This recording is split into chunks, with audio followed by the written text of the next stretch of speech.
Is there a reason you're without a ranged? What?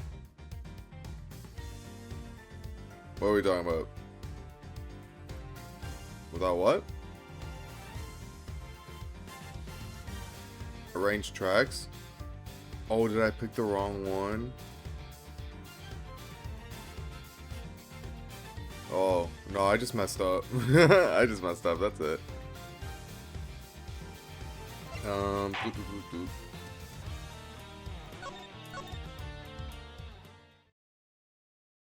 Pursuit and Presto cross-examination in-game. Like the starting screen and then the music that played for the intro. I don't line them up, if that's what you're asking. I just choose the next song that's on the playlist.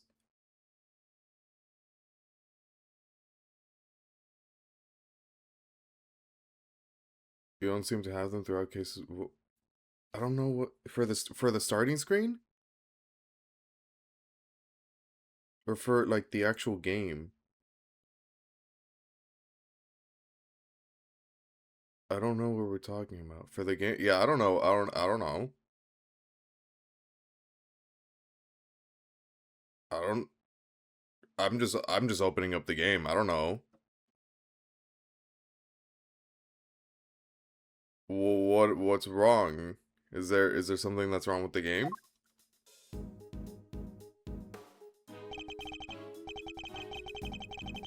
Is there music missing?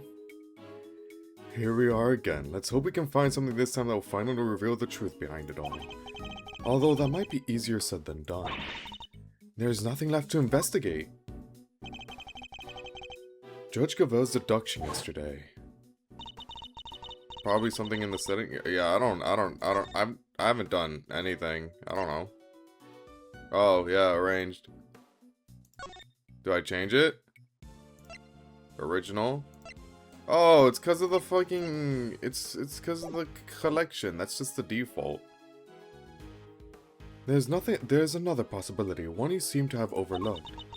The well in the yard. Could a body not have entered the tunnel from there?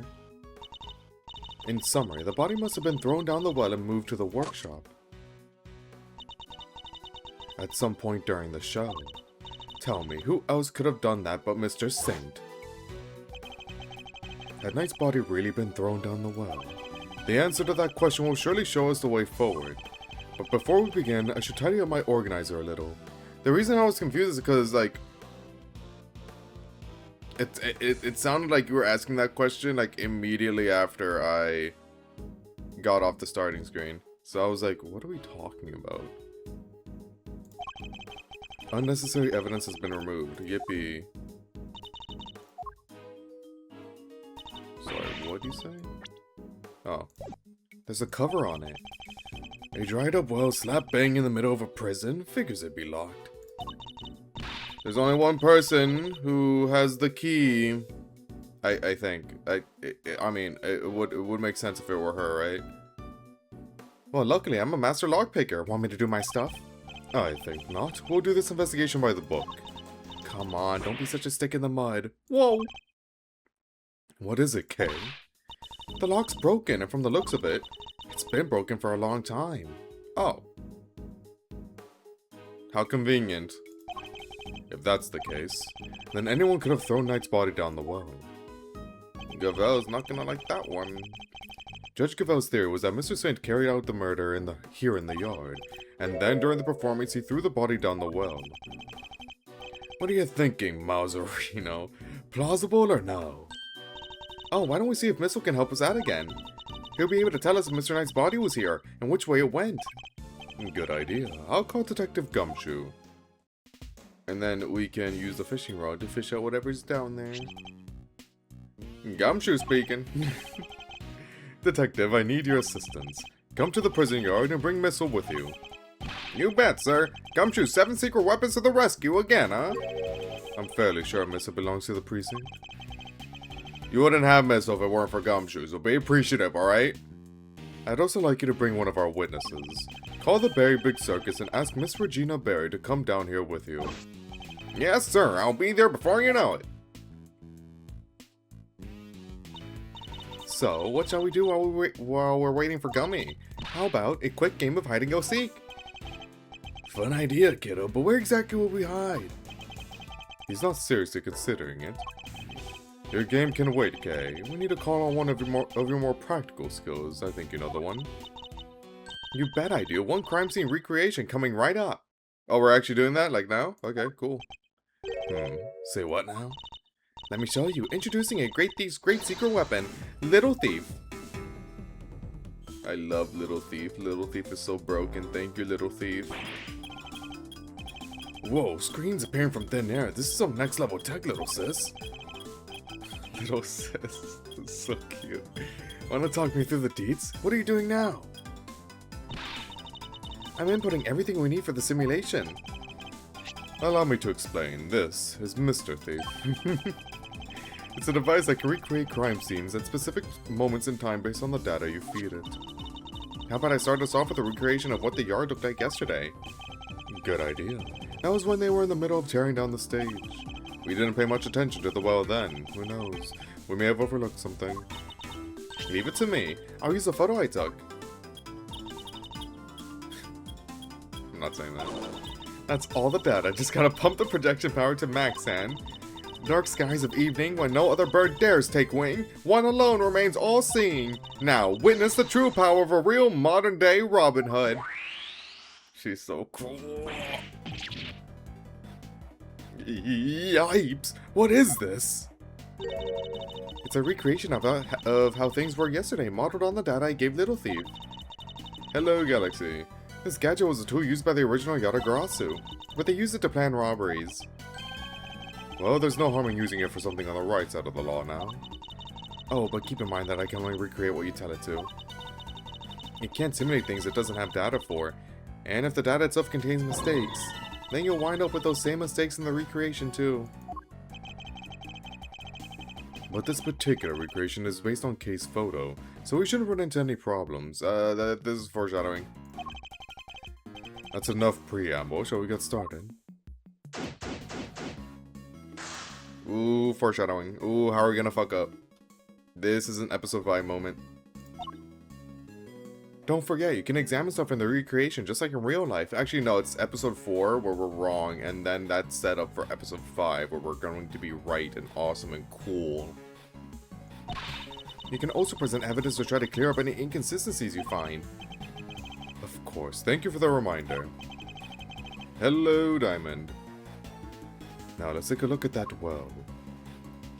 Bro, we saw it yesterday. We saw it yesterday. We didn't pay it any mind. I interacted with it. Specifically because it looked sus. We should examine this area carefully. It may just hold the clue we need. It's a metal weight of some kind. It looks like it weighs...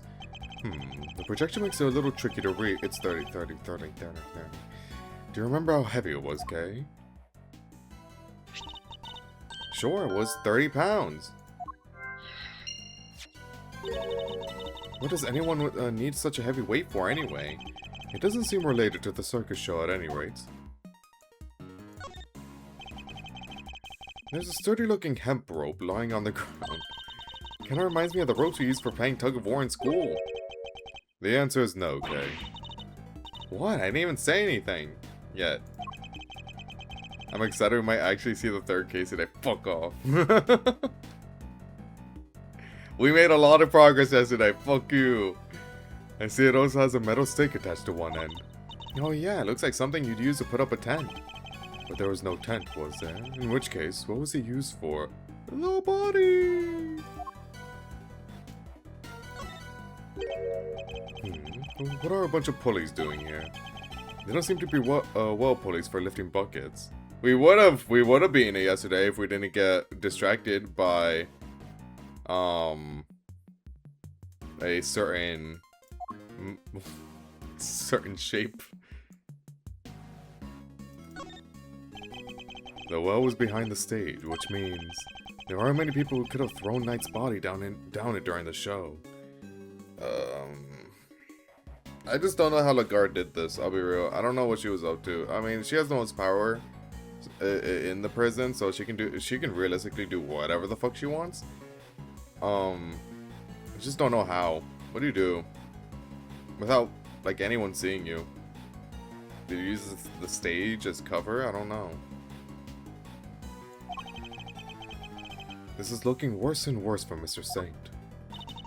So what do you think all the stuff around the well was used for?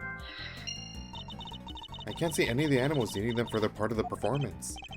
Indeed, nothing immediately strikes me as a likely purpose. We'll have to ask Miss Berry later. Certain shape, the wheel. The wheel.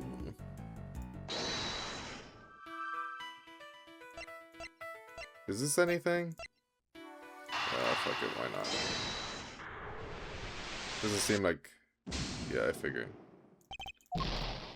Why not, though?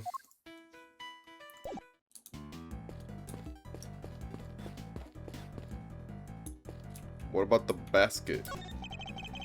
A wicker basket, or rather a cart given the wheels. Hey, wouldn't it be fun to hop in and race it down the hill? Oh, you know what else would be fun? Racing down the hill on office chairs.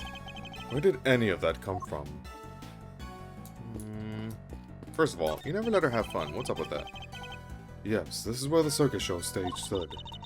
Do you think people would be interested in a great thieving show? I'm sure the police will be very... I already read all this. Well, there's nothing new. And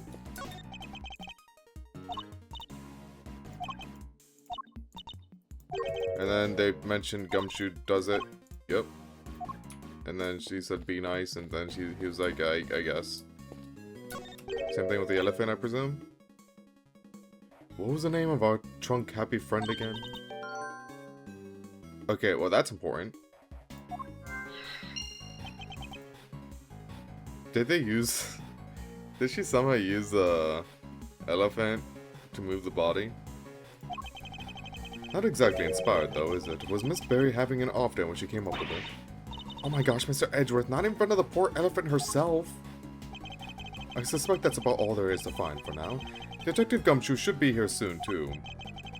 Just because the third case is super good. I think that's the first time I've ever heard that for Ace Attorney. Instead of like, oh no, it's okay. Or like, no, it's bad. Has there been like a really good third case? Oh, Great Ace Attorney. Never mind. Isn't Great Ace Attorney 2 that has the really good third case? I don't remember. Okay, you can power down Mr. Thief now. Sure thing, prepare to return to normality.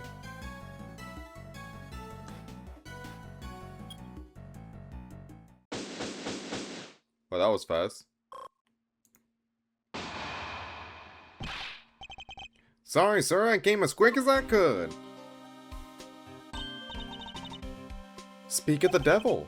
Ah, detective, that was indeed impressively quick. You know me, sir, never did like to keep you waiting. Oh, someone's growling. Oh, it was the first one. Okay. Man. I need to edit through the second one. Holy shit. Thanks for coming all this way too, Regina. Oh, that was Kay. Oops. No problem. This seemed way more fun than rehearsals, so I did some for the day. It's very much appreciated. Alright, detective, let's get started with Missile. Yes, sir. Hey, Miss, over here, boy. What's the matter? Come on, boy, come on. What's wrong with him? Looks like he's scared of something, sir. Oh, the elephant? Oh, the crocodile. Where'd the elephant go? Oh, they moved... Oh, right, they moved the elephant... Ozia is her name? Out with the stage. Great Thief isn't real. Alligator! Guess he's not a fan, sir. Does the alligator, like, have something? Open its mouth. Open the alligator's mouth right now. But I doubt it'll be of much help to us like this. Any other bright ideas, Mauserino? Yes, actually. Miss Berry, would you mind lending us a hand? Oh, I'd love to. Just tell me what you need. Do you want me to teach Annie some tricks? I don't doubt she could do it, but nothing quite like that. I'd simply like an account of what the yard looked like during the show. I like where this is going. You're thinking of using Little Thief again, am I right? If you'd be so kind.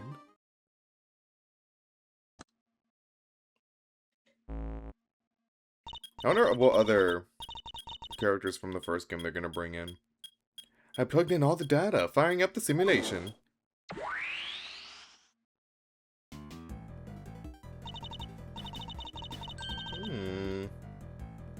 Here you go, this is what the yard was like during the show. The time at which the body was purported to have been thrown down the well. Oh, this is what he looked like. We never got to see his face during that. Oh wow, this is so amazing! It's like magic! No magic here, just sweet, sweet data. Which is why...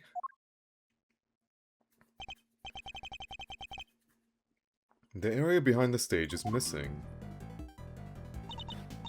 Yeah, Regina said she wasn't involved in getting the stage set up, so we don't have any data on what it was like back there. Old Bag, Lotta, and Larry. I can see Lotta, given what happened in the first case. Don't bring the other two back though. I'm good. I'm alright. Larry's most likely gonna come back though. No data, no simulation, huh? Brutal. I'm so sorry, guys. It's all because I let Simeon do everything by himself. Oh, no, it's all my frilly associate's fault. Objection, Fender. Anyway, we got a fresh simulation now, but we still have the other data too.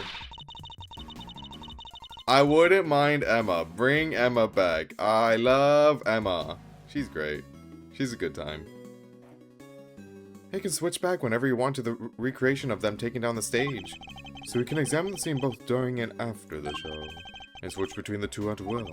I can switch between recreations by using T to talk with K. Now then, let's continue our investigation, shall we?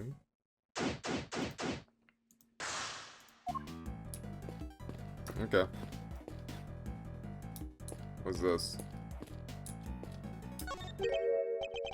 The basket was empty in the other recreation. Oh yeah, but it was definitely empty in the photo I took too.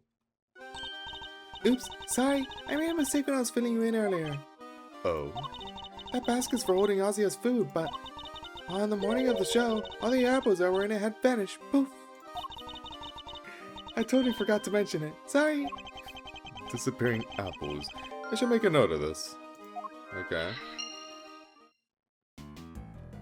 And not only apples, like it was moved. Probably to like, but they...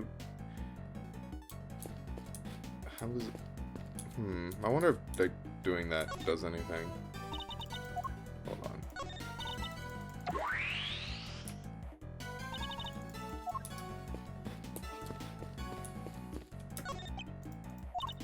No, it doesn't.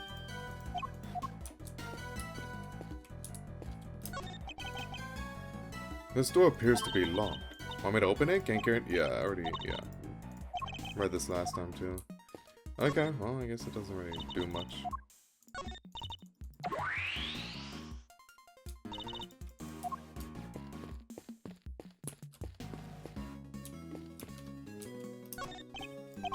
Oopsies.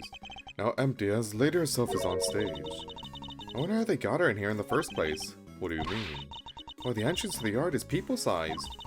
And there's like a gazillion megawatts pumping through the fence. Kinda risky, no? Not if one turned off the electricity. Yeah, but then all the prisoners would escape. Through an entrance blocked by an elephant? I think not. This is a real puzzle, alright. I need to give it some more thought. She's thinking real hard about this one. She seems to be enjoying the challenge. I'll leave her to it. Well... A story of forbidden love between a tiger and an elephant. Wish I could have seen it. Wish I could have seen Simeon up there on stage. Oh, that's okay. On stage, too. Oh, he was wonderful. The way he flew off that stage. Ah, yes, that scene. This victory is depicted in a very unique manner, whereby the villain is sent flying from the stage. Thank you, Valuto. Having been ejected from the stage in this manner, the villain no longer appears in the performance, and you're saying the crime took place during that time. Roughly how long would you say Mr. Saint was off stage for, Miss Berry? Let's see, I guess it was around 15 minutes. Man, she can never be wrong, huh? Just as Judge Gavel said. Isn't it pretty hairy health and safety-wise? Having an elephant fling guy off the stage. Not at all. Ozzy is very gentle. Oh, is she? I'm not sure it changes much if she flings him gently or roughly. Too gentle, in fact. When we first rehearsed it, she barely nudged him. But by the end, he was flying off that stage. Not because of Azia, though. Simi had figured out some kind of trick, apparently. The rope. It's like the pulley system. It was fake. It was fake. Isn't that amazing? A trick? Do you have any idea what kind of trick? Who, me? Oh no, it was Simeon's big thing. I didn't know where to start. It was Simeon's big thing. I feel like we can connect something here now.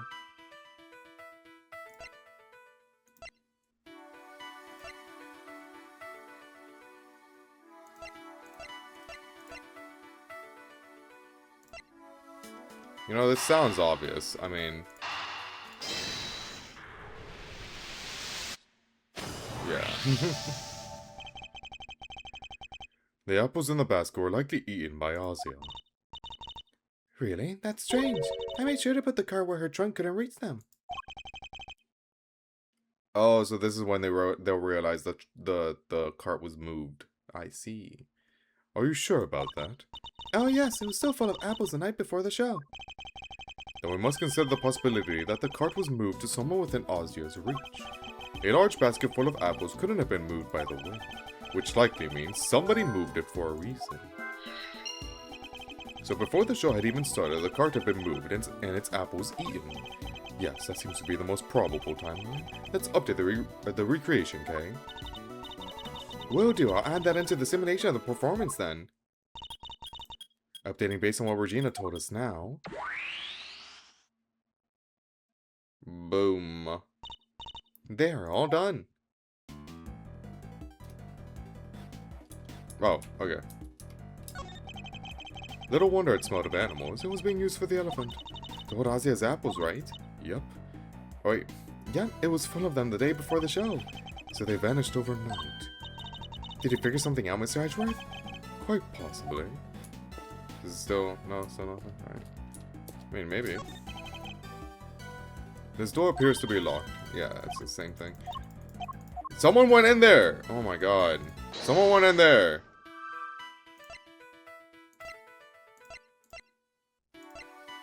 Okay, well now it's either... I mean, I assume it's the weight, right? He used the weight to, like, propel himself. I assume he used, like, all the item. Okay. I just thought it wasn't specific enough. Okay, well, maybe this checks out. Okay, there we go. The trick Mr. Saint performed for his big scene, could it have something to do with all the items we found by the well? Okay, I'd like to have another look at the equipment around the well from yesterday. Can you have Mr. Thief bring up the recreation from when they were tearing down the stage? You got it. I thought we would, like, manually be switching between recreations a lot more. That is not the case. I don't think like any manual flip-flopping has been required so far. Taking another look at these items, could they not have been used for this trick of Mr. Saint's? Sounds plausible enough. Yeah, I can maybe add it to the simulation. Good idea. Please go and ask Mr. Saint for the details. Roger that, I'll be right back. Feels like we should have done that sooner, but it's fine.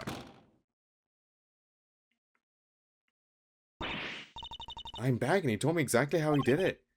Excellent. Well, how does it work? He said he used the pulley at the top of the well to suspend a heavy weight from a rope.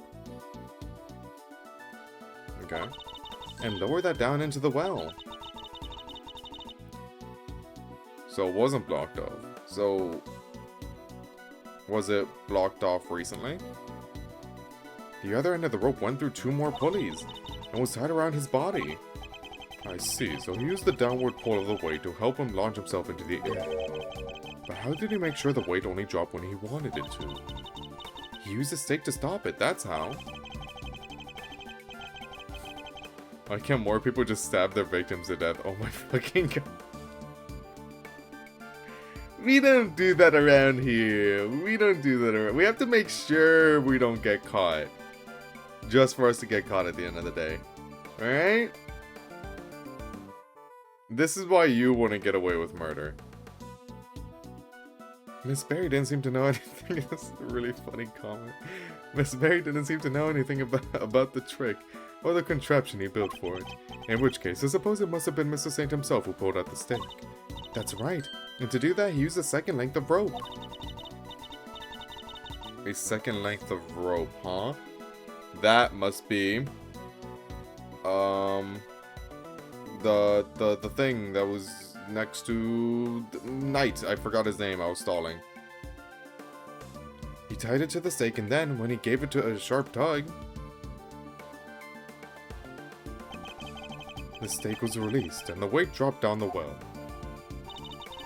It's a great trick. I have to steal it. This one has to go in the Great Thief's repertoire. It may not be quite that easy. These kinds of circus tricks can require years of practice to master. Simply stealing the idea won't be enough. Alright, practice it is then. Well, before you run away to do so, would you mind updating the simulation? Oh, right, then we can see how it all worked for ourselves. Okay, I'm switching back to the recreation of the performance.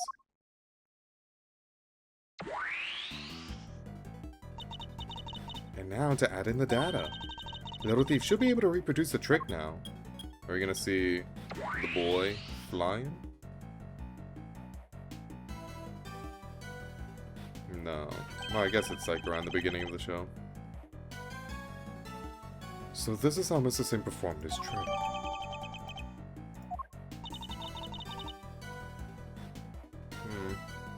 Simeon's full of surprises, huh? I mean, dropping a weight down a well to help him fly off the stage? Like that? That's genius. Okay, but how did he get the weight down there if it's locked? I mean, the lock's broken, we know that, but like, was it broken during this? Indeed, but I imagine he would have needed quite a lot of weight.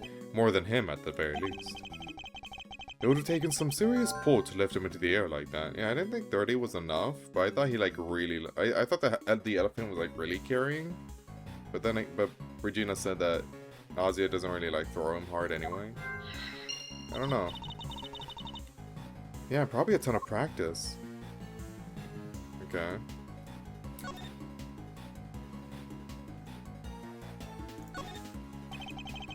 Mr. Saint used the well to construct a contraption that would send him flying from the stage. He made clever use of 2 ropes. And that's not sus to. 2 ropes. 2 ropes. 2 entire ropes. But there's only the one in real time. Where could the second one possibly go? I scratched my chin at that. This tarp is just like the one we saw in the workshop. This tarp is just like the one we saw in the workshop. Yes, but why is it here? But why is it here? Okay, you gotta stop doing that. I'll be real, whenever people pull out the weight diagrams in these games, my eyes completely glaze over. It happens. I don't want to say like it's super common, but like it does happen more times than I thought it would. In just these types of games in general. Are you okay, Mr. Edgeworth? You've gone kinda blank. And I intend to stay blank until you stop stealing my thoughts. That's one heavy weight. Kinda makes you think how much this must all be weighing on Simeon. It does. I'm not sure I quite see it myself. Oh, too bad we don't have the real thing here. Otherwise, I'd hang it around your neck like a big old albatross. Then we'll see how you like it. What's your deal? What's wrong? What's up with you? You'd face some stiff resistance if you tried, I can promise you that. I guess that's that. Do I like switch? Do I have anything?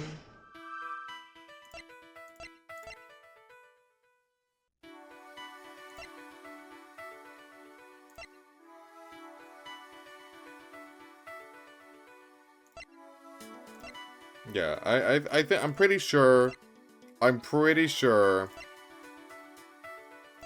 Simeon weighs more than 30 pounds, so we kind of need something heavier. 30 pounds and a dead body! Damn, Simeon, I guess you did do the murder. Oops.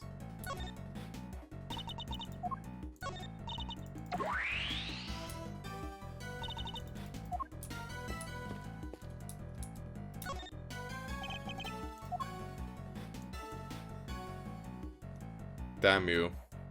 Damn you.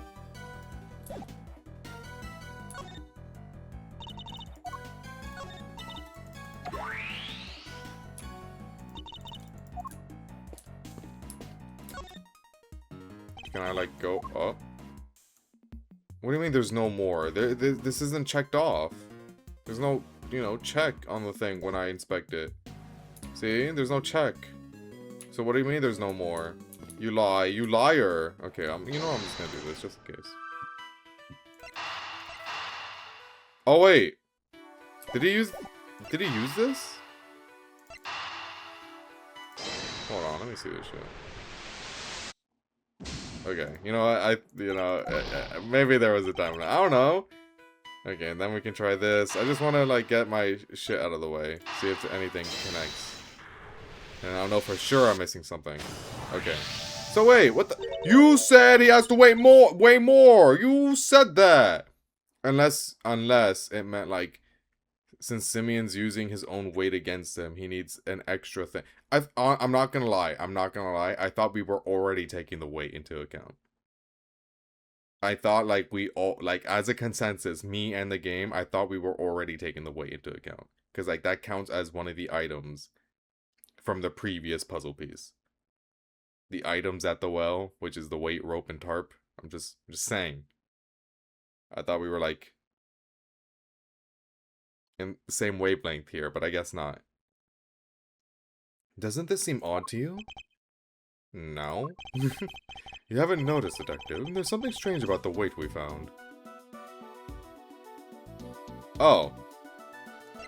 No, we were in the same wavelength. There's only one weight. The problem is the number of weights. That is to say, the one weight on its own wouldn't be heavy enough. A single 30-pound weight could have lifted Mrs. Saint off the ground. Oh yeah! In which case, could there perhaps be some weights missing? Sounds like a job for my 7 secret weapons, sir. Should the need to use them arise, I suppose I should speak with him then. Okay, now. No, now, please. Don't say a word, sir. I know what you're looking for. It's written all over your face. It is. Missile may be temporarily out of action, but my fishing rod is good to go whenever you need it. Oh my god, we actually do fish it out. Let's go. Oh. Oh no, we use both. Okay. Oh, and if you want to give the metal detector a shot, I have that too. I've never seen him so excited. I'll be sure to let you know if I need either of them, Detective. I want the fishing rod. Do I have it? Do I have it? Oh, I wasn't looking. Oh.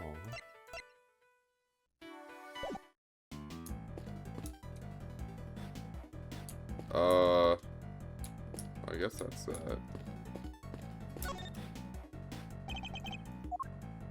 I can't use the metal detector here? Nothing? Okay.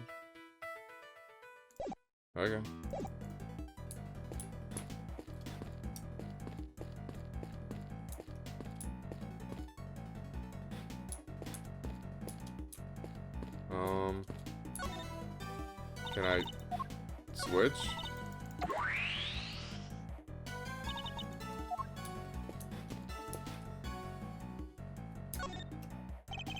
The lack of a check mark bothers me so.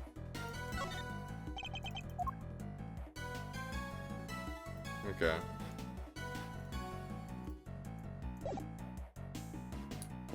Do I, like, connect anything here?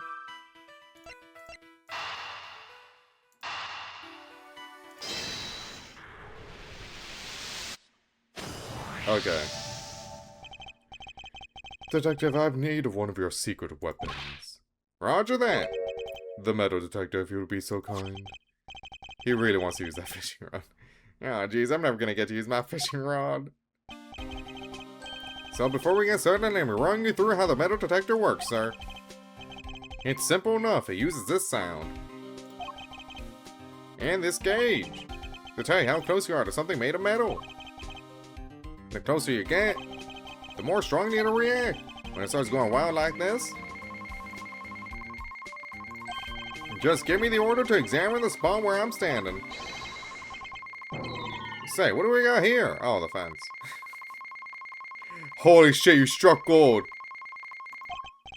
Anyway, that's how it all works. You tell me where you want me to look, sir, and I'll get right on it. I think you found something, Gumshoe. I don't know what it is, but it sounds big.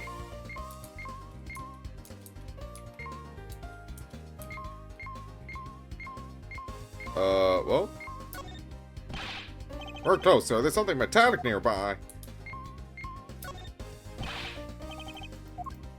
Bitch.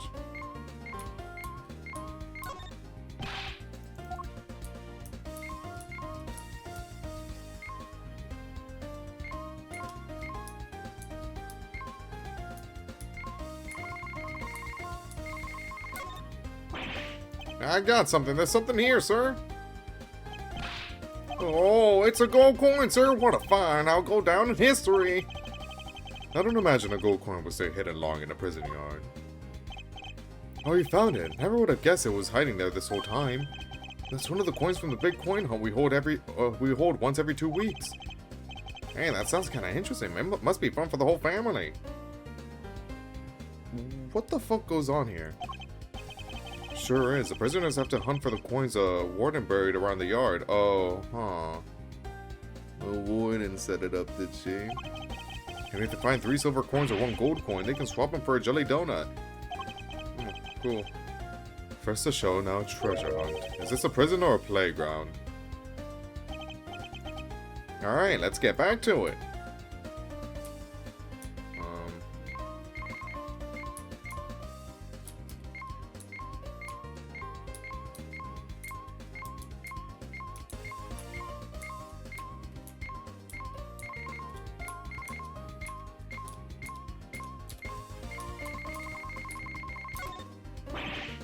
I found something. There's something here, sir.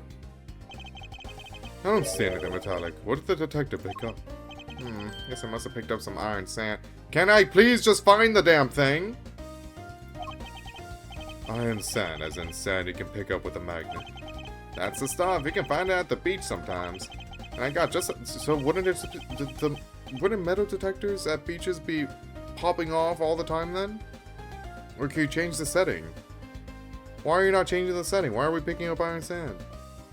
And I got just the thing we need right here. Introducing secret weapons number 6 or... Say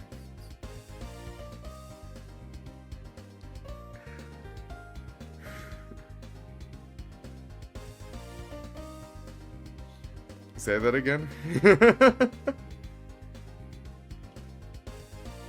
damn it. So fucking stupid. Are you making this up as you go along? A seemingly ordinary magnet that I found at the hardware store. Watch this, I just bring it close to the ground and... Ta-da! It's picking out the iron.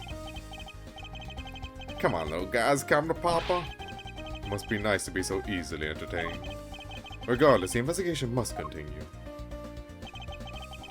Alright, let's get back to it. So stupid.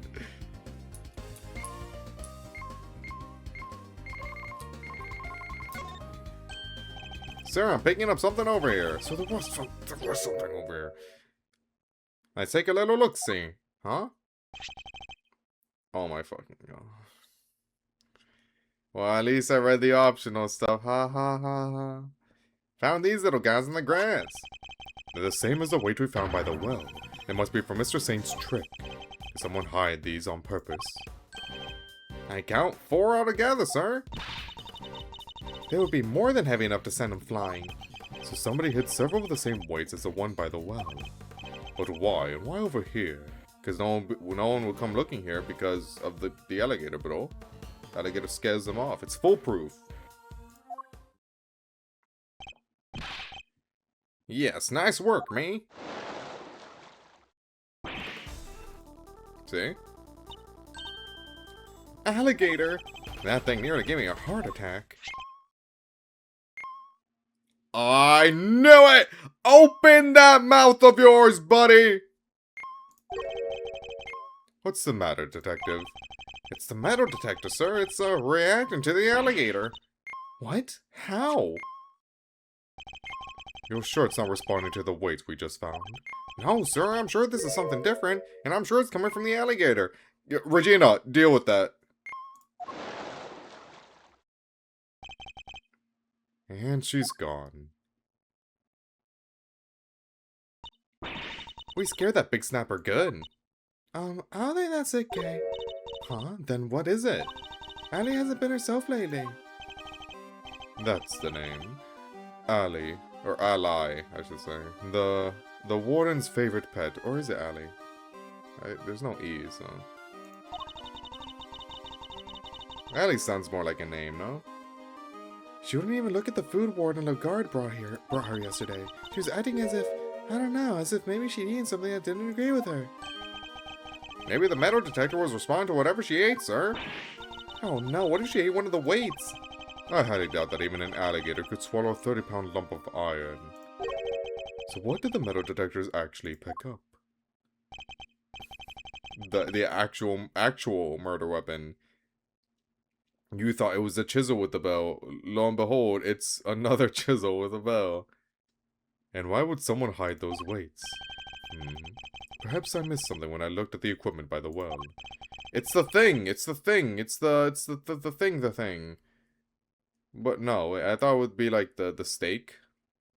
Wasn't the steak there though? Okay, could you recreate the scene again?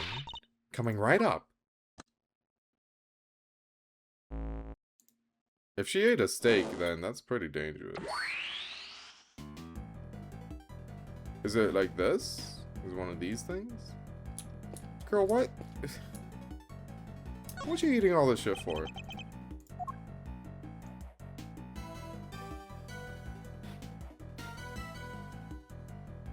Well, let's see.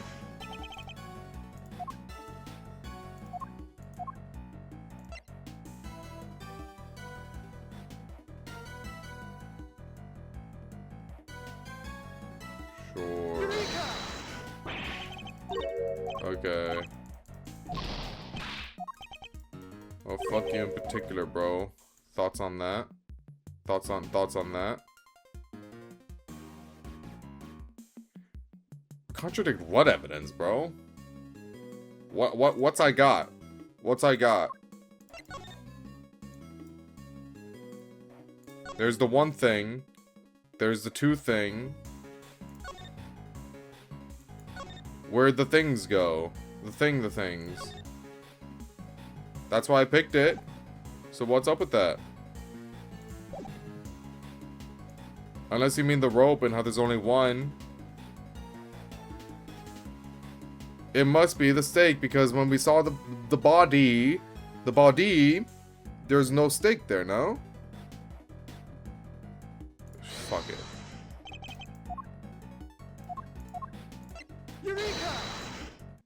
Okay, there we go. Think about the two recreations, the one during the performance and the one we're looking at right now. There's a major difference between the two. Namely, that one of the ropes is missing. Well, we already know what that one is. It's the steak, bro. It's the steak. Oh, yeah. Mr. Saint's trick wouldn't work with only the items we see before us. So what happened? Where did the missing rope go? I think one of the pieces of evidence we've collected might tell us exactly that. Really? What shows us where the missing rope went? I got you, bro. Boom! What? The fuck do you mean? Is it not in the picture? Hello? Hello? It's right there. Hello? Hello, Nintendo. Indeed. Why is it showing the health bar? Okay, so where'd it go? It's in the fucking thing! Are you kidding me? We definitely saw a rope somewhere. Yeah, I kind of remember seeing one too. Yeah! So do I! I just showed you! Oh, fuck you.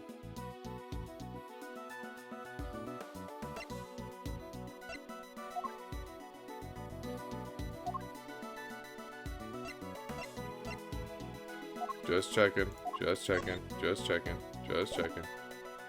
Because now that I know that that's not it, I kind of want to make sure I'm not missing anything.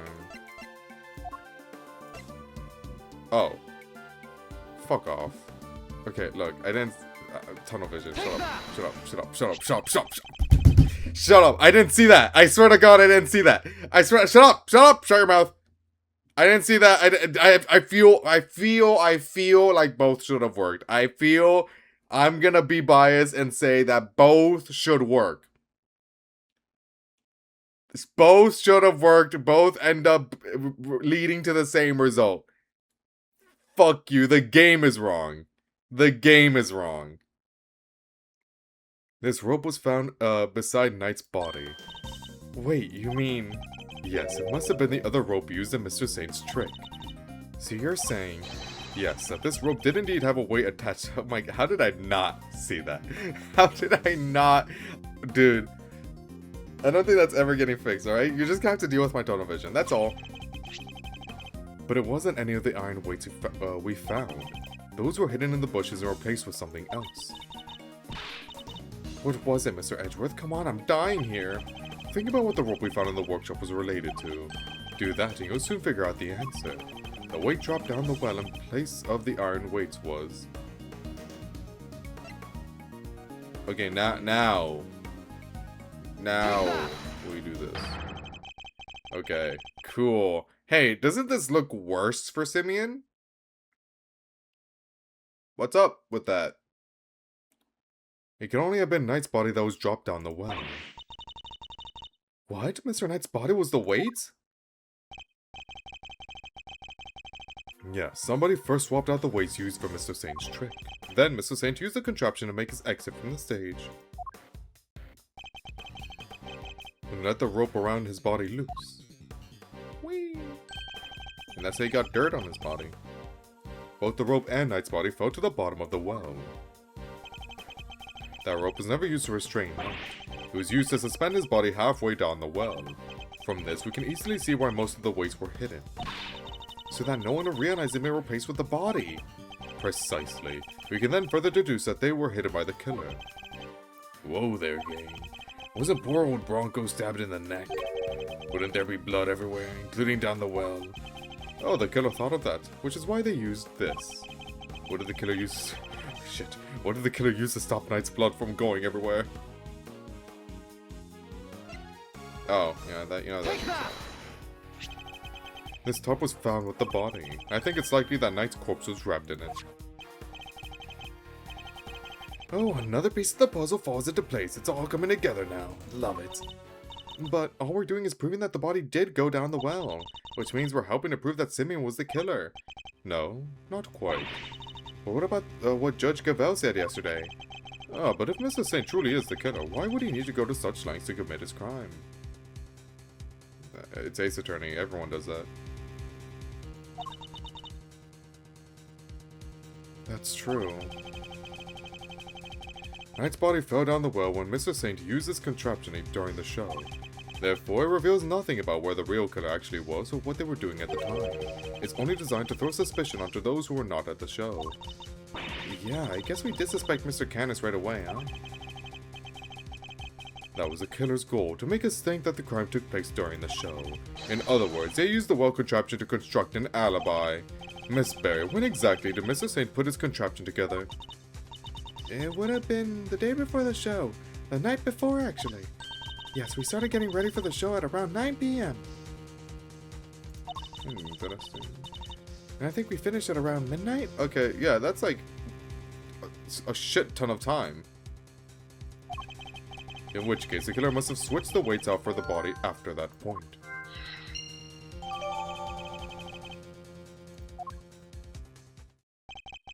Did Canis know about this contraption? Even if he did, he wouldn't have been able to do much with it. And I highly doubt that he taught his dog to suspend bodies halfway down the wells. I don't know, that dog seems like it can do a lot. That's a good dog. Besides the killing. Which means Canis isn't the killer. But like the dog can do a lot. I don't know. I feel like the dog can do a lot. Dog, kill that person, please. Up, but make sure to use a pulley system. And then I feel like you can do it, no? Maybe.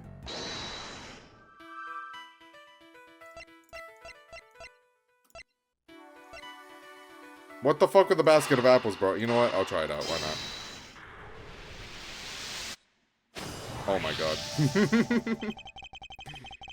The basket was moved the night before the circus performance, and we've deduced that the weights were switched out for the body at around the same time. Hard to chalk that up to coincidence, huh? Then the next question we should be asking is, why was the cart moved? I think I can hazard a guess. The card would have been blocking that door, which can only mean that somebody needed to open it. Okay, so yeah, cool. We're finally acknowledging that. Holy shit. Now let's see what's... Oh, great, it's locked. Let me ask a guard for help. Hey, Mr. Guard!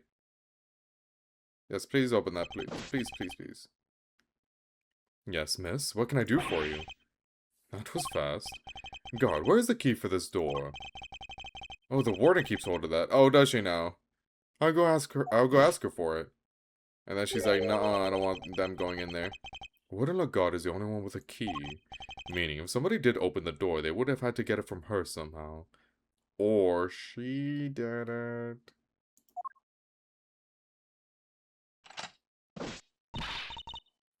Oh. She must be a bit too confident. Thanks for the help. Look at all these breakers. You must control the electricity for the whole prison. So we're thinking somebody got in here the night before the show, right? But why? What were they trying to do? Well, I doubt they came here by mistake thinking it was a break room. They must have come to tamper with the switches. Did they turn off the power to something? Probably the fence, maybe? I don't know. Come to think of it, wasn't there something that lost power? Well, I don't remember, actually. What might have lost power had a breaker been flipped? I don't remember. Oh, right. Take that! There was a 3-hour gap in the security camera footage. Oh yeah, there was. So somebody flipped the breaker was connected to? It seems very likely. Do you think it was the killer?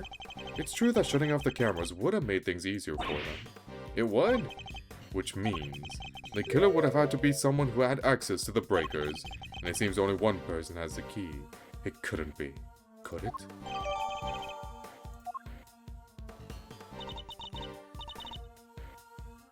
So does he already know it was her, or... Alright, little thief, your work here is done. Oh, we're done? Cool, finally.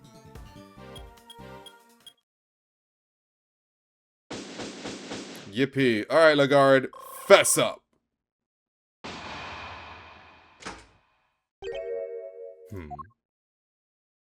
Well. The winner! First on the scene, the early bird wins the worm. Good morning, Mr. Winner. Well, you? How do you get here before me? Good morning, Mr. Edgeworth. I see you made an early start. And I see you've made a late one, Judge Gabelle. Oh, you're so cool. This is not my only case. I'm a very busy woman. Not all of us enjoy the freedom of a prosecutor relieved of his only current responsibility. Fuck you. Oh, I do apologize. I meant, of course, an associate attorney. It's rage bait. Associate, more like asinine. Thank you, winner. You know, I think you won that one. We'll see about that. Eustace, let us begin the investigation of the yard. She makes me so angry, bro. Okay, I'll go get some officers to help. That won't be necessary. Why not? We've already finished investigating the yard and won quite the prize in the process. Won? But I'm supposed to be the winner! No one else is supposed to win except me! Your Honor. Oh, I love you. I'd like to revisit your theory from yesterday in order to thoroughly disprove it. I would caution you to choose your words carefully, Mr. Edgeworth. You're not gonna do anything, bro. You've been saying that this entire case. Ooh, watch out. Ooh, watch out. I'm gonna take your badge away. Ooh, watch out. And you've done nothing. Dude, it's fine. We'll be alright. As I'm sure you remember, your badge is in my hands. Frankly, I do not give a shit. How could I forget? You've told me several dozen times already. He even says it! Perhaps you'd care to try it different, though. You have been warned repeatedly, yes, and in each time my words seem to have fallen on deaf ears. Allow me to make this crystal clear. The committee cannot and will not tolerate insubordination. Objection! The fate of my badge and the whims of the committee are of no concern to me now. The only thing that concerns me is proving Simeon Saint's innocence. He's so cool, your rage bait won't work on me today, Gavel! Interesting, and spoken like a true defense attorney. In that case, I shall be equally uncompromising. In the name of the goddess of justice, I will strike down your case without mercy. You're hot. I'm sure she already knows that, though. And when I am done, your career as a prosecutor will be over as well. Well, luckily for him, he has, like, another path with, assistant attorney, so that's nice.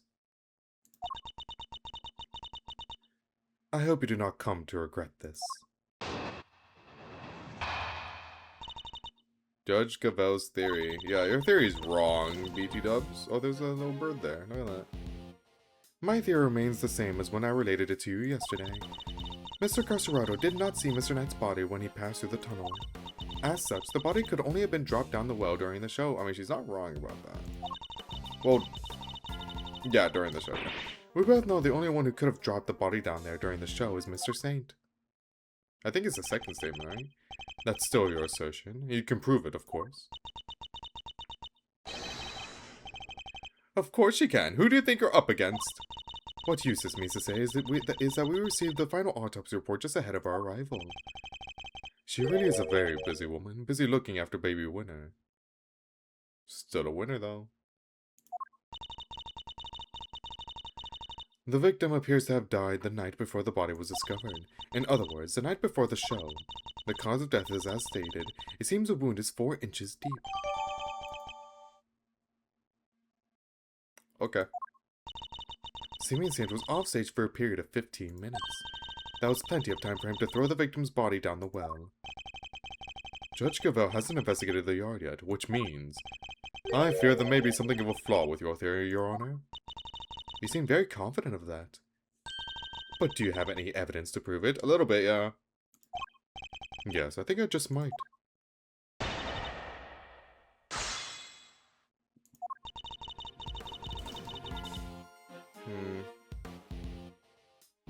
I'm gonna press regardless.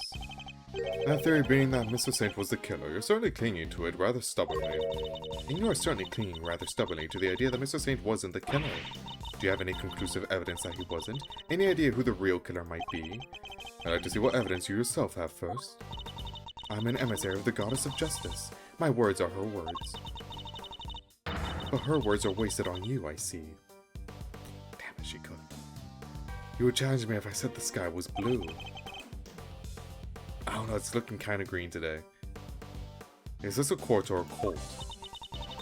If you truly mean to refute the word of the divine, then come, show me your evidence.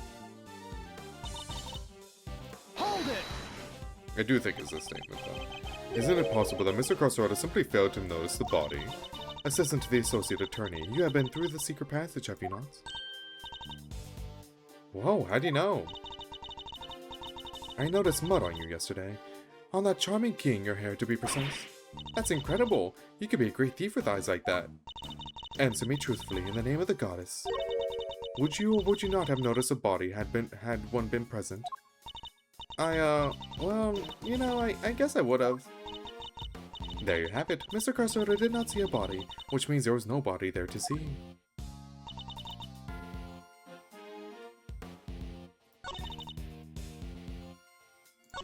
Actually, no, it is this one. It has to be this one, right? I want to press this one. Hold it! Could you talk us through your reasoning on that a little more? The day before the performance, Mr. Knight borrowed the keys from Mr. Carcerado, or more specifically, the key to his cell. Mr. Knight then used the key to leave his cell and enter Mr. Saint's cage. Mr. Saint took Mr. Knight to the yard in that cage, and that's where he killed him. The following day, Mr. Carcerado crawled his way through the tunnel, but there was no body there yet. Wait a second, that doesn't add up. Mr. Carcerado smelled that sweet smell, so Mr. Knight must have been in the tunnel already. No, his body did not pass through the tunnel until sometime after Mr. Carcerado had crawled through it. Mr. Carcerado used the tunnel right around the time the show was starting. The body was discovered just after the performance ended. From which you deduce that the body could only have been thrown down the well during the show. Yes, and who the culprit must be. Okay, it's not the third one. And then we present. Let me save. I love saving. I love zero risk.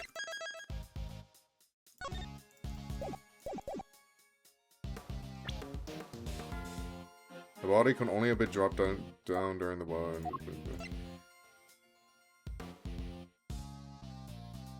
I mean, she's not. Was it during the show? It was during the show, right? But do we need to give it more context?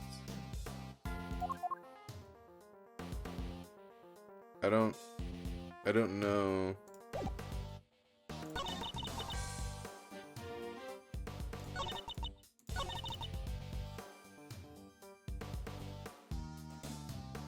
She's not wrong.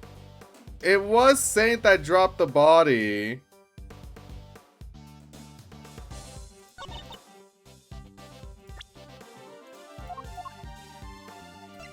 Objection!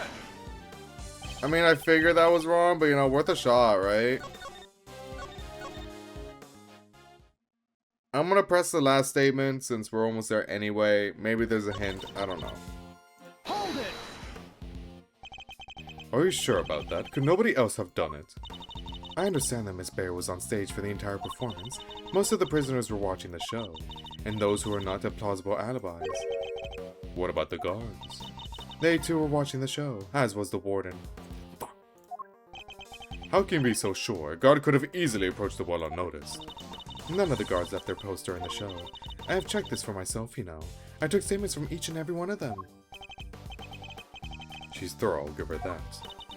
Are you finally ready to accept the truth? That the killer could only have been Simeon Saint?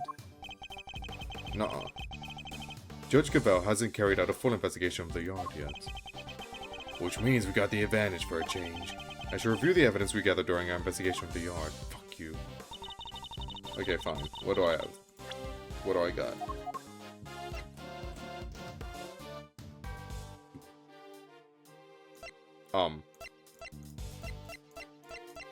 That's all I got. You know what? Not many options. But because there are many options, that must mean that one of these is definitely the pulley system, bro. It's got to be. And I already did it on this one, so let me save again. So I was just wrong on the statement it was used on? Unless it was the power grid, which I doubt we use that right now. Objection! Okay, yeah, I just got the statement wrong. Wow, that took a lot longer than it needed to. Sorry, Your Honor, but there's something else you're going to have to take into account. The well in the yard was rigged up to create a certain unique contraption. A contraption? Go on. You will recall that Mr. Saint was sent flying from the stage by the elephant. I do, just before he was to be absent for some time. He was only able to fly through the air thanks to a weighted rope he tied around himself. Dropping the weighted end down the well allowed him to complete the trick. Objection! Wait, wouldn't that send him flying as soon as he set foot on the stage? It's simple, really. He kept the weight from falling by using a stake to keep the rope in place. With the second rope, he was able to pull the stake free, thereby controlling when the weight was dropped. We have found evidence to suggest that the original weight was replaced with Knight's body. This was done by the real killer in order to create an alibi.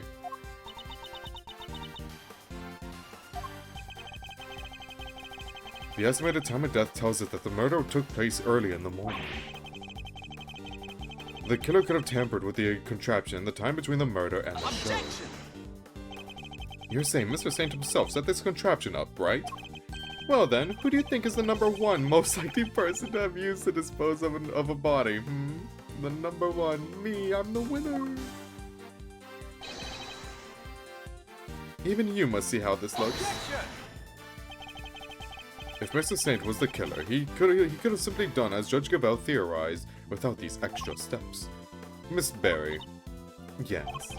Does anyone else know how Miss Saint's trick works? Mister. Well, let's see. We had to get the prison's approval on what we were going to perform, so I don't think Simeon's the only one who knows. And there you have it. Told you. Overruled. Interesting. You have certainly been diligent in your investigation. And yet, I fail to comprehend your actions still. Why do you not work to do what is right? I am. It's you who's wrong. You! Is what I'm doing wrong? If so, who is it that deems it so? How can you not grasp even that? How can you not see what you are doing wrong at this very moment? You are a prosecutor, and yet you aid the defense. We're not in court. We're not in court. This doesn't count. This flies in the face of common sense. You are breaking every rule in the book. I think only of what is right and just, and act as I see fit in each situation I am confronted with. She would be very pissed at you if she ever learns of the fact that you actually helped Phoenix during actual court cases. This is the path I've chosen, and whether you can comprehend that choice is immaterial. You're in a court, I guess. A basketball court. Touche, I suppose. But if you mean to stand in my way, I will fight back with all I can bring to bear. Perhaps the goddess of justice is testing me. I'll fucking kill you, Miles. Very well, if it is her will that we must fight, then I shall end this once and for all. Listen well, Mr. I feel like they're constantly rage-baiting each other. It's very funny. Listen well, Mr. Edgeworth, for there is another reason why only Mr. Saint can be the killer.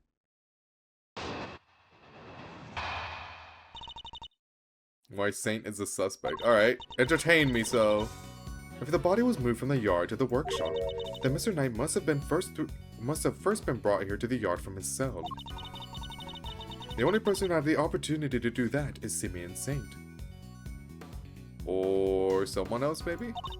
And thus, he remains the only plausible suspect. Okay, cool. No elaboration on that? Mr. Saint took a cage with him to Mr. Knight's cell. Well, I guess she doesn't need to. So. But why would he do that? Why take such an unwieldy object all the way to the holding cells? I don't know. He was busy. He wanted to visit his friend. I don't know. Simeon, stop taking shit to cells, bro. Yeah, it is pretty sus. But we've all met Mr. Saint. That's exactly the kind of thing he would do. He's a fucking idiot, that's what. It's entirely plausible that he took the cage with him out of absent-mindedness and nothing else. But in his defense, I don't think he, thought that this would be used against him, to be fair. It may be plausible, but it is no more or less plausible than him having helped Mr. Knight to escape. I need some real solid evidence if I'm going to get her to budge. Fuck you. What were the statements again? If the body was moved from the yard to the workshop. Oh jeez. Just because you have 2 balls on your chest doesn't.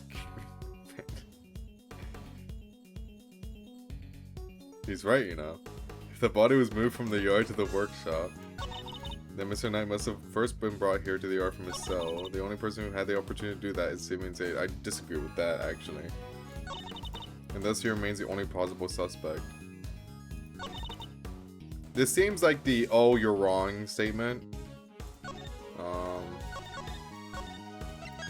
Is it the power outage? Like, ooh, the camera feed. Actually, we don't know. We don't know. Wait, doesn't the camera feed show, only what's his face getting attacked?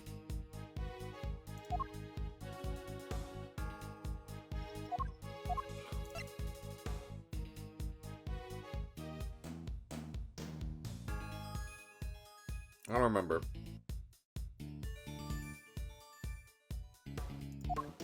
I'm gonna do it anyway, but then if I get this wrong, I'm just gonna press statements. Objection!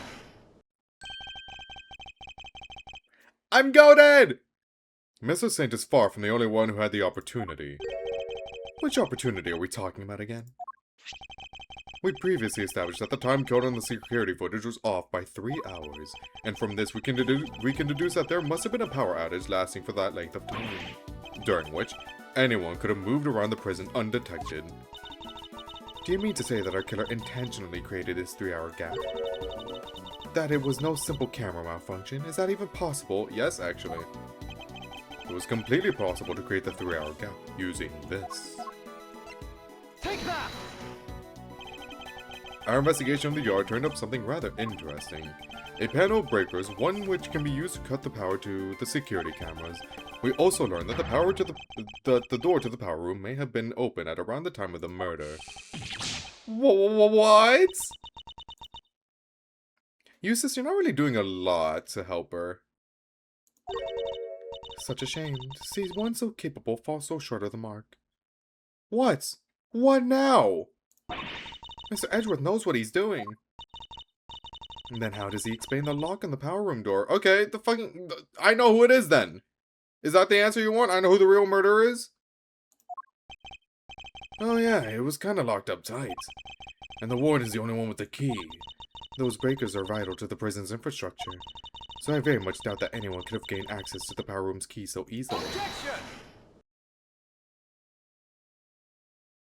I love when he does that. I love it. No, but one person could have. Ooh! I beg your pardon? That person, the killer, had easy access to it, in fact. And what's more, the position here is such that nobody would dare question that. Objection! What? There's no one like that. The breaker to the electric fence is in there. They would be questioned in an instant. There's only one person who meets these criteria. I can hardly believe it myself. But I have to follow where the logic leads. Why? Why did he do this, by the way? The person who had access to the power room key was... Useless winner! It was Fifi Lagarde. Take that! The real culprit is... Okay, but does the fox get sent to jail too, or... Warden Lagarde. Oh, just look at you. Aren't you the cutest little poochie-woo? He's not just a pretty face. Mr. also has quite the nose for sweet things. It seems he's smelling something very sweet indeed, and it's coming from you. Oh, darling, you make me blush. I'm not even wearing perfume. And then perhaps it is a sweet stench of death. You cooked, I fear. You're a regular poet, aren't you? I had no idea. But if I didn't know better, I'd almost think you were calling Moi the killer. That is precisely what I'm calling you. What? Warden Lagarde is the killer. Mr. Edgeworth, do you realize what you're saying?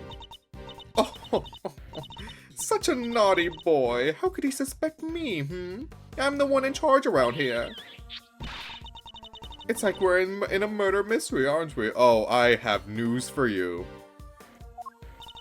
And equally far-fetched. This is preposterous. Hold it! Sadly, it is not. Although I can hardly believe it myself. But this is where the evidence points, and we must trust in the evidence. This piece of evidence proves that Warden Lagarde is the killer.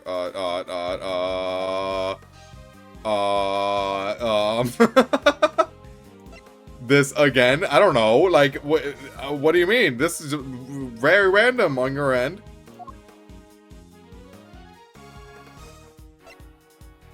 Oh, fuck. I don't know. This piece of evidence proves that Warden Lagarde is the killer? This was the setup, so not that. This is whatever.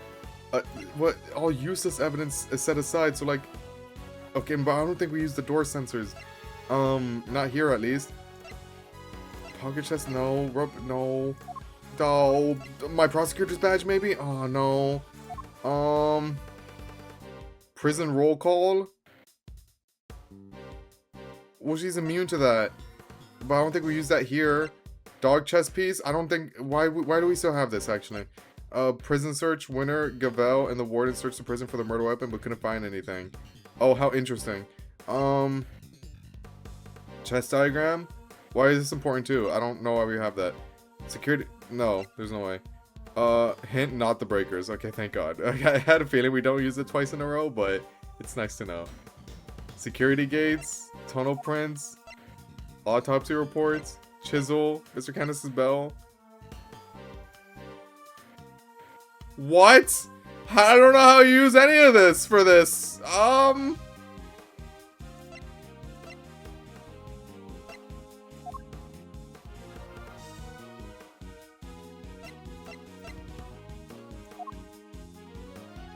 This all feels like shit I'll use later, no? I'm just gonna present this just so I can save. Fuck it. Do it a little bit more. Okay, and then save. Okay, I'll just take the 1 damage. I'll just take the perma 1 damage. It's fine.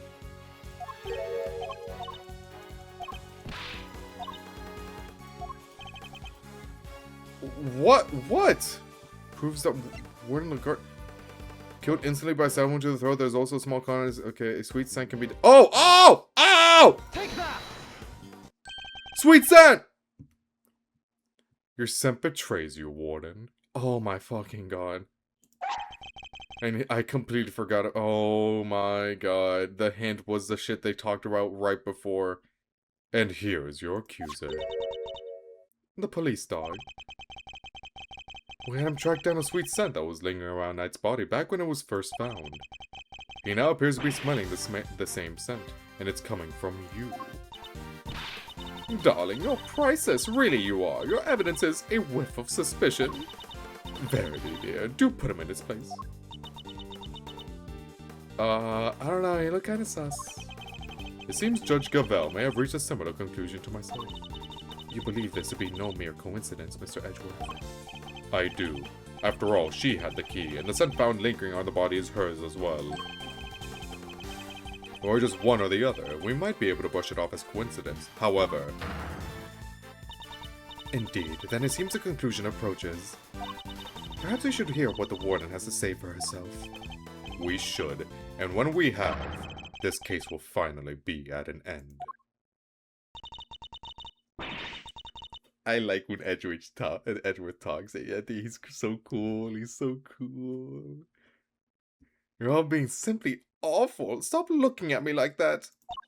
Me, the killer. How can I possibly do such a thing? Uh-huh. I didn't do it. You know what? Solid defense.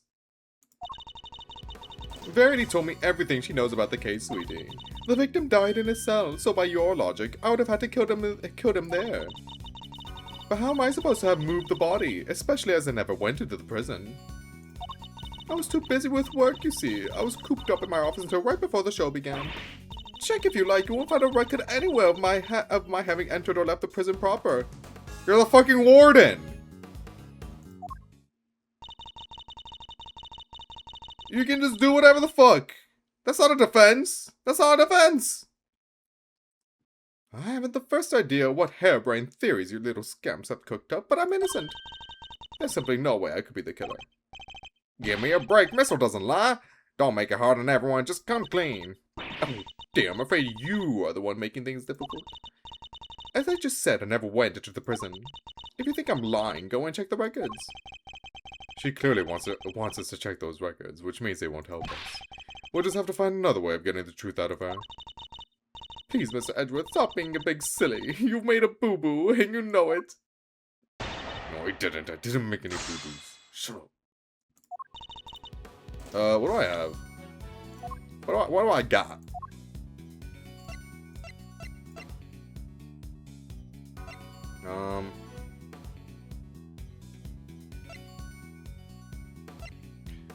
Press. You know what? Just press. Judge Gavel told you everything. Are you close?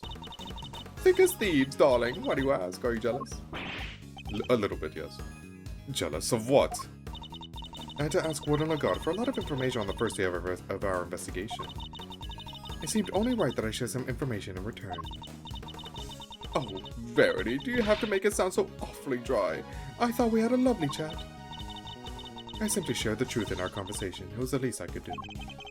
I'm not sure what's going on, but these two, they're terrifyingly formidable together. Okay, this isn't fair, guys. I have Gumshoe, alright? This isn't fair. This is not fair. Hold it! Sorry, Gumshoe. I need to make fun of you at least once, alright? Once per game. The murder took place in a cell. You seem very happy to accept that. And why shouldn't I be? It seems the most likely place for it to have happened without drawing attention. And besides, they found Knight's blood in his cell. Yes, but that was from being struck by Mr. Carcerado. Though I needn't tell her that, I suppose. I take it there's also been no testimony to the contrary. What does it matter? Knight being killed in his cell doesn't go against any of the facts anyway.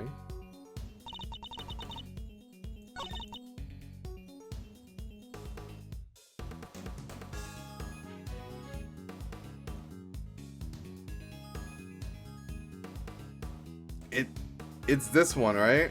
It's gotta be, bro. It's gotta be. It's gotta be. It's gotta be. The victim... Okay, so how do we prove that he didn't die in his cell?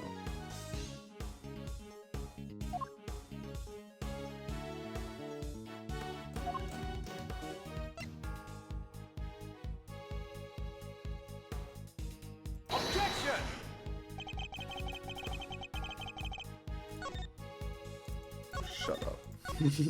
Shut up. It was worth a try. It was worth a try.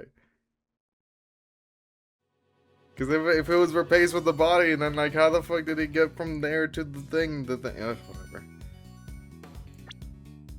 Maybe I press another statement. Who knows? Maybe it is. Maybe I do press another statement.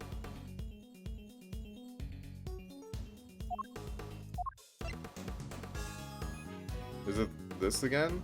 I'm gonna try this and then press. Cause like there's a 3-hour gap. How do you know he died in there?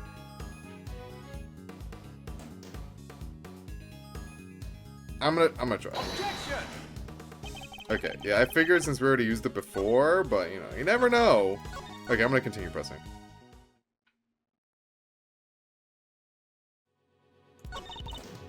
Hold it! Do you have any evidence that you didn't enter the prison? Please, darling, let me finish. Fuck you! Hold it! So you were in your office the whole time, and you didn't notice anything unusual? No, I can't say that I did. And you didn't notice anything missing? I must confess, I'm a rather messy girl. And a forgetful one at that. I put something down, and it's lost forever. It's a curse, darling. A curse! I even lost some important evidence recently. It was gone. Poof, just like that. What? And she still has a job? Well, not for long. Honestly, if somebody came into my office and took something, it might be years before I noticed.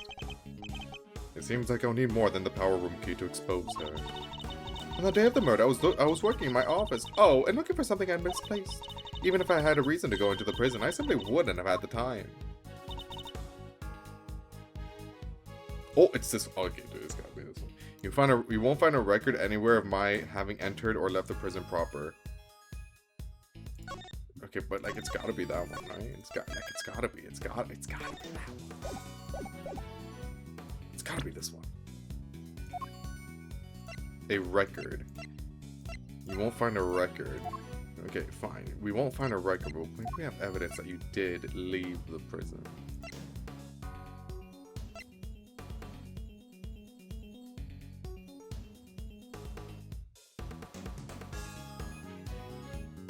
Is this performed by Lagarde?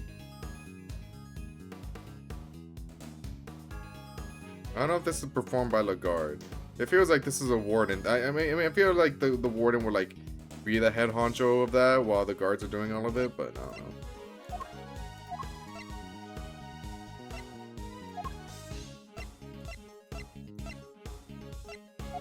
I'm gonna try it. I'm gonna try it.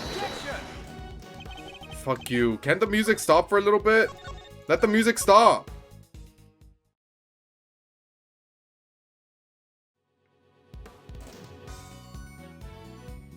Fine. This will make it so we press every statement. So then we'll know it's not a pressing thing.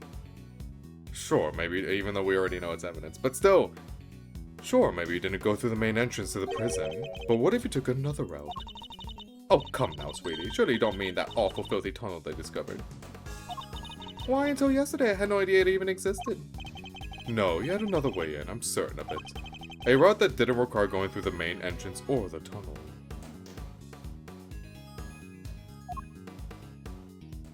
Bitch, what? It was a pressing thing!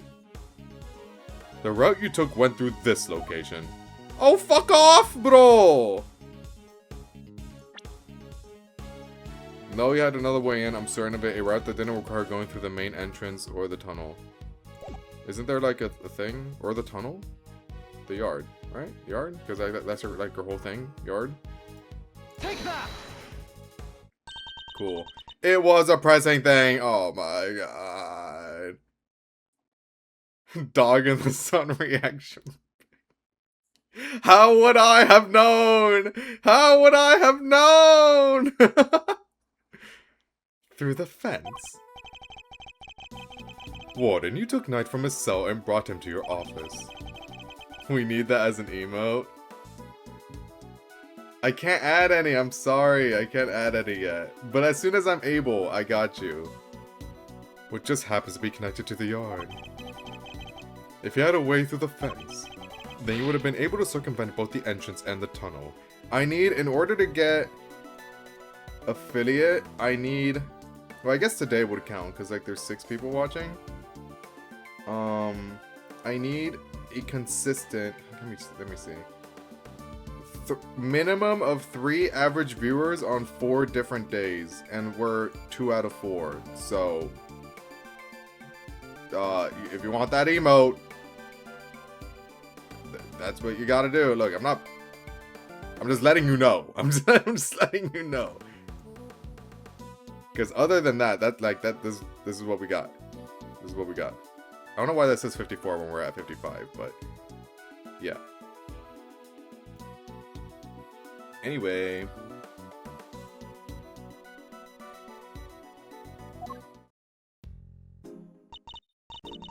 A gold star for creativity, darling. And how would I have gone through the fence? An extremely high fence, topped with razor wire with thousands of volts of electricity going through it.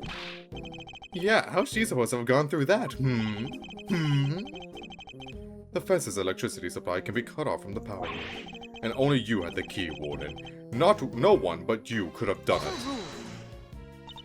Utterly ridiculous. The power room is on the prison side of the yard. Warden Lagarde was on the detention center side. How would she even have reached the power room? Exactly, Verity, darling. Well, cleverpuss. You've dug yourself a real hole now. Aye. If there is no record of Warden Lagarde having entered the prison proper. Why does Switch display that? Oh, I did that because one has more viewers while the other does not. The investigation collection is, what was it? I would be the only one streaming that game. The first time I checked that, at least. And the idea that she could have shut off the fence by using the breakers out of the question. But there must be some way she could have done it. Take a deep breath, big guy. Lose your cool and you've lost everything. But if I don't find a solution, she might still wiggle out of this. Hey, I said take a deep breath, not freak out and completely lose your cool. There's nothing to be gained by banging your head against the same wall, yeah? Ah, God, I love this guy. No matter how you look at it, Warden Lagarde couldn't have done it alone. Mr. Edgeworth, if you cannot find out... I found the answer, I think. You aren't doing yourself any favors by obstructing justice with your silence. That was a reflexive objection. I don't know what I'm talking about. But now that I've yelled it, if I don't come up with an answer, it's all over. I have one more thing to add, if you permit me. Something that explains how the warden could have shut off the breaker from the wrong side of the fence. Yes, because it's not as impossible as it seems. What enabled her to shut off the breaker was an accomplice! Oh shit! She couldn't have done it alone, but what if she wasn't alone? Oh, now we're talking. Way to flex the old grey matter, kiddo. I believe that Warden Lagarde had an accomplice. Enough. You disappoint me, Mr. Edgeworth. What? I'm not wrong. What do you mean? Mr. Edgeworth has said nothing wrong. See? Even Gumshoe said it. The inmates of this prison are all issued with security bracelets. Okay, so the dog isn't. Is it the dog? Is it the fucking dog? The ones that raise the alarm if people go where they're not supposed to. Oh, fuck. I see they have realized your error, and we are, of course, within the prison grounds. Where not only the bracelets worn, but even the guards surveil each other for signs of wrongdoing. And despite all that, no one noticed Mr. Coserado's escape. Well, yeah, they surveil. They're not competent while doing it. The only ones who are free to roam are the animals. Well, there's your answer. Are you dumb? And they most certainly could not have operated the breaker. No, so our accomplice must be human. Oh. Okay, well, I'm sure that dog could have done it. If Candace told the dog to do it, the dog could have done it. Overruled. Then who did it? Given that it cannot have been a prisoner or a guard. Objection! I wouldn't be so quick to rule out either, Your Honor. The fact is, there is one person, someone whose movements weren't restricted. And I have just the evidence to show who that free-roaming person was.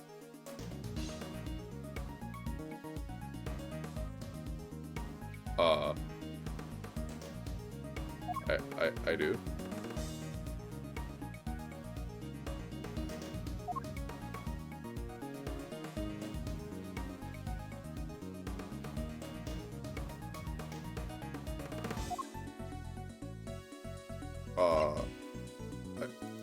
I do. Someone that was free. What, Knight? Knight didn't have a bracelet, right? Not yet. Was it Knight? No, there's no way.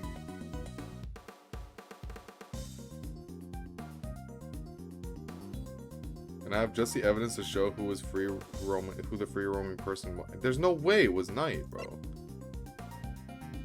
I refuse to believe that. I'm sorry. Oh. Was it fucking Saw It? Take that! Are you kidding me? This guy's still relevant? Bro! This is one of the prisoner's bracelets. Indeed, a broken bracelet belonging to a certain self-proclaimed model prisoner. What do you mean? And who is this prisoner? We didn't reach the associate requirement yet. Well, it has to be like an average of, because like every time I end stream, I get like an email saying, "Here's your Twitch stream report," and it's like average viewers, the 3 point or whatever, or 4 point something.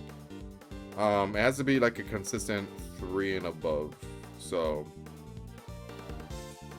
I mean, if 3 people tune in, but it's on an average of 3, then it doesn't count. At the end of the day, it doesn't bother me. I'm going to stream regardless, but that's how it works. Frank Sod, Warden Lagarde's favorite inmate. It's strange, isn't it, Warden? That he was able to keep his broken bracelet hidden and wander freely around the prison all the while. That is pretty funky, and I don't mean in a good way. Aw. Kinda nasty, but aw. It couldn't be the case that he was permitted some sort of special leeway, could it? Although you are in the habit of giving such leeway to certain others. Bodied armor Carnus, for example. Overruled. Mr. Edgeworth, that is pure speculation. Objection! In that case, why don't we ask Mr. Sod himself? I'm confident it will confirm for us that he and Warden Lagarde were accomplices in this crime. If the two of them had worked together, a certain route into the prison becomes viable. Do we add a roulette wheel emote? I'm 100% adding the sun dog. All right, I'm 100. That is not a bad idea though. That is not a bad idea. I think we should discuss whether the wheel will be appropriate. And I think it would. The real route by which Knight was moved from his cell to the prison proper. Recall that there were two big obstacles in her path. First, the security camera outside Knight's cell. Second, the electrified fence in the yard. But she was able to remove both obstacles in one fell swoop, by having Miss Assad shut off the corresponding breakers. Alright, Mr. Edgeworth, you've had your fun. And, do you still deny it, Warden Lagarde? No, darling, you've got me. I admit it. Warden? Tell me this isn't true. Okay, how, like, well do you two know each other? Or are you two, like, best of buds? That's crazy.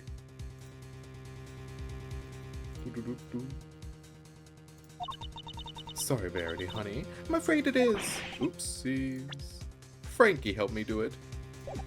No way. Eustace is just like a bystander. You did it, Miss Edgeworth. You got her. Nice shooting, cowboy. She won't be reading out of this now. As Mr. Edgeworth said, I had Frankie switch off the breaker. But we didn't kill Knight, did we? No, sweetums, no we didn't. What? I love when the people that we're accusing are always like, oh yeah, I did that thing, but I didn't kill the guy. I did all the shit that's like super sus to leading up to killing the guy, but I didn't kill him. That wasn't me. You're crazy. Oh, Verity, dear, I doubt your precious goddess will want to hear my excuses now. She is all merciful, except to Miles Edgeworth. Yeah, but to confess, and you shall be saved. Oh gosh, alright, I was being threatened. I had no choice but to do as he said. Are we blaming Saw it? Who's he? Body Demacarnus. Oh. I thought we were blaming Saw it for a second. That awful assassin. Carnus? How long has it been since that awful man came here to my beautiful prison? I'll never forget the day he arrived. No, the fox! No! The moment we were alone, he said this to me. You should know that I have other dogs. Dogs not confined to this fine institution. Others? Yes, very loyal dogs. Dogs who will do anything I ask of them. Of course, he wasn't talking about real dogs. I know, thank you. He was talking about his very human cronies. And then he said one last thing. I would recommend that you take care in how you treat me during my stay here. I wouldn't want to have to set my dogs on you, or your precious family. You know, I just noticed the badge on her hat there. Look at that. That's neat. Oh, because it's covered all the time. Oh, that makes sense. I had no choice. I gave him that cell. I gave him everything he asked for. Everything.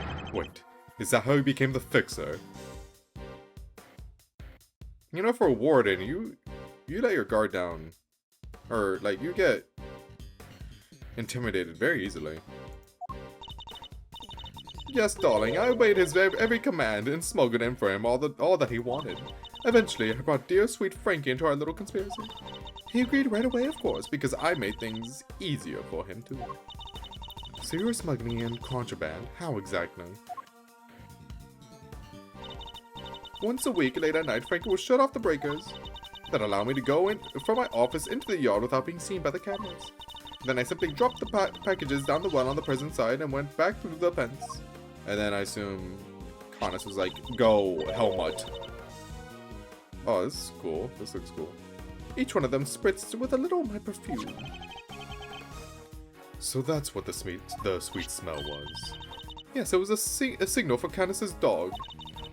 Uh-huh. I see. When he picked up the scent, he would fetch the packages and bring them back to his master. We had to make sure Rocco wasn't in his cell at the time, of course. Can't have been easy keeping him from finding out. Oh, we're all very much creatures of habit here at the prison, darling. Everything runs to a schedule, meals, exercise hours, that sort of thing. We knew when he wasn't there. And that adorable little bear of his freezes with fright at the sight of Candace's dog, poor thing. So there was no risk of him raising the alarm either.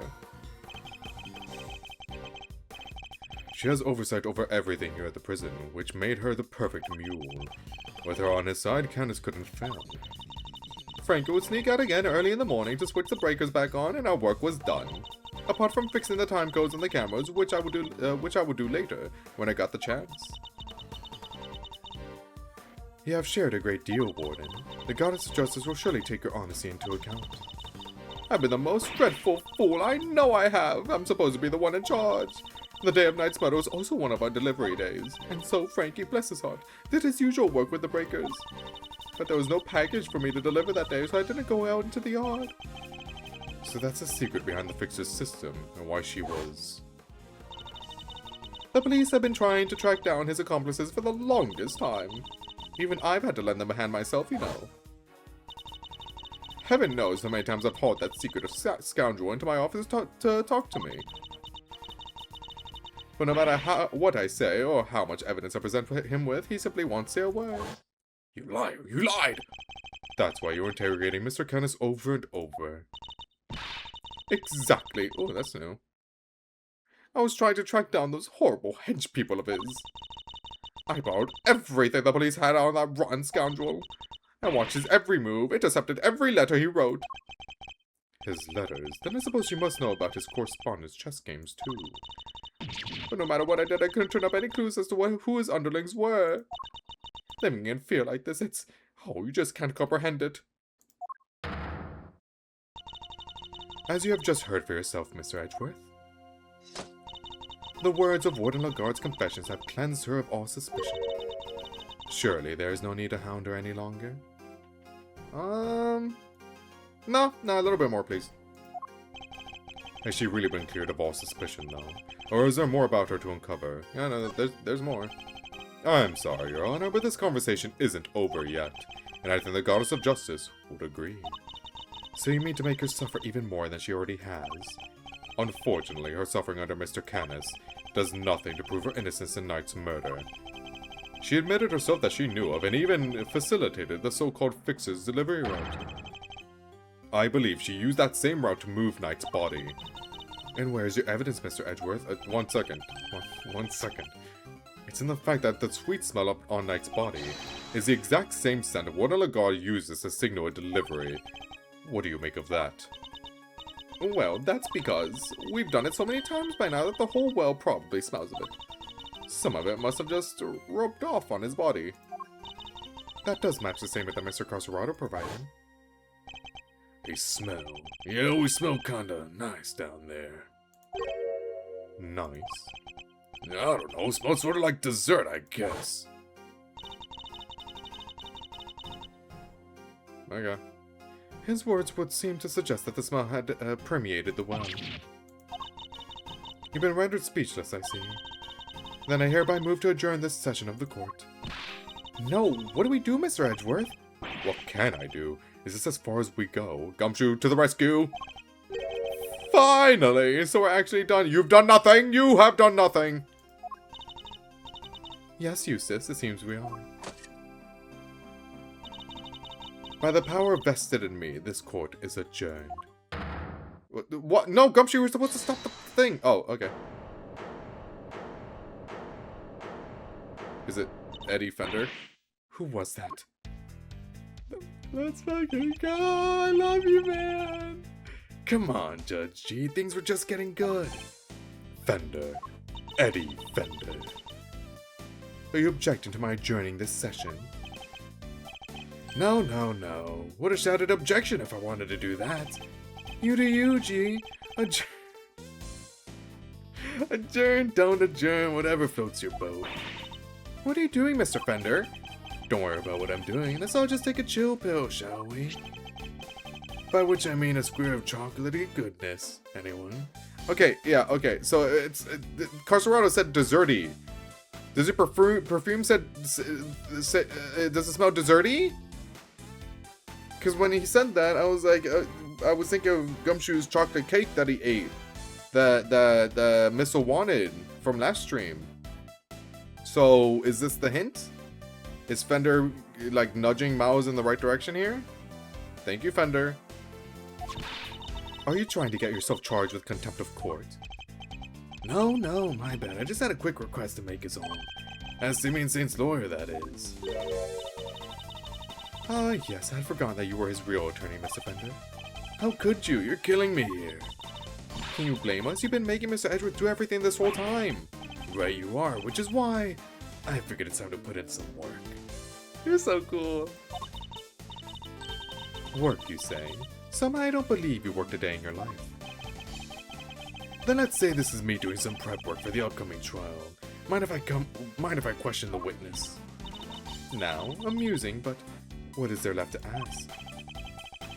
I've got a feeling in my funny bone that Thieves here has something more to tell us about the killer. Do I? Yes, indeed. See, as a major player on Team Simeon, I can spot a sympathizer when I see one. And you don't think he did it, do you? So tell us, who did? Come on, spill the beans. We're all ears. Mr. Edgeworth, what's he doing?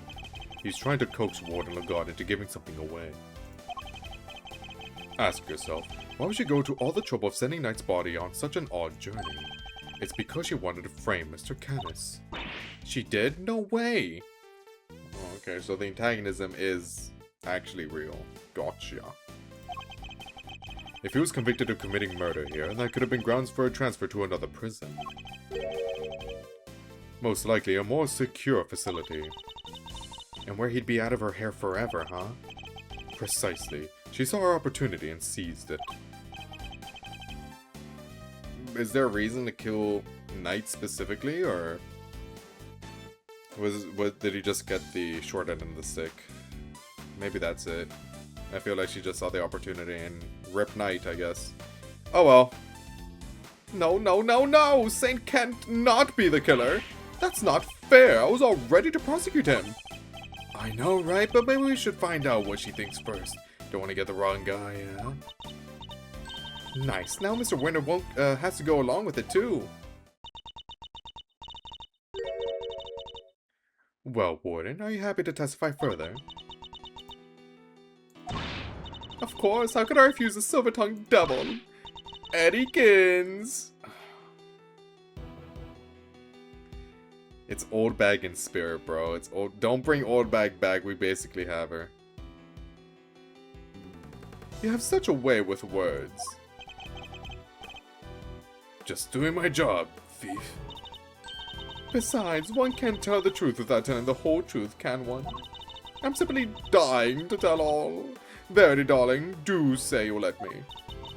As you wish. Court is unadjourned. I can't believe you pulled that off, Mr. Fender. That's my goat. That's my goat. Me either. Thank you for the timely intervention. Hey, it's the least I could do. Kay's not wrong. I've been leaning on you hard, and besides, the defense never rests, am I right? Simeon's depending on us. Sadly, I think I just about exhausted my reserves of cool lawyer chat there, and we can't foul this up now. Which means you're up to bat, Miles McSmiles. Show him that never rest spirit. I shall. Fabulous, so let's get started.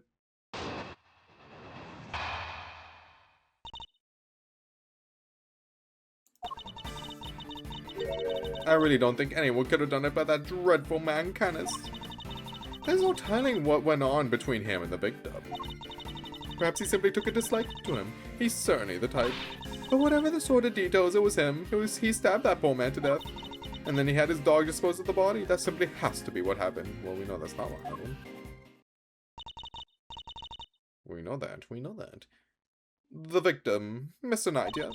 I did him the most terrible disservice. Yes, you killed him.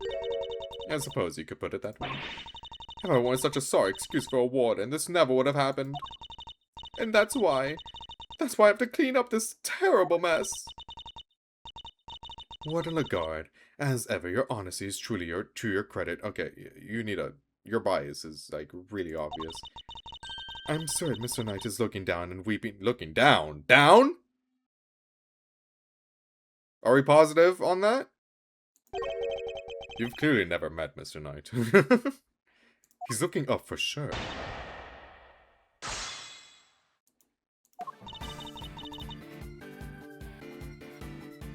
Well, oopsies. Hold it! You seem very confident in your assertion. Why is that? Because all the other children in my little home are absolute sweethearts. They have faith in themselves and in one another. They have faith in the gods and me. And they work hard every day to better themselves. None of them would dare commit murder. That's a very touching reason indeed, and I don't believe a word of it. But Candace, oh, he's rotten to the core. He's the only one who would do something like that. Hold it! I just like pressing, because you never know what might happen. Knight was being kept in a holding cell while Mr. Candace was in the prison proper. What could possibly have happened between them when they were at opposite ends of the facility? Prisons aren't as big as they seem, you know. All kinds of awful things can happen. But Knight only arrived 2 days before he was murdered. I can't imagine anything significant happening in that short space of time. They don't know Candace, my dear. He'd find a way, I'm sure of it. I mean, I don't doubt you. I don't doubt that. Hold it! How could he take a disliking to somebody all the way over in the holding cells? Oh, I'm just plucking possibilities out of the air, dog. As I said, there's no telling what really went on between them. You're so awfully okay, so this one we bring up the record, right? Because you said you would know all the records, but like clearly there's something going on between them. Okay, cool. So this is the one. You're so awfully serious, aren't you? Not that I mind, of course. Why is she looking at me like that? So noble, so dashing in that marvelous suit, so clever. I can feel myself becoming your biggest fan, darling. I really can. This really is old bag in spirit. Stay with me, Mr. Edgeworth. I was prepared for that mental onslaught.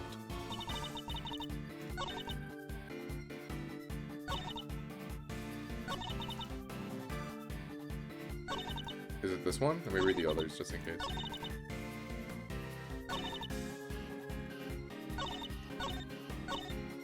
If it's not this one, it's the last one, right?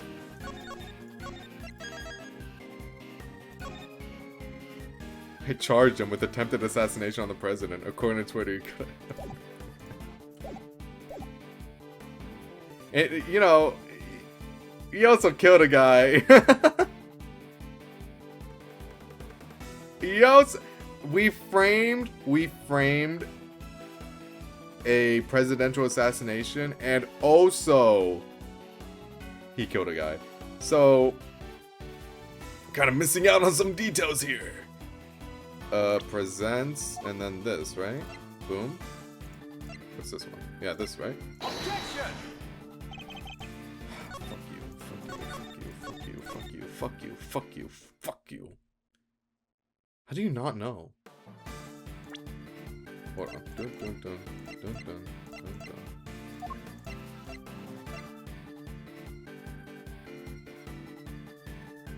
Oh, is it this?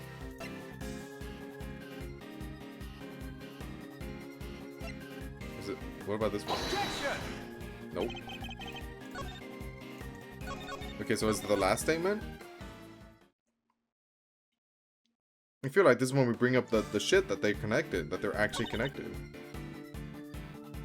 Unless it's this one. He took a disliking to him, like that's false because they were doing correspondence chess. Objection! Oh, fuck you.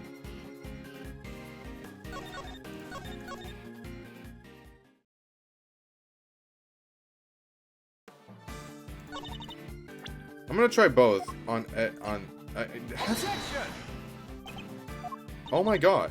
What the fuck, bro? Is it not? It's gotta be, man. It's gotta. There's no way I'm wrong on that.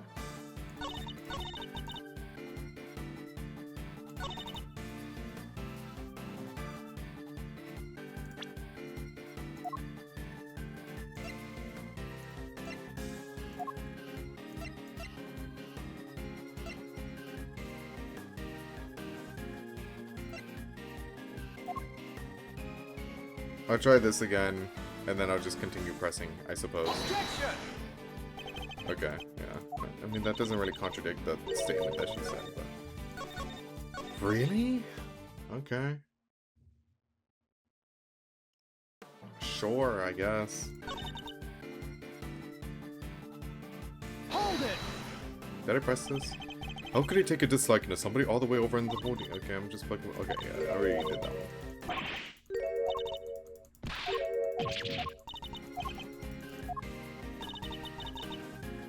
Hold it! What more can you tell us about those sordid details? Well, we all know what Candace once did for a living. I doubt the killing party gave him much trouble. Especially as the victim was already injured. His neck, I think. Couldn't turn his head to the right, poor dear. That's what they told me when they brought him in anyway. They must make some sort of report for the warden when new prisoners are admitted. You seem keen for us to think you didn't know much about Knight. That's because I didn't, sweetie. And the victim was simply a fun target to that monster, nothing more. I expect Candace used the chisel that was hidden in that chest set, don't you? Awful grisly business. Just imagine the man probably didn't even have time to cry out. I see. Thank you for your thoughts. They were very helpful. Actually, I'd like to hear about them in a little more.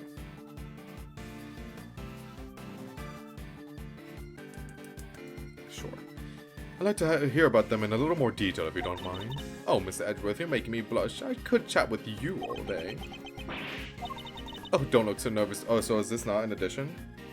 Don't look so nervous, darling. I'm only teasing. Of course we can talk more about them some more. Oh, no, it's not an addition.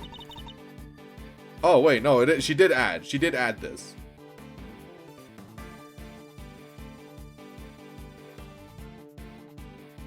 Oh my god. We're pressing dust on motherfucker, bro. I swear to god.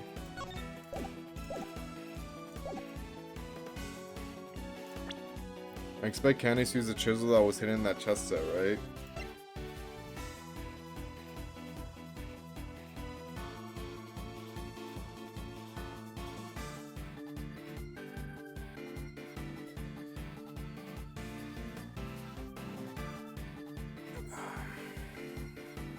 How did he do that? According to you, how?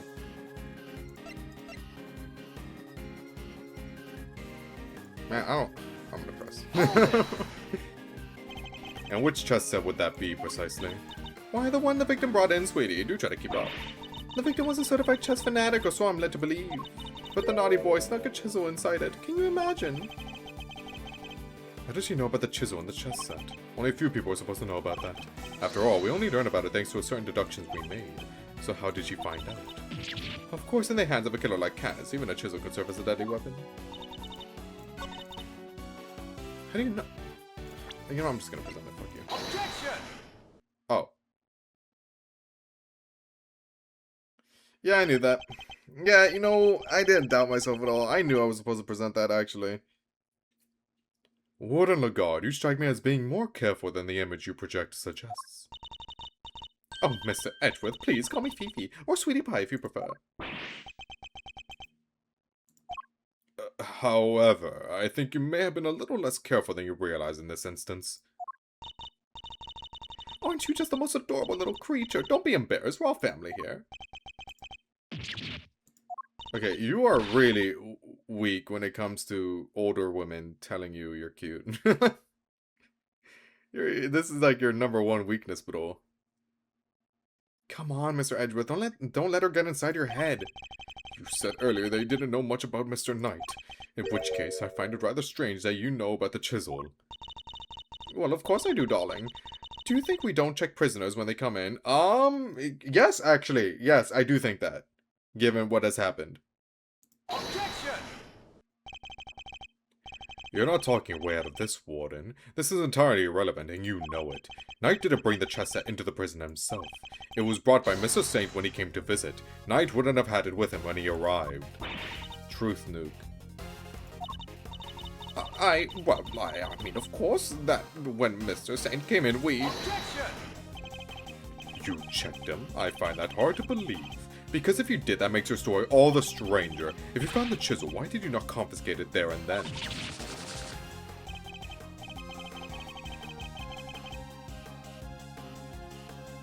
Why'd her fur shake? Or unless I was like, supposed to be like shivers up your spine or something. Like everything shook. Whatever, it doesn't matter. Judge Gavel, did you tell anyone about the hidden compartment in the chess set? I did not. If no one leaked our findings, then how exactly did you learn about the chisel, Warden Lagarde? Because it certainly couldn't have been when you checked Knight or Mr. Saint on their arrival. Indeed, such a thing would imply an intentional oversight if it had been found, yet let through. Precisely. So, Warden Lagarde, answer truthfully this time. Where and when did you learn about the chess set? Yeah, this looks pretty bad for you. Won't lie. Alright, darling. There's no need to rub it in. You got me, alright? I questioned Knight. That was when I learned about the chess set. But please, you have to believe me. I did not kill him. One moment, Warden. This is a significant development. The court requests that you make a detailed statement on the record. Any objections, Mr. Edgeworth? Sure, go ahead. Why not?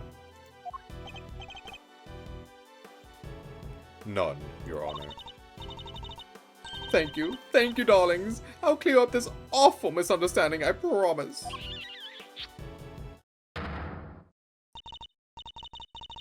Very well. Go ahead, Warden Lagarde, and please, tell the truth this time. Her lies are starting to wear thin. This is my chance to expose her. Let's do it. My Truth Part 2? I said I questioned Knight, but it wasn't anything serious, you understand. I make a point of talking to every newcomer to our little home.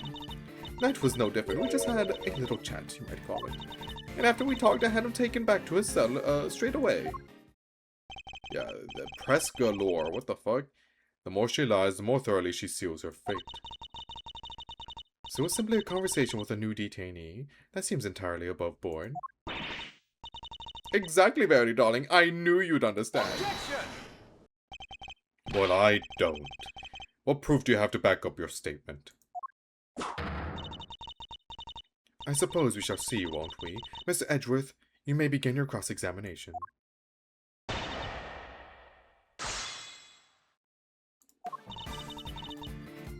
Oopsies. Hold it! Pursuit is also not arranged. You know what? Why not?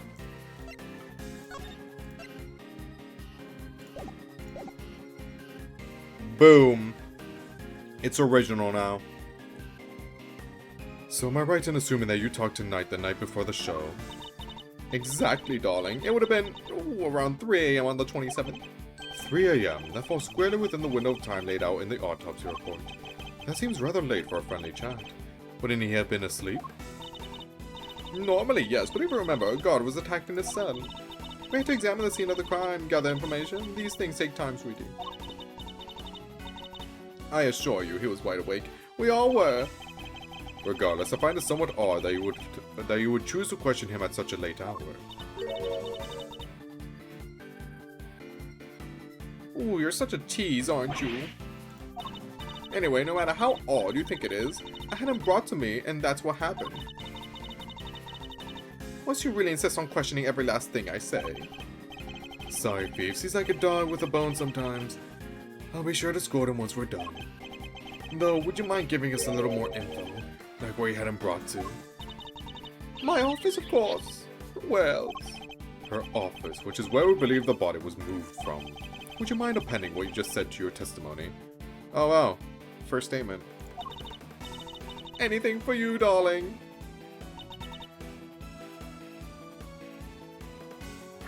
Is there anything we present here? 3 AM.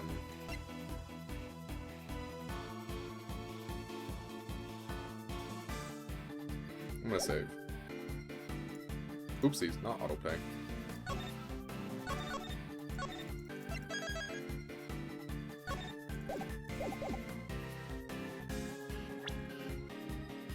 No, no.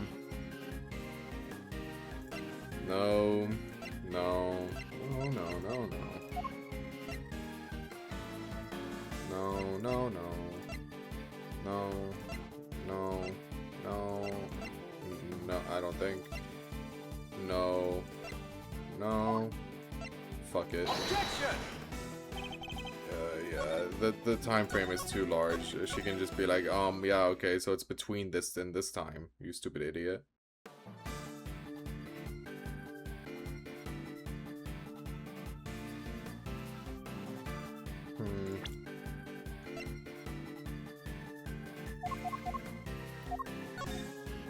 Oops.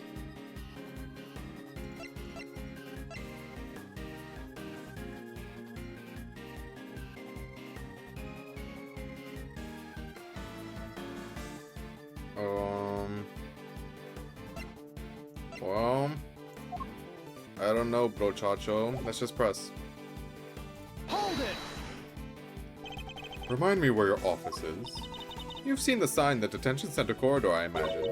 The one that says no entry. That's it, sweetie. My office is just up in there, a short walk from the holding cells. I understand that you also have access to the yard. Why, of course, that's where my gorgeous little garden is. Oh, I see where you're going with this. You're saying that's how I moved the body. You had the means, and the opportunity. It's hardly impossible. Hardly impossible proves nothing. You have no evidence for this assertion. I don't think I do. There is no other way that the body could have been moved.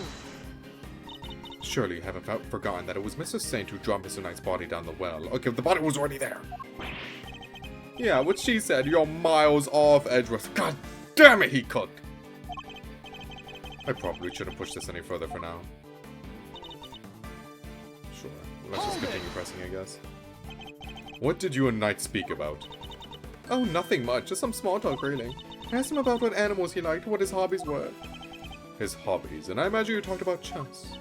Oh, yes, I couldn't stop him talking about it, in fact. He even had a piece of paper covered with little notes about it in his cell. At least, I think that's what they were about. So she's seen Knight's correspondence chess diagram.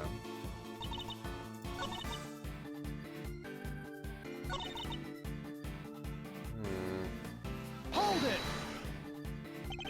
How was he when you spoke with him? Oh, he was so open and honest, darling. What? That guy? Honest? He was talking about one croissant and promoting a prawn. I suppose he must have been hungry. And croissant and promoting a pawn. It seems he spared no one from his obsession with chess. Okay. Hold it! If he really had gone back to his cell, he would still be alive today. You really think I murdered the poor man right there in my office, don't you?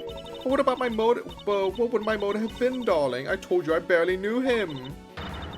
I'm no angel. I have my grudges against Canis, but Knight had nothing to do with that animal. Ah. She really does hate Canis. Warden Lagarde, I must insist that you penned that yeah. Okay, there it is. I must insist that you append that statement to your testimony. The other one was a red herring. You think it is that because you progressed, but it gave you the illusion that you progressed. It gave you the illusion! Objection! Boom. Judge Gavel, I'd like you to take a look at this. Notes about a game of chess. What is the significance of this, Mr. Edgeworth? It was found in Knight's cell, which is exactly where you said you saw it too, Warden Lagarde. But you didn't just see this game in Knight's cell, did you? You've seen it in Mr. Canis' cell too. What do you mean? Objection! Oh, come now. Don't tell me you haven't taken a look at the chessboard at maximum security. I imagine he watches every move like a hawk. Or rather, I imagine you feel that doing so is your only option. If she wants to find out who his cronies are, right? Personally interrogating your own prisoners is highly irregular, to say the least. But as you said, Mr. Canis had threatened you. He put your precious home at risk. That's why you took it upon yourself to question him. You wanted to find out who his dogs were. And so what if I did? You also told us you read his letters, which means you must have known about one key fact. You knew he was playing correspondence chess. And then who should appear but Knight, carrying with him a diagram of a very particular game. We ourselves used that diagram to infer a connection between the two men, and it seems you came to the same conclusion. But in your fear, you took your reasoning one step further. You surmised that Knight was Mr. Canis' henchman, sent to kill you. Which is the real reason she had that chat with the Bronxter. If his boss wouldn't crack, maybe he would. And when you questioned Knight, you made another discovery. For there inside his chess set, you found a hidden chisel. The paranoia got to you, buddy. The murder weapon hits itself. As far as you were concerned, that chisel meant one thing. Canis.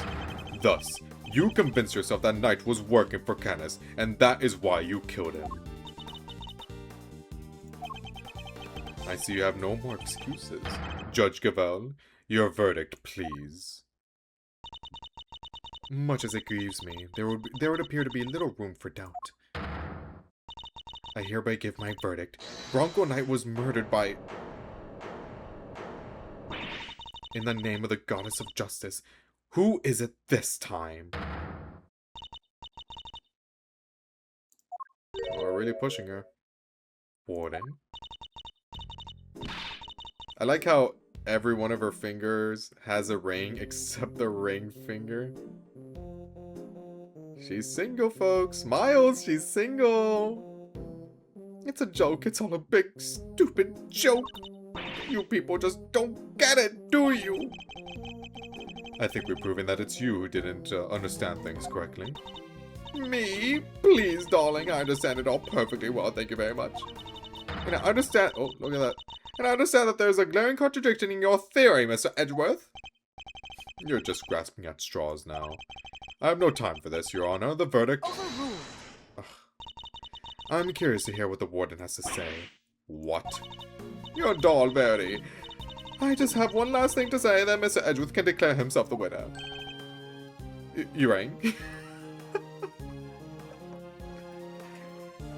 Hello, I'm winner. Does anyone need some winning?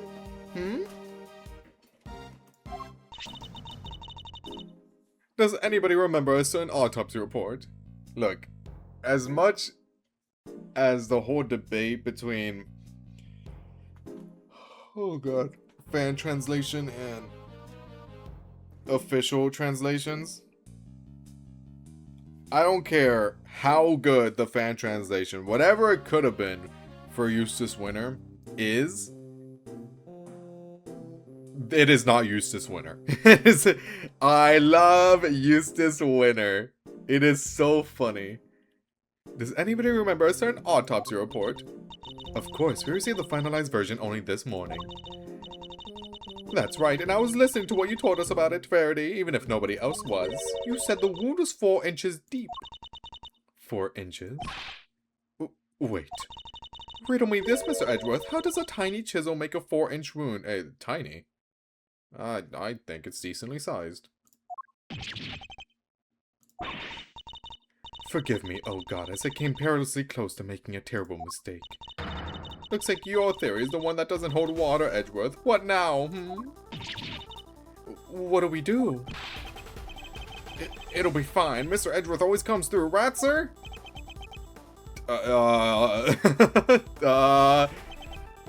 Looks to me like the Mausertron's out of commission. How many nicknames do you have for him?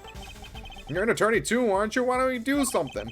Turn things on their head with a desperate bluff. Blurt out the first mind-blowing thing that comes to mind. Phoenix does it all the time. Look, detective, I'm as much of a man of action as the next guy. But without evidence, we're up a creek without a paddle here. This might be the end of the road. We can't give up now. We have to do something. I'm certain that Warden Lagarde is the killer. It's the only explanation that fits the facts of the case. But if the chisel wasn't the murder weapon, what other bladed weapon is there here in this facility? It seems we still do not have all the answers. Nor the evidence to provide those answers. No, I have the evidence. I think. Alas, we must wait until the trial to see this matter resolved, I'm afraid. Objection! Oh, come on, G. You're just giving the killer a chance to destroy the evidence. Are you calling the judicial process into question, Mr. Fender? Nope, not me. Nuh-uh. I tried, Miles. Any bright ideas? What is the real murder weapon, since it's clearly not the chisel? Confound it. This question throws everything we've deduced out the window. Okay, but, like, it's still, the chisel still had blood on it, though, so, like, what's up with that? Nothing to add, Mr. Edgeworth. Allow me to remind you that claims not supported by sufficient evidence are subject to the harshest penalties.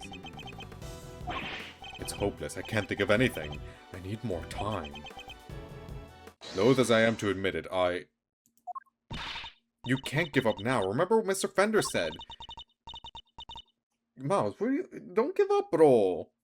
Grasp at straws. You don't need Kay to tell you this. Phoenix right. You flashback to him. Simeon's counting on us. Without us, he's... Remember how upset he was? He was devastated. Nobody's in more pain than him over Mr. Knight's death. There's no way he did it, but if we can't save him, who will? And what's more, he believes in us. He's sitting in that cell waiting for us to bring us some good news. And I, for one, won't walk away until we have some. Okay. Gee, Miles, your little buddy there is quite the motivational speaker. And she's right, too. When you find yourself on the ropes, think of your client. Picture them pleading with you to help them. Doesn't that make you want to fight back as hard as you can until the very end? Think of your old man, good old Gregory. No matter how bad things looked, he'd always find a way to turn it around to save his client. And you're just like him, right? If there's any way to force a turnabout here... Oh! You're the one who will find it. Simeon's counting on you. Judge Gavel. You seem to have recovered your composure, Mr. Edgeworth. But if you mean to attempt a defense, I would advise you to consider the ramifications. You have repeatedly proposed misguided theories and have made numerous false accusations. If you do so again, I have no choice but to judge you unfit to serve as a prosecutor. Well, and relieve you of your badge for good. Well, this is bad, guys. She's right. I have put forward a number of theories that prove to be flawed in one way or another. Have I made some sort of fundamental oversight? Wait, she said my theories were misguided. Is she trying to help me? Nothing to say, then the court will tolerate no more of your time wasting. I hereby, Sir, Mr. Edgeworth, give my verdict. That's it. I've been thinking about it the wrong way all this time. My theories weren't misguided. I was being misled. The defendant, Simeon Saint.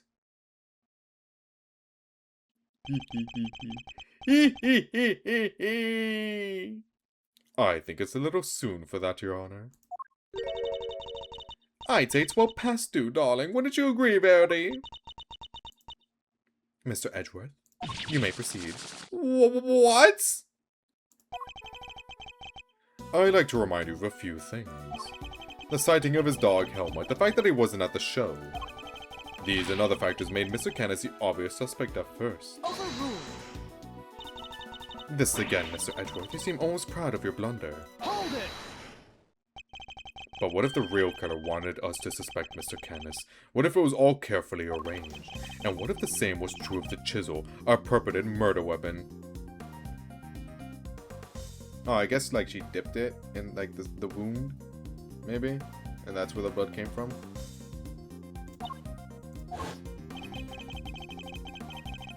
Knight had been stabbed multiple times in the same place with a bladed instrument. What if he was stabbed with the chisel after the real murder weapon had been removed? Ah.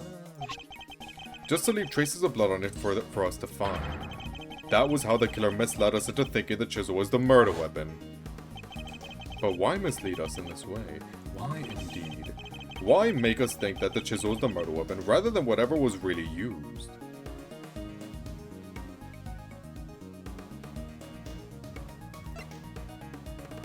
Right? That's like her whole point? That's like her whole thing? Warden, you took advantage of what the chisel seemed to suggest. What it suggested? What are you talking about, darling? Mr. Winner, if I were to tell you the murder weapon was a chisel, what would you think? Huh? That Mr. Canis is the killer? And there you have it. I have Winner as proof. He's the one who wins, of course. That was a trap the warden set for us.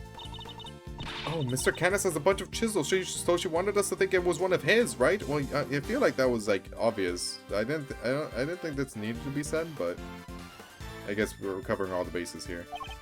Indeed, that was our plan right from the start, to frame Bodhidharma Canis. Your reasoning would appear to be sound. Warden Lagarde certainly seems to harbor a deep and abiding hatred for Mr. Canis. However, I think you know what I'm going to say next. That alone is not sufficient proof that Warden Lagarde is the killer. I knew that wouldn't be enough. There's only one thing that will prove it. The real murder weapon that we know must exist. If you cannot prove your theory, then this conversation ends here. Objection! If we could just find the real murder weapon. Objection! How many times do we have to go over this? We searched the prison from top to bottom. Eustace is quite correct. What if the murder weapon is on her right now, inside her coat? Because all three of you searched. So that's like an opportune moment to get rid of it. No other possible murder weapon has been found, so I'm afraid you're a bit of at an impasse. Objection! I can still prove my case yet, Your Honor, because it's still here inside this prison. This would have made sure of that. The security gate? I'm glad you at least remember what it is, and you remember what it does. Of course I do, I'm not an idiot. The security gate detects metal, which means you can't bring anything metal into the prison or take it out. Oh. Precisely. If there is another murder weapon, it cannot have been taken out off the premises. But nor can it have been brought into the prison in the first place. And so we find ourselves right back where we began. Judge Cavell. What I am trying to tell you, Mr. Edgeworth, is that if you wish me to believe that there is another murder weapon here in the prison, you will also have to explain to me how it got here. I don't think I have an explanation for that.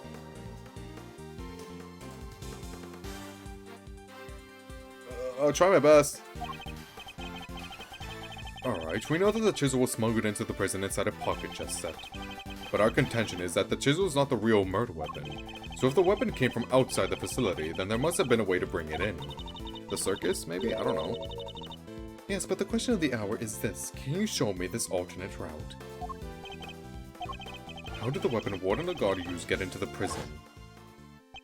You borrowed evidence from the police to help with your investigation, is that correct? Why, yes, sweetie. Everything related to kindness is with me now.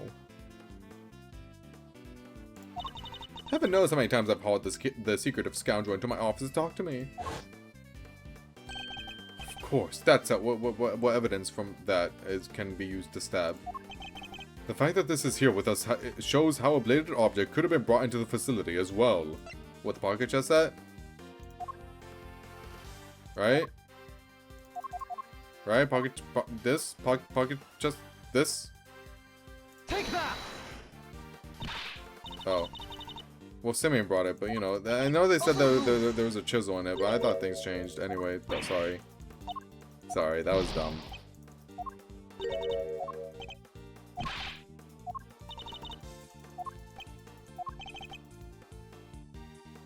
The fact that this is here with us shows how a bladed object could have been brought into the facility as well.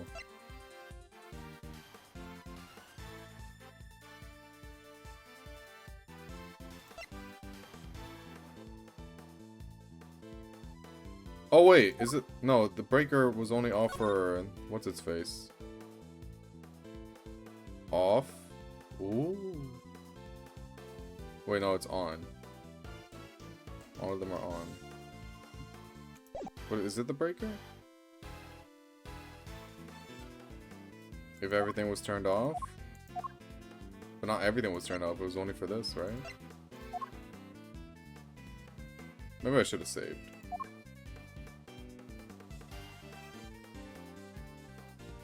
How was it brought into the facility?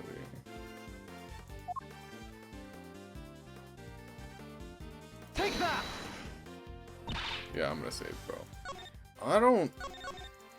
I feel like this is definitely a streamer dumb moment, I think. I just don't know.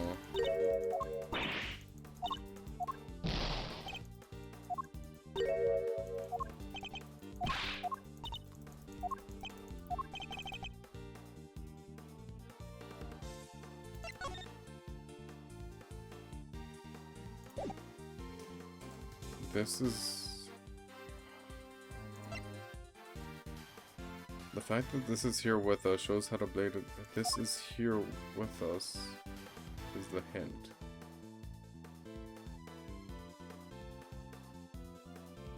Like in where they're standing right now. This, like in the environment they're in, right? So this. Take that! Oh my god, dude, I'm fucking horrible at this game. Overruled.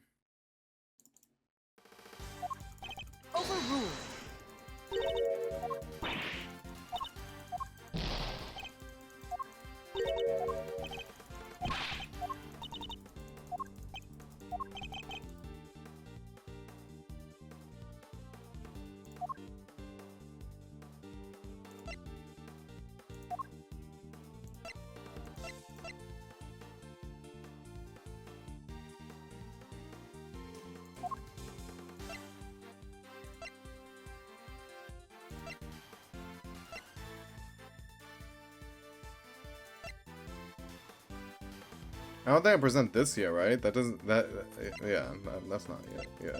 No.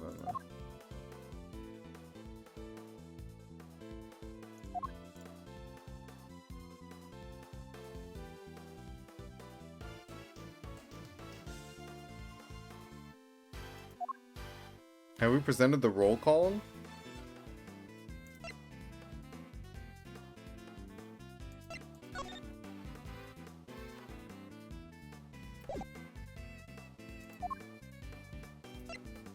Take that. Oh my god, dude, I'm so fucking bad at this game. I don't know. Oh my god, I don't know. Holy shit.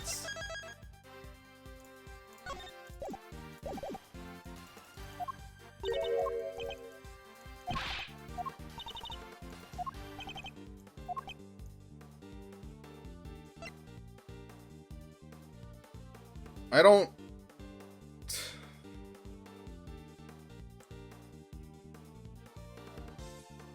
They're trying to handhold you with that flashback?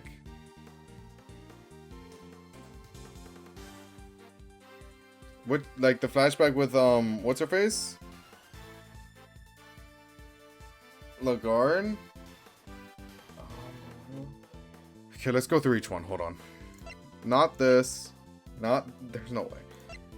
Not this. We presented that and it didn't work. Not this, not this, not... There's no way. Why would this be it? So not the first page. Fuck the first page, right? We tried this, didn't work. That's... There's no reason to. There's no reason to. This is for later. We tried this. There's... maybe. No, but no, we tried... That doesn't... It was only for the security camera footage. This is nothing. Tunnel prints. Shows paw prints made by... No. There's no way... No. No. Contains traces of blood hidden by Candace inside that has a small bow attached to it. Only two such bows exist. One is attached to the helm of the dog, the other to Candace. Oh my god.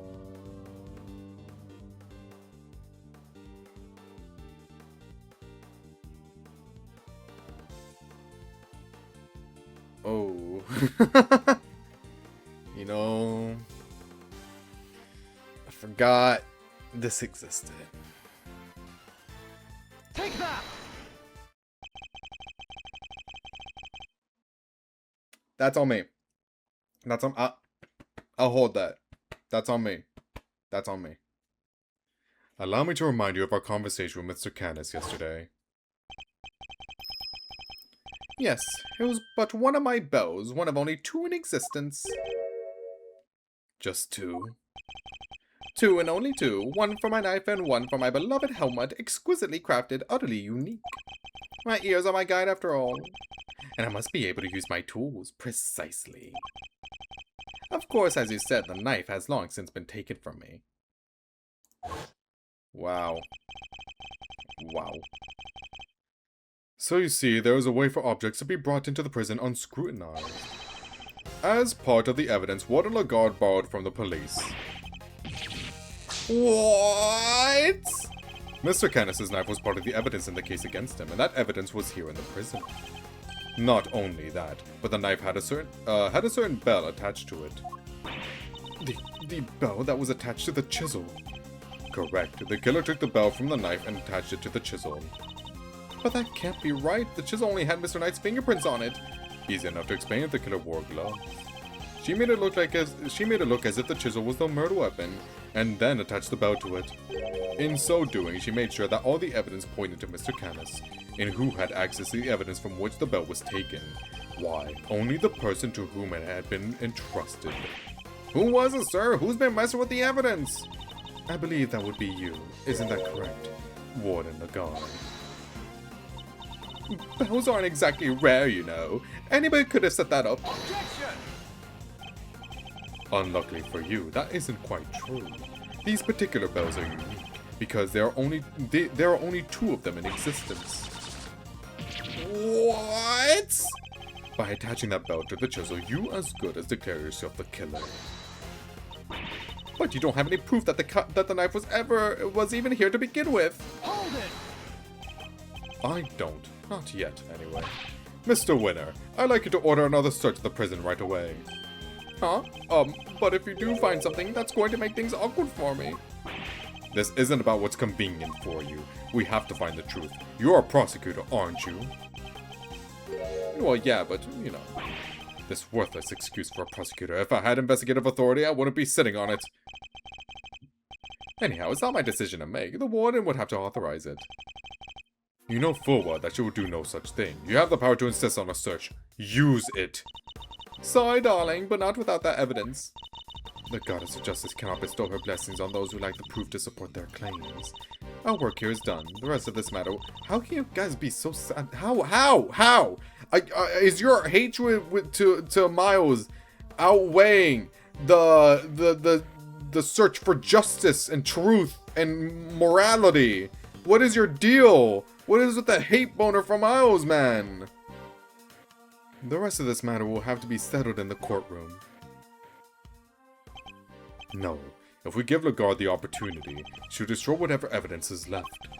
I have to object. I have to stop them. But what do I say? I don't have anything concrete to offer.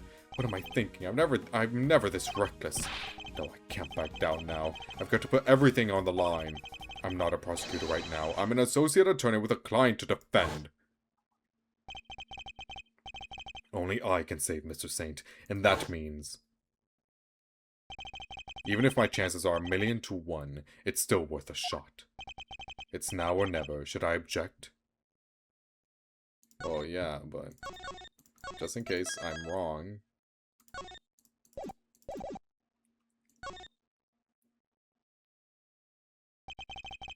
I suppose this must be how a certain serial bluffer always feels. Oh, I wonder who he's talking about.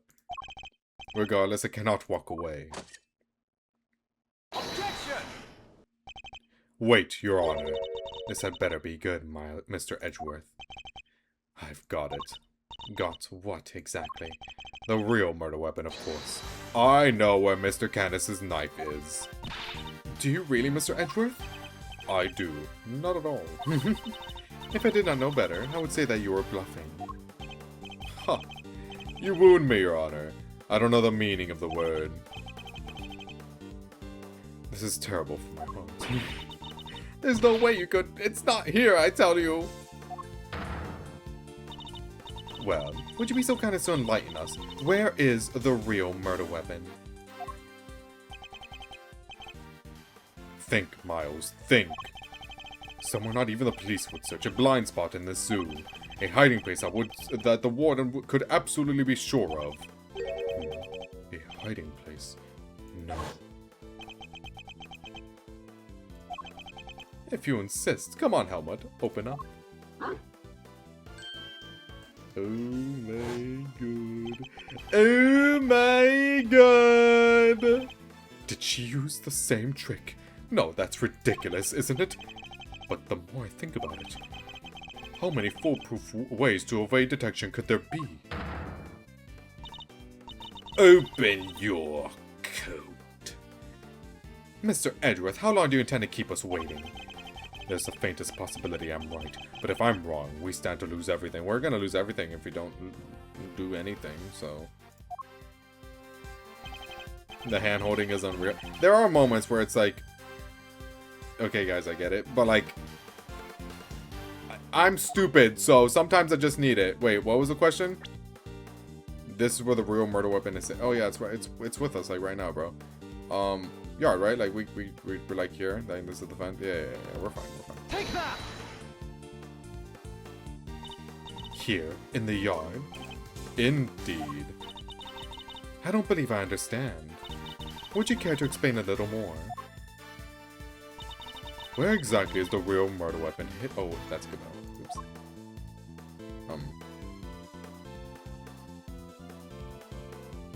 Where Gavel is? I thought. Wait.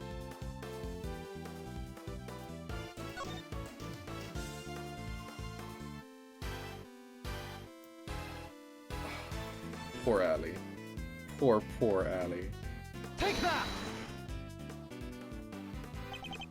Of course. That's what it must have been. Okay, so no, she actually did just feed the, oh my god, poor Allie. I thought like as in like, oh, hidden in plain sight type of trick. Nope. Nope, she just gave it to the animal. Got it. Honestly, kind of forgot that Allie's tummy was kind of upset. Now we know why. Of course, that's what it must have been. Huh? What's the matter, detective? It's the metal detector, sir. It's a reaction to the alligator. What? How? The metal detector was reacting to something inside her, after all. Your Honor, I'd like to remind you of this piece of evidence. The chisel. Didn't we just figure out that that isn't the murder weapon? You might recall that Mr. Canis had this chisel in his dog's mouth. Would you believe that the real murder weapon was hidden in much the same way? That's right. The murder weapon is hidden inside the alligator in that pond over there. Oh, Ace Attorney. What? No way! We detected the presence of a metallic object during our earlier investigation. Judge Cavell, we need to know what's inside that alligator. Understood. Then we will need to summon a veterinarian. I'm sure I could get the little sweetie to open up for us. I'd be happy to give it a try. Let me try. Please, by all means. Say ah. Warden Lagarde, the real murder weapon is about to be revealed. Why not do the right thing and confess? I have nothing to confess. As you wish. Then you can simply wait and watch as your lies are exposed. Sir, we got it! Well, that's pretty damning. That has to be it. It's over, Fifi Lagarde. The real murder weapon was Bodhidharma Canis' knife, making you the only person who could have killed Bronco Knight. I'm not the criminal here. This is all Canis' doing. I did the right thing. Knight was a threat. He was Canis' lapdog. Curse that despicable man, Canis. Why did he have to come and ruin my perfect little home? We could have been happy forever if it wasn't for him. He ruined my paradise on Earth. He ruined everything. Curse him. Curse that pitiless butcher. That awful, terrible, despicable man. Curse him! Oh my god, him!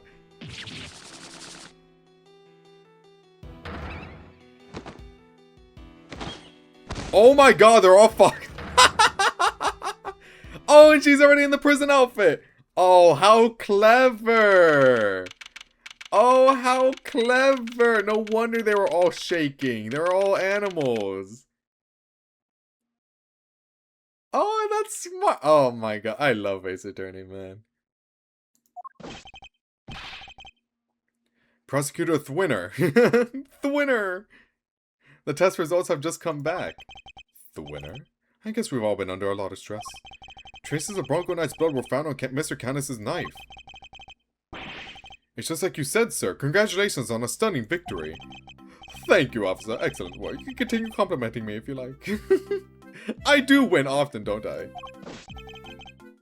Yes, sir. Thwinner wins again. I think I'm welling up a little. With rage? Excellent work, Eustace. I'm going to...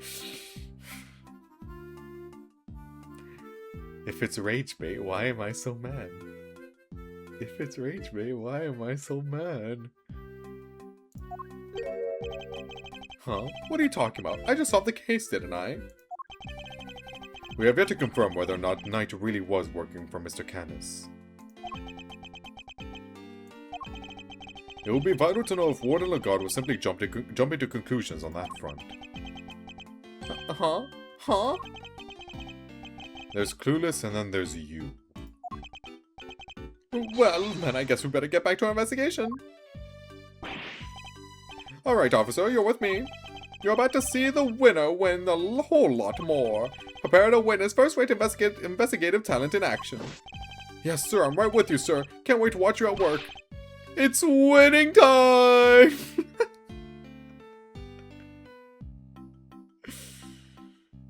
Oh, this is 100% going to infect every other playthrough we do. Oh my god.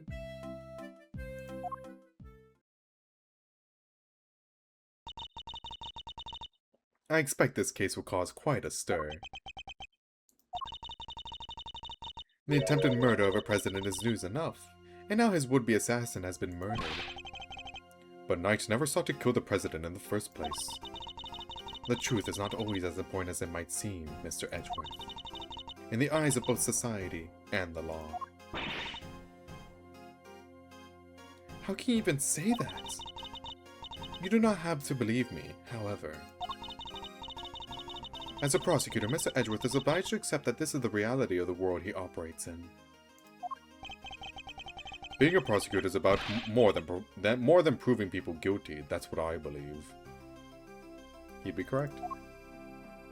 You guys would benefit a lot by just listening to Miles. Just saying. We're all free to believe as we choose, but the law is not to be toyed with for our own personal goals. If you refuse to accept this, then you must prepare to suffer the consequences. What does that even mean? Well, you're not going to take his... I'm afraid I must be going now. Farewell, Mr. Edgeworth.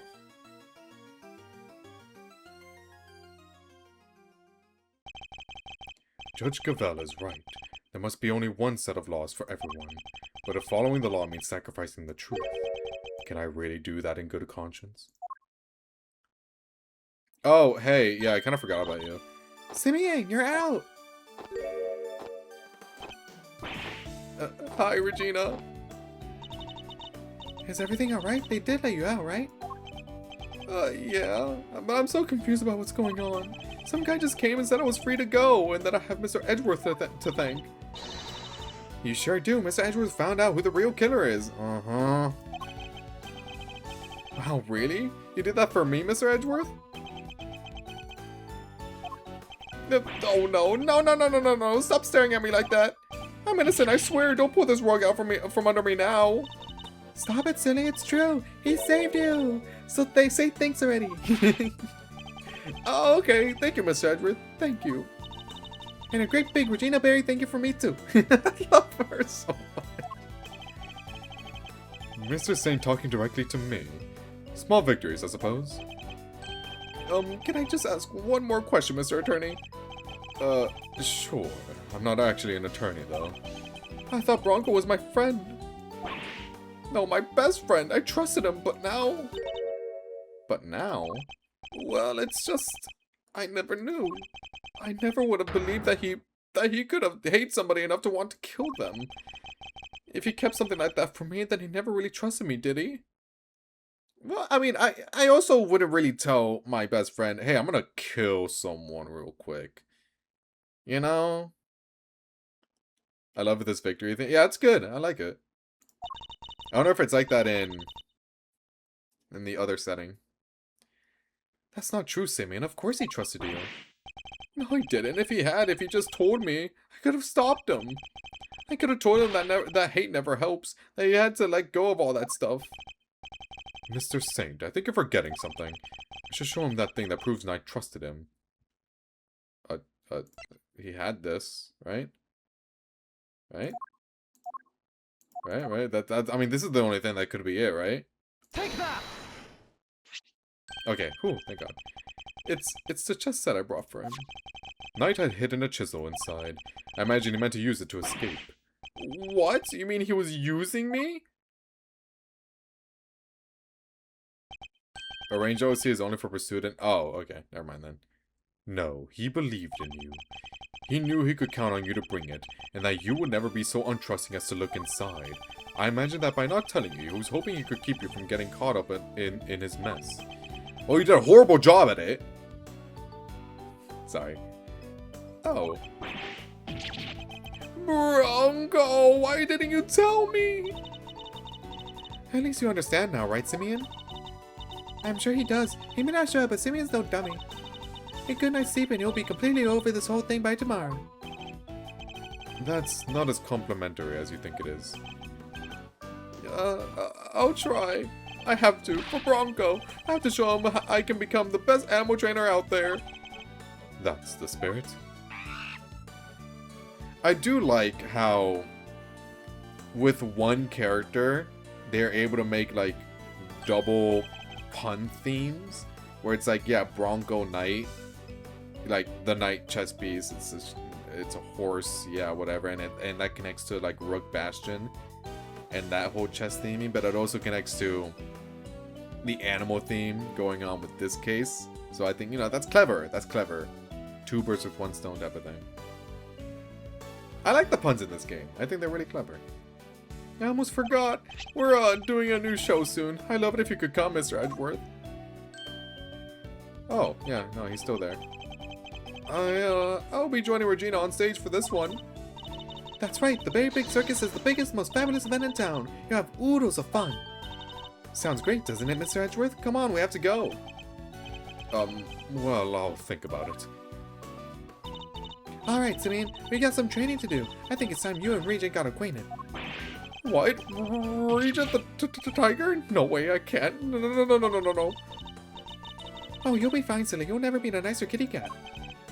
I can't. Please, Regina, anything but that, please. Another satisfied customer. Okay.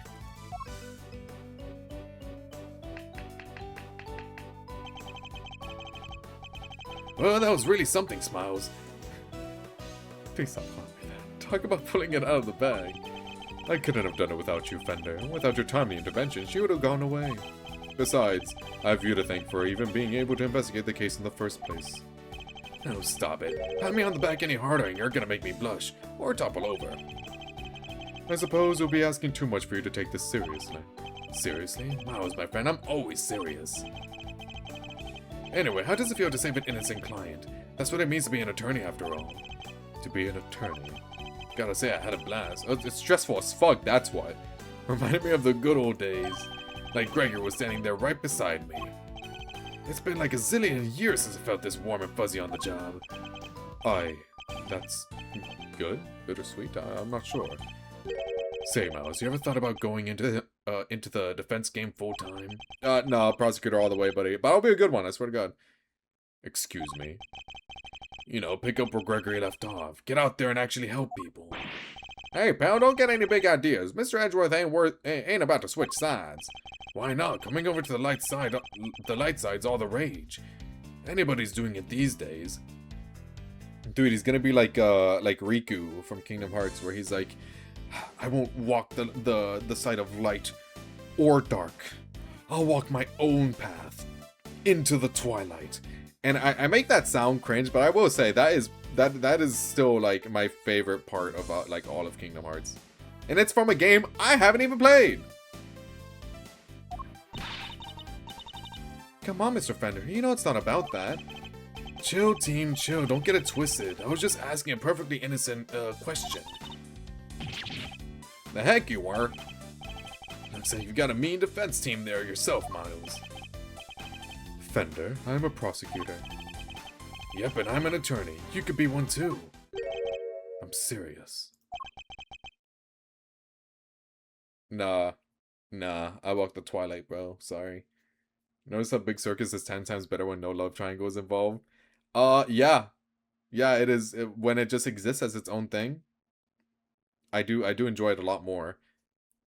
And Regina, when Regina's whole character doesn't involve her being the perpetrator, like, or not the perpetrator, but like, oh my god, what's the word?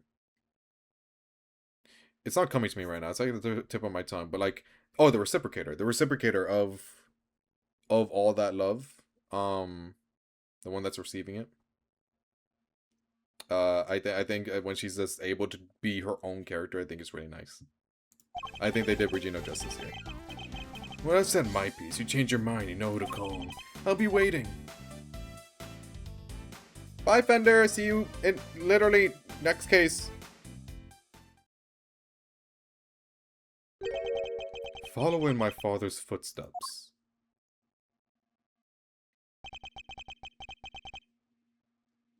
Could I really do such a thing? I'm going to become a defense attorney, just like my dad. Oh, that's flashbacking to Miles, to young Miles. So that's definitely not the same voice, but I think it's really funny if he did have the same voice. Me? Oh, oh, hey!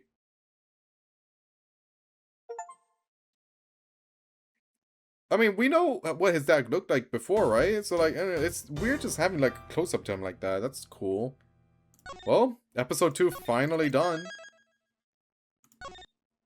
Recipient. Yes, that's the word. Oh my god. Recipient, right? She's the recipient of all that love. And I think, like, that really hindered her because, like, she would only react to that love during her first introduction. So I think her being her own character here is that isn't that is much better.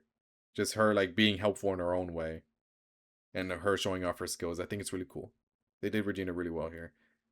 I need to confess that Regina is my favorite part of Big Sword. I think Regina's cool. So imagine how I fathomed that entire plot point.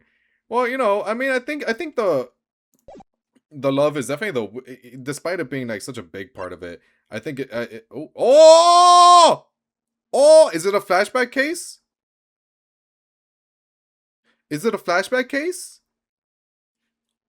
Oh, shit. That's K. Oh, my fucking god. The winner! That's me. I'm the one who wins.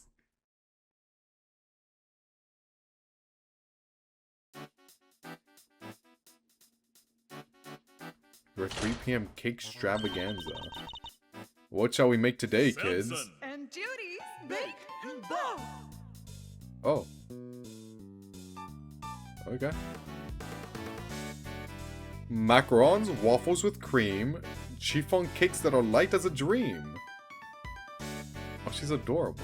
Life and sing, smile, it's true. All that sweetness waiting for you. What? Where? Over there. The oven's got something special to share. Ping! Now let's see what we've got for you. Oh, I love them. It's cooking time. Are you ready to make something special together?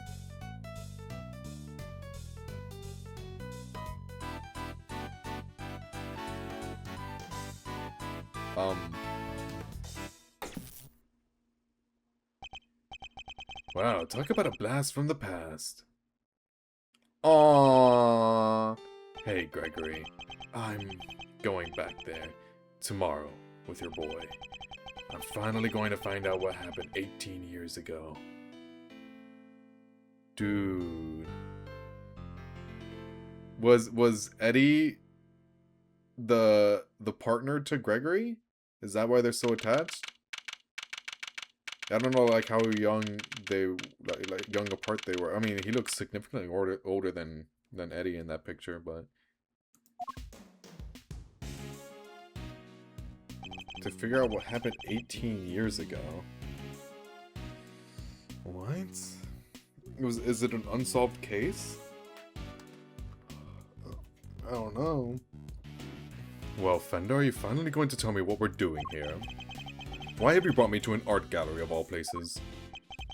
Hey, you had nothing going on. Seemed like the perfect chance to come and enjoy the magic of star sign stuff together. I'm leaving. Chill, big guy, I'm just joking. You know about the IS-7 incident, yeah? Not really, no. Your old man's last case? Of course, Von Karma took great pleasure in showing me the files as soon as I became a prosecutor. IS-7? Was that mentioned before, or is this new? And I reviewed them again last night after your invite, see? I was also present at the trial all those years ago, although my memories of it are somewhat hazy. He does the thing, he does the objection. As a child, I was completely in awe of my father. The sight of him in court was inspirational. Gregory Edgeworth, attorney at law, and opposite him, the man who would become my mentor, Manfred von Karma. It was quite a case. These are both my daddies. However, it ended with the conviction of the accused. So you were there too. You were in the courtroom for Gregory's final outing. Cool. Well, that'll make explaining things easier. I wanted you to know something, see? That something being what really went down. Not the truth in those files, but the capital T truth.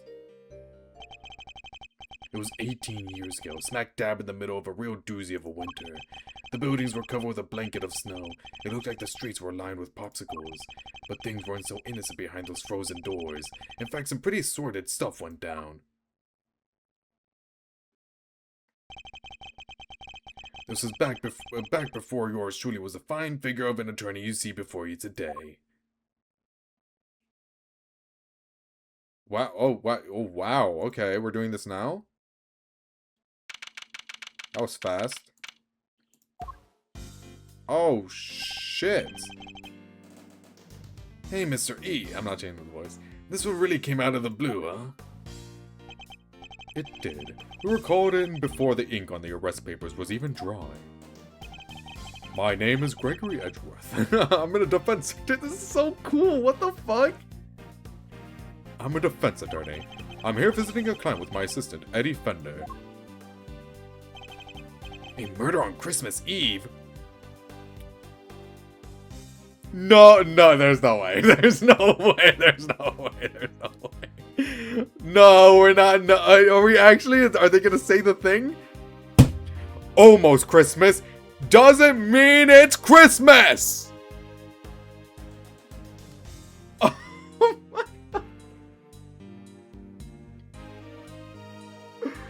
Oh, it means it was. Oh, I got it wrong. No! Oh my god. I've never said it myself. That was the first. Oh my fucking god. That's so cool. There's no... Are we gonna say it? Oh my god, I love that. I can't wait. Oh, this really is the 10th anniversary, bro. This really is. The spirit of it was there. I've never said it myself. I'm sorry. It's been too long. What? I still got it. Fuck you guys. A murder on Christmas Eve? What's the world coming to? In the dark of the night. Is it from the TV show? At the end of the day, I saw two timely saviors are coming my way. Oh, the girl died, bro. Shut the fuck up, you didn't even say it with us. Diamond catching another L. Welcome, my friends, to the visitors room, and if we're not friends yet, I'm sure we will be soon. Whoa, talk about an entry. Oh, look at the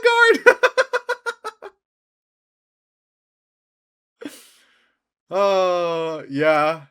Yeah, this is a good case, guys. Yeah, I've seen enough. This one's pretty good. Talk about an entrance. I was not expecting that. Neither was I. Sorry if I surprised you. I'm just so happy to see you both. Thanks so much for coming out. Seriously, I can't thank you enough. You're the accused, I take it? I am. Gregory Edgeworth, attorney at law, at your service. Dude, he has that shit on! He's so cool! Oh, God, Miles, your dad is awesome. Even has a little attorney's badge right there. Look at that. Look at that. And it goes with all his other buttons. Oh, my God. It's so simple, so sleek. I look forward to representing you. This is my assistant, Eddie Fender. Pleased to meet you, sir. I'll do everything I can to help. Come now, Edward, calm down, please. You have to forgive him. He's still new to this. He's been helping me out part-time, but he's far from a fully-fledged lawyer material yet. Nonetheless, I'm hoping he'll be of some assistance in investigating the particulars of this case.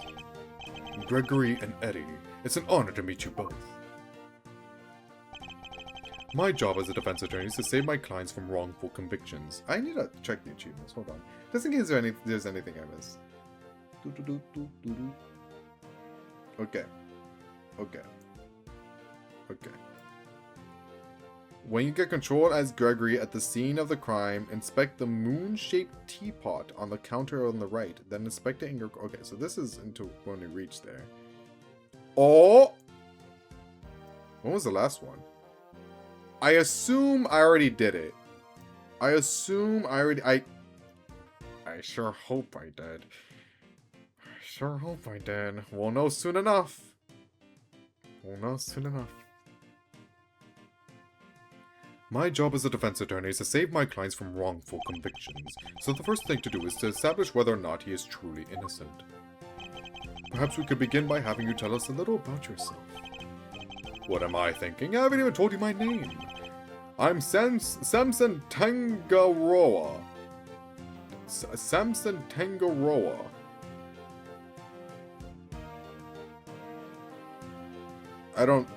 What's the pun here? It really is you, Samson Tangaroa, the world's greatest confectioner. You flatter me, my young friend. And call me Samson. All my pals do.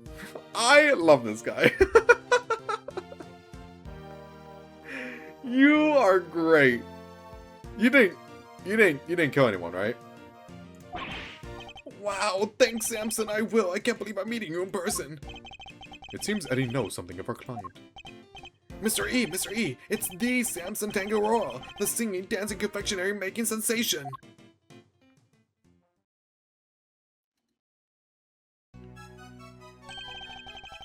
What shall we make today, kids?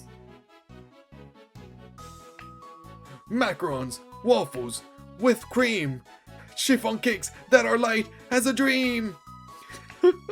Laugh and sing, smile, it's true, all that sweetness waiting for you. Look there, what, where? Over there, the oven's got something special to share. Now let's see what we've got for you.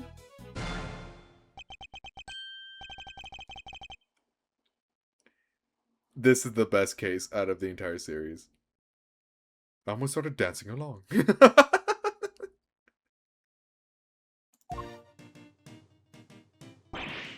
No way! I got to sing with Samson Tangaroa. This is a dream come true. Thanks, little pal. It means a lot to hear you say that. My apologies, but I think we need to discuss the matter right now. You killed someone, didn't you? Oh my god, dude. Holy shit. Of course, I'm sure you're both very busy. Alright, where would you like me to start? Okay. I'll use this as my break. Anyway, at least we finished episode 2, and we're gonna get some, like, an hour, a little bit above an hour of progress done with episode 3, so not too bad, but yeah, I'll use this as my break, so I'll be right back. What do you think is the worst Ace Attorney? Oh, I don't know.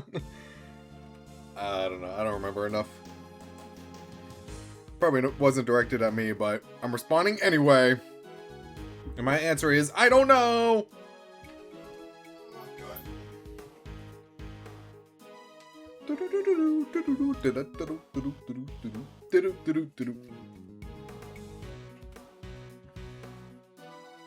And alright.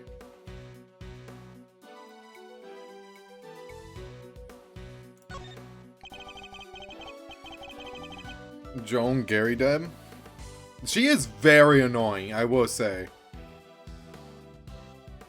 Joan's the chubby lady, right? The small chubby lady who keeps fucking smacking the shit out of her husband for the most minuscule shit.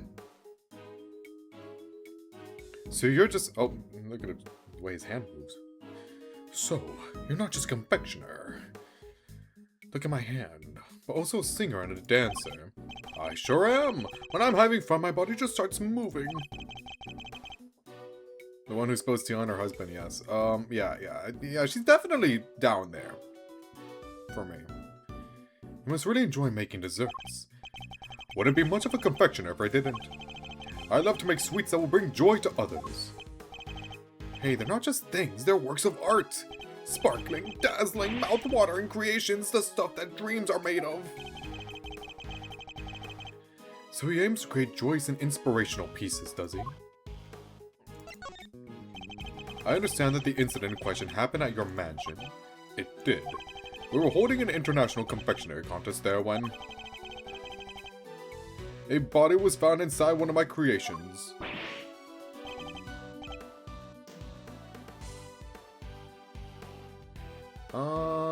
So not the. Okay, cool. Okay, so not the duo, not your duo. Okay, that's nice. I want to get to know her more. She looks cool. She looks hot, alright? That's all I want. Sue me! Sue me! Inside one of your... No way! The detective in charge placed me under arrest because of it, and now here I am.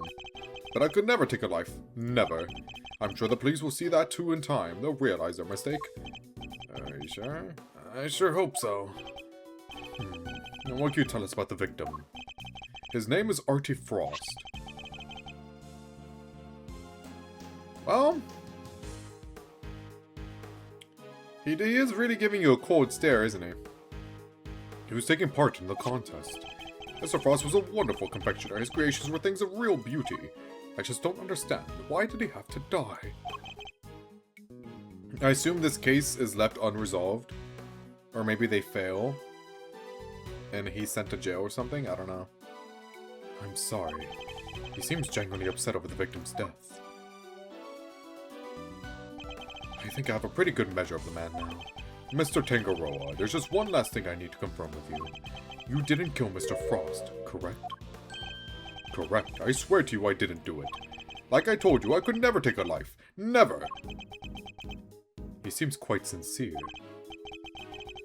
Alright, I'm going to take you at your word. Thank you for being so forthright with me. Likewise, it's good to talk to somebody other than those detectives. We'll head to the scene of the crime and see what we can learn. We'll be in touch when we have something more to tell you. Goodbye, Gregory. Goodbye, Eddie. I'm counting on you both. Oh, there she is.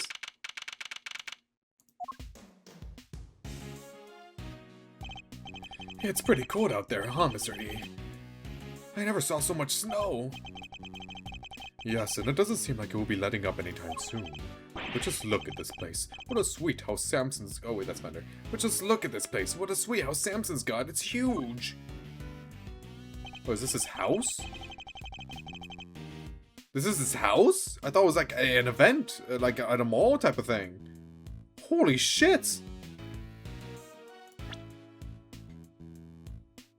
Oh my... Dude, you guys are rich. What the fuck? Big enough to hold an international confectionery contest, no less. Welcome everyone. Come on in. We'll have some fun. Hello. Oh no. Are you alright? I'm sorry. Please don't be the murderer. Please don't be the murderer. Would you happen to be Mr. Gregory Edgeworth by any chance? I would. It's a pleasure to meet you. I'm Eddie Fender, Mr. Edgeworth's assistant. Mr. Edgeworth, Mr. Fender, welcome to our humble abode. Duty bound. Like duty bound? It's an honor to meet you both. I'm the housekeeper here, and Mr. Tangaroa's assistant. You're no housekeeper, you're Judy Bound, the Judy Bound. You know a little something of my work. Hey, little, I want you on TV every chance I get. I'm Bacon Bob's biggest fan. It's very kind of you to say so. We'd be nothing without our fans. And what might Bacon Bob be? It's only the biggest show on TV. Every kid on the planet loves it. The dynamic duo of Samson and Judy make delicious sweet stuff all while singing and dancing. Like this, check it out. I will never be sick of this. What shall we make today, kids? Cookie dough, caramel too, fluffy chew cream, tiramisu. Everyone come along. Baking treats with a smile and a song. There, ooh, where? There, it's true, the oven's got something special for you. Just take a bite and you will see. That was a wonderful performance, Mr. Fender. Bravo! I love them so much. I dance along every time I watch the show. Perhaps Miles might enjoy it too. Oh my, that's so cute! Oh, he thinks of Miles! Oh my god! My Sheila! But all this dancing really takes it out of it. I love this case. I said it. No, I said it. I love this case so much. Oh my god, please don't be bad. No, no. There's no way it's bad. It's so. Oh my god, I fucking love this case. But all this dancing really takes it out of a guy. Oh, I'm so sorry. I'm the world's worst hostess. Here, nothing relaxes the body and mind quite like a cup of tea.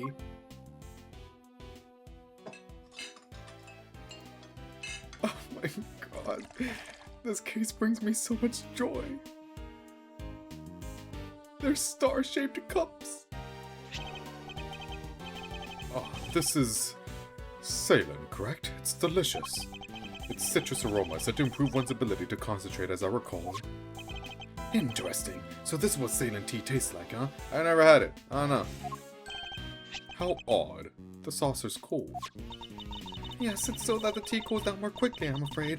Some of our guests don't like it too hot. I see. These teacups are very unique, too. The design is really something. You think so? Thank you so much. I ordered them all the way from France. They're my absolute favorite. They were designed by a marvelous sculptor named Paul Halik. Have you heard of him? Is Paul Halik the murderer? Did he fly over from France to Japanifornia and kill Mr. Frost? I forgot his first name. He makes the most amazing tableware in the world. You're clearly a big fan of his work. Oh, I am. These teacups are my greatest treasure. She's certainly not afraid to show when she's passionate about something. I love when women yap. I love when women yap a lot. If you don't mind, Miss Bound, I'd like to move on to the reason we're here. Can you tell us everything you know about the unfortunate incident that occurred earlier? Of course, I'm sorry for getting so distracted. I guess I'm still in shock. Because I'm the one who found the body, you see. I'm so sorry you had to go through that. You discovered the victim. Is it true that the body was recovered from inside one of Mr. Tangaroa's creations? It is. We were in the middle of the contest's final judgment phase when... I heard the sound of something big collapsing, coming from Samson's room.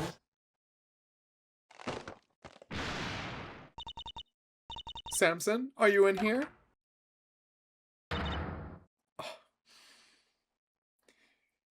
I'm so sorry I had to go through this. It must have been horrible. I opened the door and went inside and it was Mr. Frost's body. Thank you. I'm sorry to make you relive such a... He even says he also loves women. Oh my god, what a man. Think nothing of it, please. Only wish I had more to tell you. Now, if you don't mind, Miss Bound, I'd like to begin our investigation of the crime scene. Oh, Mr. Edgeworth, Mr. Fender, you have to save Samson. He's no murderer. He could never do something like that. Okay, so how do we fuck up? What's bound to happen? No pun intended. But like, how could we possibly mess this up? Of course. Leave it to us, Miss Bound. Thank you so much. I'll go serve the others their tea then. Come, Eddie, to the scene of the crime. Yes, sir, Mr. E. Oh! Oh! Oh, shit! Oh my god, Zachary! I love this game. I love this game. I love this game. I love this game. Holy shit, this is high on the tier list for sure. Oh my god. No way, everything in this room's made of chocolate. I can't believe I'm getting to see so many of Samson's creations this up close and personal. I might be more excited myself if the room wasn't a murder scene. Just hearing you say that sends a shiver down my spine. That might just be the temperature in here. Oh wait, that's Gregory. That might just be the temperature in here. It's rather cold. Yeah, now that you mention it, it is pretty chill. Achoo! Defense on the scene already.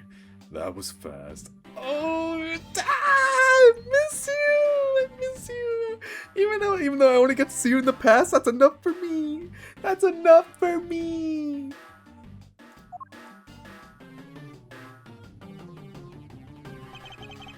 A pleasure to meet you, Gregory Edgeworth. I'm representing Mr. Tangaroa. This is my assistant, Eddie Fender. Nice to meet you. Bad. Detective Tyrell Bad. The detective in charge is named Bad, a man of few words. Okay, he does that. Alright, cool. Something about this just doesn't taste right. You're eating your notepaper? He likes to chew over his thoughts rather literally, I'm afraid. It helps him to digest and remember them. It's a little quirk of his. Please try to ignore it. Okay. Although I'd be the first to admit that it's easier said than done. With introductions out of the way, Detective Bad, would you mind if we joined you in investigating the scene? Sorry, not gonna happen. What? How come? Mr. Edgeworth is Mr. Tangaroa's attorney. Yeah, and attorneys will do anything to get him off the hook, even put words in their clients' mouths. You think I need that on my crime scene? Mr. Edgeworth would never do something like that. I don't trust attorneys. Okay, kid. Detective, you established my client's supposed guilt based on an investigation of the crime scene, correct? That's usually how it works, yeah. What of it? Then extend me the same courtesy. I believe he is innocent, and I would like the chance to prove it. You believe he's innocent, and you didn't even see the scene yet? That's some flimsy lawyering. That's exactly why I wish to see the scene for myself. I need to ensure that my belief is based on solid evidence and sound reasoning. Miles, your dad is so cool. You better tell me you're not leaving until I let you look over the scene. I am.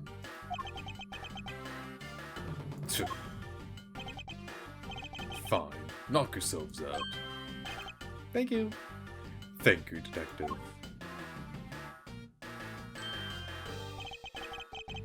But I'm coming around with you. Like I said, I don't trust attorneys. If you're good with that, go ahead and get to it. That was a lollipop this whole time? I forgot that's kind of a jump scare to everyone else, isn't it? I must admit, I didn't see that coming either. Bad out aura'd. You better get started then. I'll need you to take notes, Eddie. On it, Mr. E. Let's get this over with.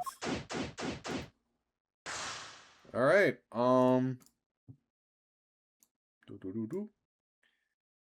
Inspect the moon-shaped teapot on the counter. Okay. Oh, right there. There's some very tasteful tableware here, along with some kitchen utensils. This tea is of the same design as the one Miss Bound served us with earlier. You think Samson could have been drinking tea out of that? The pot and cup were dusted for prints. His were the only ones they found. Now, is that the case for the utensils too? Everything else had been washed, so there weren't any prints to find. And if Mr. Tangaroo was wearing gloves while he was working on his confectionaries, that could explain why prints were only found on the teapot and cup. Oh, so we had to interact with that anyway? Then inspect it in your court record. Oh.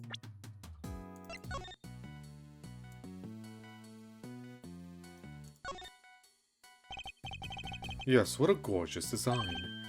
Really? Just seems a bit out there to me. Like, how do you even get your tea in there? Art isn't about function, Eddie. It's about form. Sometimes it's about function. Guess I have to take your word for it, Mr. E. This art stuff is way beyond me. Oh! Look at that. Look, there's something stamped on the bottle. It says PH. I suppose that must be Paul Leake's pottery mark. Those are his initials, after all. Miss Bound, said she is a big fan of his work. His initials, huh? So if I'd made it, it would say EF? Perhaps you should practice by initialing your personal belongings first. What else do you need a...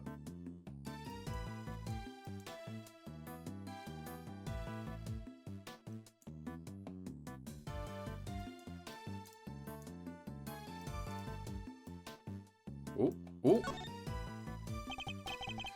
Yes, what a gorgeous design. Really? Just seems a bit out there to me. But that one... Like, how do you even get your tea in there?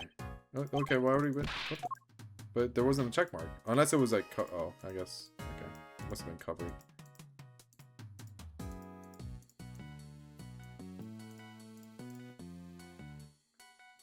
Unless I inspect it by... What? Oh! It's 1 out of 2. That's why it didn't pop. Oh, it'll pop here. Oh, I forgot to read that part. That's really important, yeah. Okay, well, we did that. We inspected all of it. Cool. Alright.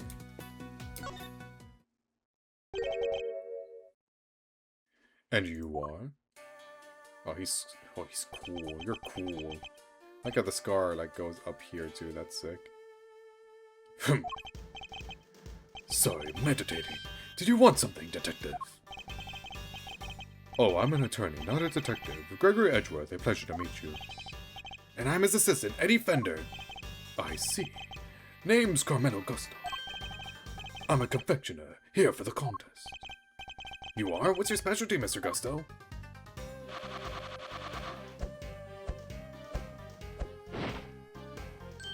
Holy shit.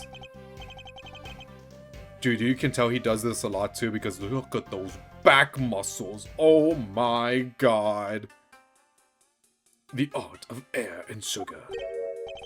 No way. Look at that. It's a little baby seahorse. It's a dragon, a noble, soaring creature of the skies. That's a dragon? It does look more aquatic than airborne. No need to sugarcoat it. My design sense is weak. I know that better than anybody. That's why I'm heading to Zhang Fa. Oh! We know that place. When this is all over, I need to train hard. Perhaps we should get off the wait, wrong guy. Perhaps we should get off the subject of his design sense for now. So what are you doing in here, Mr. Gusto? I didn't think they were allowing civilians on the scene yet. Detective wanted to know more about one of the pieces in here. Makes sense, seeing as he's a contestant. Perhaps I should ask him a few questions of my own. Those are some interesting implements you use, Mr. Gusto. I love this. Sugar blowing pumps. They put air into the sugar. I didn't even know that, like, this is an art form that existed. This is cool. Sugar... Oopsies. Sugar blowing art. Wow, look at that.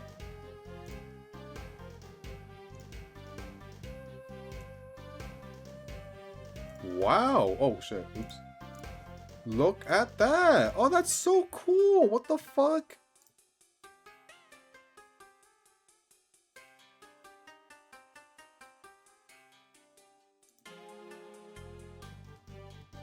Yo, it's you! Holy shit, it's you! That's you!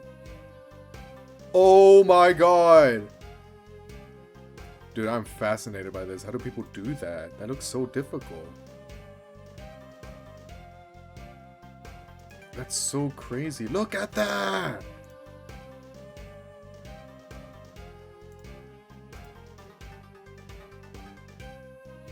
It's kind of like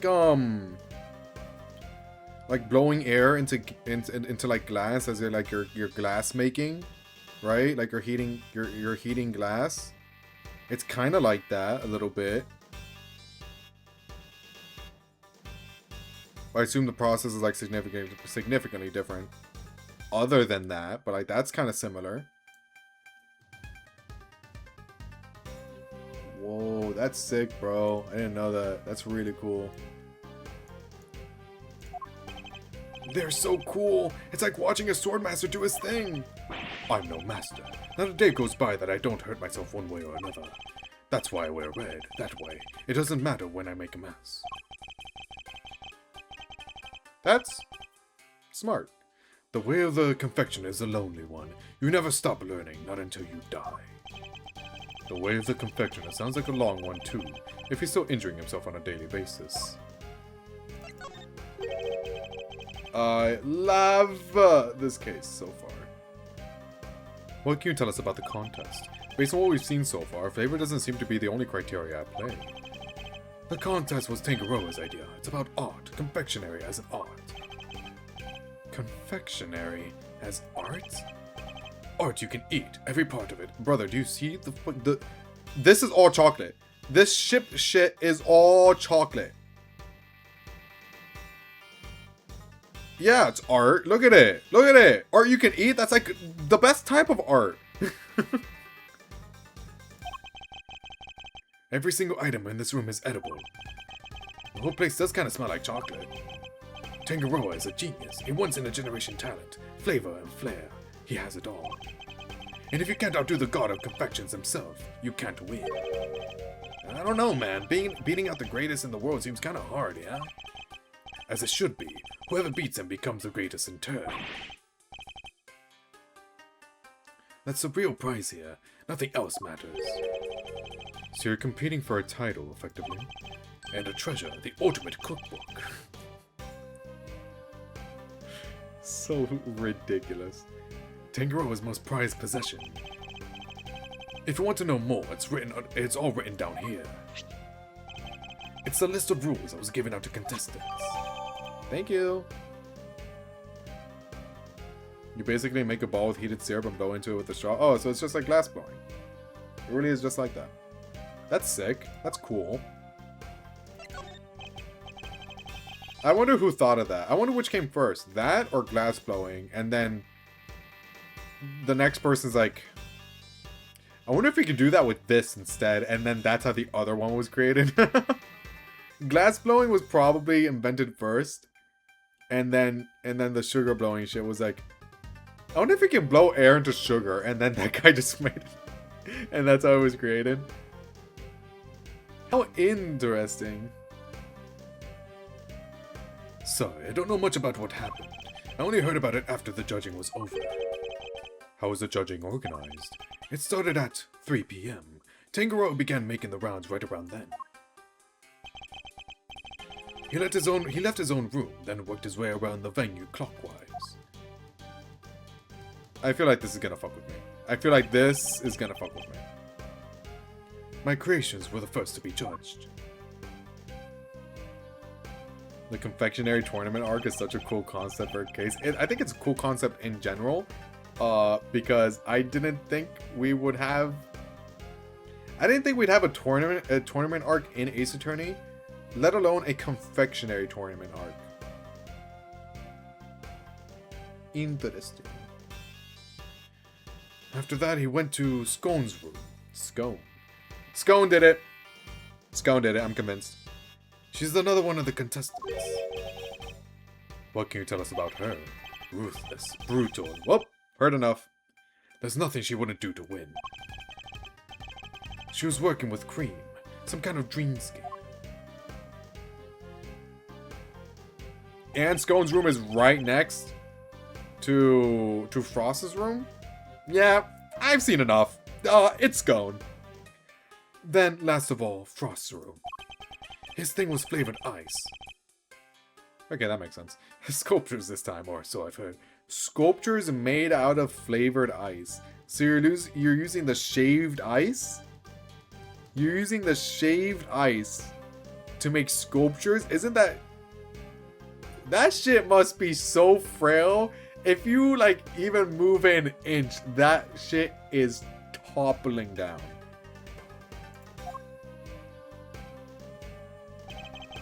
Well, not like it matters anymore. He's dead, so... Bound found the body, while Tangaroa was still making the rounds. She panicked, ran to call the cops. Tangaroa went right on judging, claims he didn't know a thing about it until afterward. Went ahead and looked over the victim's work, even though the guy was nowhere to be seen. Pretty suspicious behavior in anyone's book. I don't... Maybe I'm too trusting. I don't find that suspicious at all, but sure. But then again, there was a body. There's a dead body. So you know what? You're connecting the dots here. I get it. I don't have enough information to challenge him on that yet. By the way, Detective Ban, what were you and Mr. Gusto talking about earlier? I was going to ask about the piece on the wall here. The one in the frame. It seemed like something was off. Angel's Cookbook. Angel Beast by Thorns. A Diary of Despair. The Light of Life. Oh, there's no light there. So light's missing. Uh-oh, you didn't finish it. All this is chocolate, bro? Holy shit. Thought I better... What was 2-4 again? I don't remember. Thought I better ask somebody who knows about this stuff. But then you bozos showed up and pulled me away from my very important work. Perhaps we can take a closer look at it together. Can't take a hint, can you? Mr. Gusto, would you mind helping us out? Of course, confectionery is my life. If you have any questions, I'll be happy to answer them. Thank you, that's very kind of you. Well, my first question is this. The finale with Matt Ungar. Oh! Is that count? Is that really a tournament arc?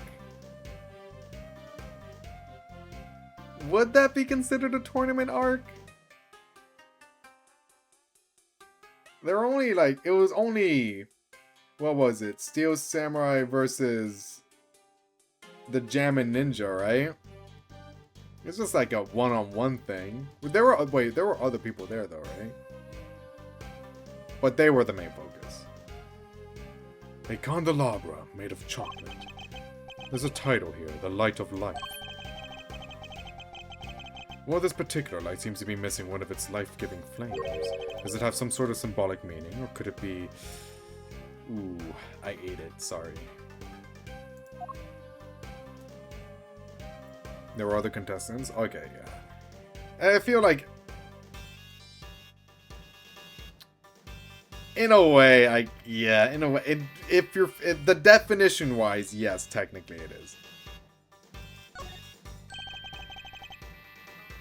Who knew you could make a picture of this pretty out of chocolate? Samson really is a god among men. Is it really made of chocolate, though? It looks far too much like a regular illustration to me. You'd be surprised. You have a good eye. I'm impressed. Oh, never mind. That's no piece of candy. That's the ultimate cookbook. Surrounded by... Oh, so there's fingerprints here. Surrounded by chocolate? Is that like a good idea? The ultimate cookbook. In other words, the grand prize. What? So it's not made of chocolate after all? Is the frame not made of chocolate?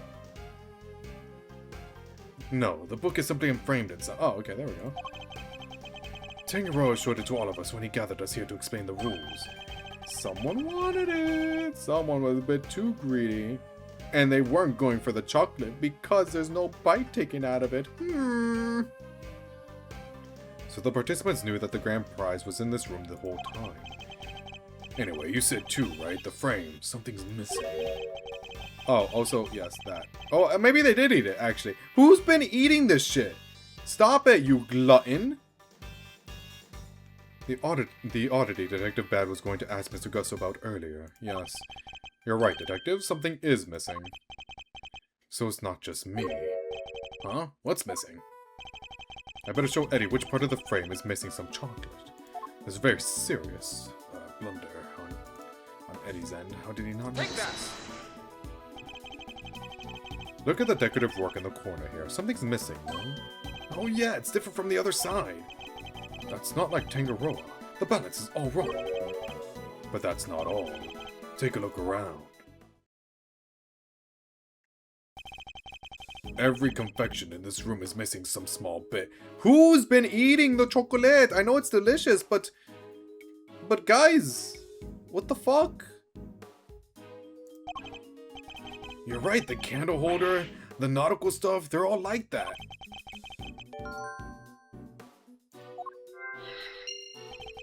That's a very good question. Or did Tangaroa just want it to look like somebody messed with his work? He'd never do that to his own creations, never! Could this have some deeper meaning for the case?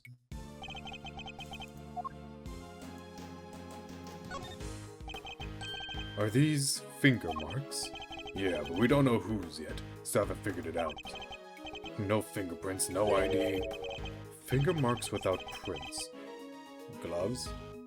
They could certainly be important to the case. It's a real head scratcher, alright. Not really. I'm guessing whoever it was wore gloves. Yeah, see? See? Oh, where's your sense of romance, of adventure? There doesn't tend to be much of either at a crime scene, Eddie.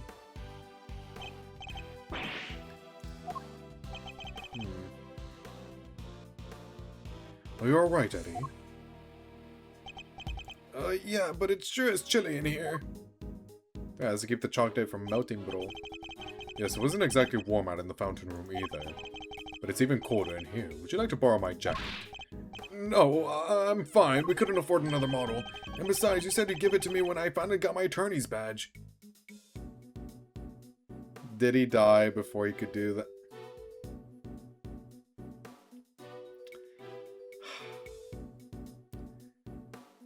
This series knows how to fucking tug at your heartstrings, bro. I did, didn't I? Why do they have the heat down so low? Chocolate needs to be kept at the right temperature. Take a look behind that panel on the wall. What panel? Look at that. Wait, that's Fender. Look at that. It was here this whole time. There's one in each of the contest rooms. Tangaroa hid them so they wouldn't spoil the aesthetic of our works. And what do the controls do? They adjust the temperature and the lighting. It goes all the way down to negative 22 degrees Fahrenheit, cold enough to keep any confectionery from melting. I can barely handle 50 degrees Fahrenheit, so don't do that. I never want to experience that ever. If I ever go to a place with snow, I think it might be over for me. I think snow will be the end of me. I can handle the heat just fine. Send me to some place with heat, and I got you. I am a pussy when it comes to the cold. Please, I need my warmth. I need my blankets. Give me all the blankets. Give me. Surround me in 5 thick blankets, please. So in effect, each room is a giant freezer. It's 59 degrees in here. No wonder I'm cold. Hey, Detective Bad, you mind if we turn it up a little? Preservation of the crime scene is the foundation of detective work. But I'm not a detective! The same goes for attorneys, Eddie. We must never disturb the scene of the crime. Get used to the cold. It's all part of your training. Chocolate needs to be kept between 59 and 65 degrees. There's no way around it. You know the temperatures by heart, huh? Guess it is your job. It is the very least I should know. Any real confectioner should be able to tell you that and more. Paul Halik because he leaks those sweets. Ah, you solved the case. It's over. Bring Paul Halik from France over here right now. Where is he? And how did he murder people from all the way over in France? I know what he did. He sent tiny bombs in the mail. And he knew that it would be sent here right on time for the competition to start. So he knew that Frost was the one to open the letter because it was directed at Frost. So like, who else would open the letter? He wanted to kill Frost, so he prepared this beforehand. Lock in. And when Frost went to his room, he was like, oh shit, I forgot something. Took the letter with him because, you know, he was already going to be in the process of reading it. He went over to this room, noticed something in the chocolate coffin. He was like, what's that? Because if you saw in the chocolate coffin, there's like a circular object there, like a coin of some sort. He was like, what's that? I want to see. And then he was like, well, I guess I'm already here. I'll just open the letter while I'm laying here. Boom! Open that shit up, and then the tiny bombs got sent flying and hit him right upside the head, making tiny little explosions, causing him to die. And then everything else played naturally. He was judging over on the far right in Frost's room, even though Frost wasn't there. Bound found the body. And now we're here. I think we solved it. We're so back in Danganronpa.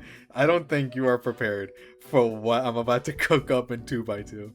I don't think anyone is ready for what's about to be cooked up in 2x2.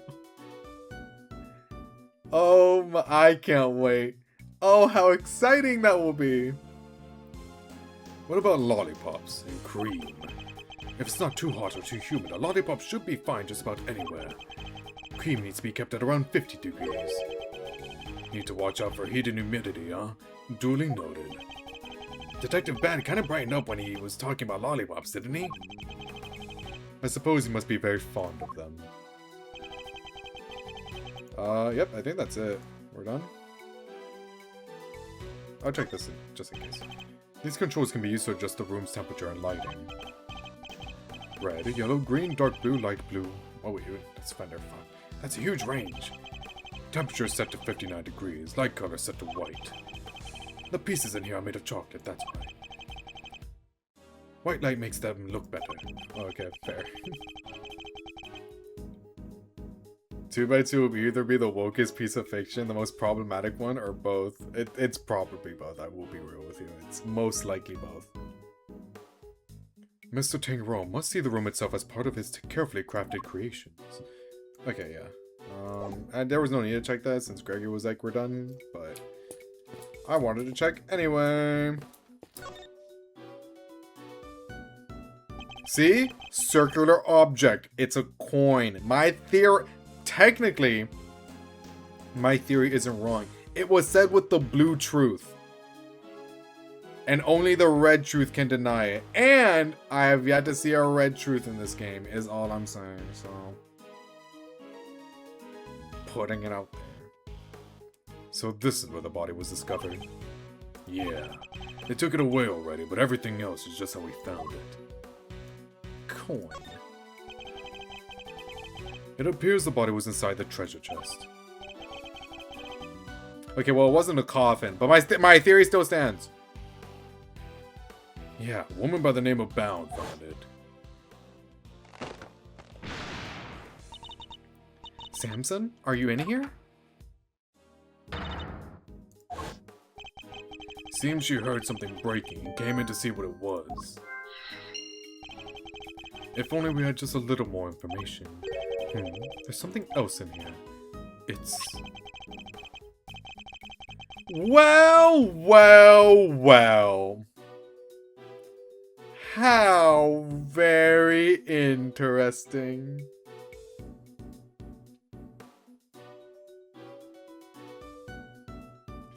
Man, it really is a cooking competition. Because it's someone cooking, alright. Ooh, boy. It looks like a seal of some kind, with somebody's initials in an intricate shape carved into it.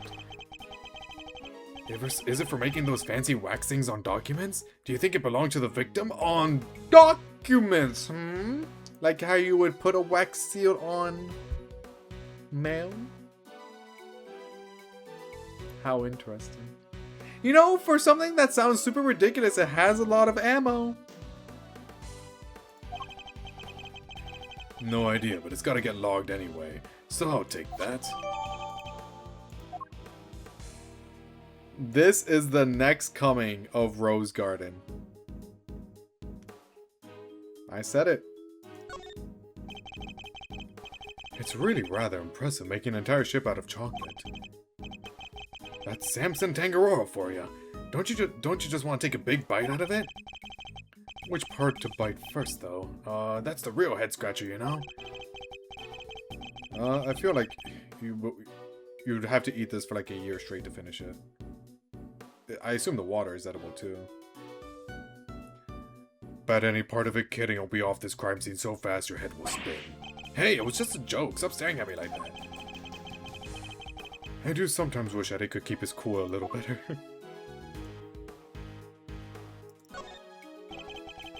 One of the stands for the ship is broken.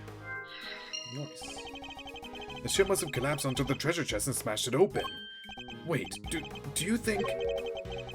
Could that be how the victim died? Was he crushed by... Oh, wait. Could that be how the victim died? Was he crushed by the ship? If he was, this becomes an accidental death and not a murder. You too serious? Don't worry, Detective. For the moment, we're simply discussing a possibility. I was being serious, though. Please stop talking. Detective, can you tell us a little more about the state of the victim's body? Let me see. Got a picture here someplace. You can see for yourselves.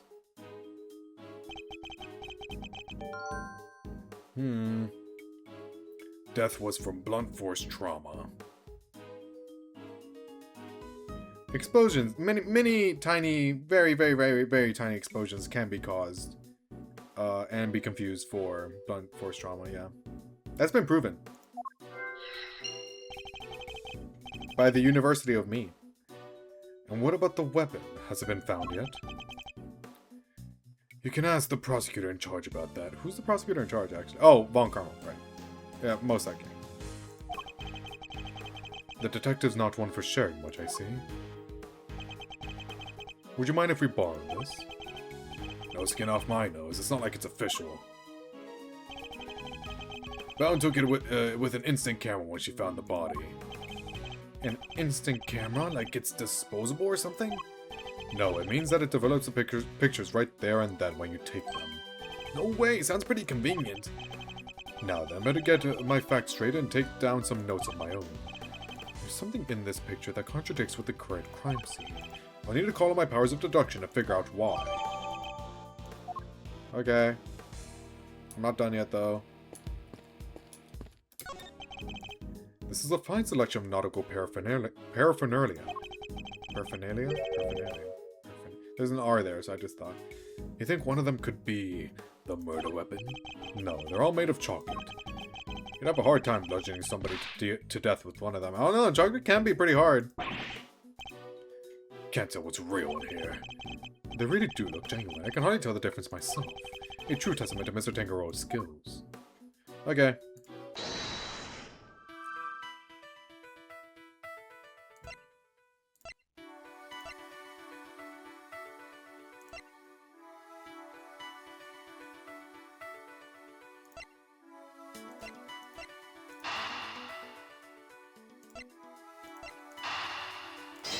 I assume?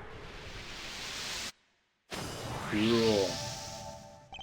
2x2 could have the worst death order ever and I'd still hype it up. That's right, baby, because we're back in Danganronpa 2. That could be 4. Who cares? I'll glaze the fuck out of that game. We're back, baby! Oh my god, that's next year too! Ah, that's so exciting. That's so exciting, I can't wait. By the way, that is one of the games that will disrupt the list. I didn't think I need to say that too. I think we all knew. Like, few other companies are doing fan fiction of their own games nowadays. Oh, little do you know, buddy. That could very well be canon.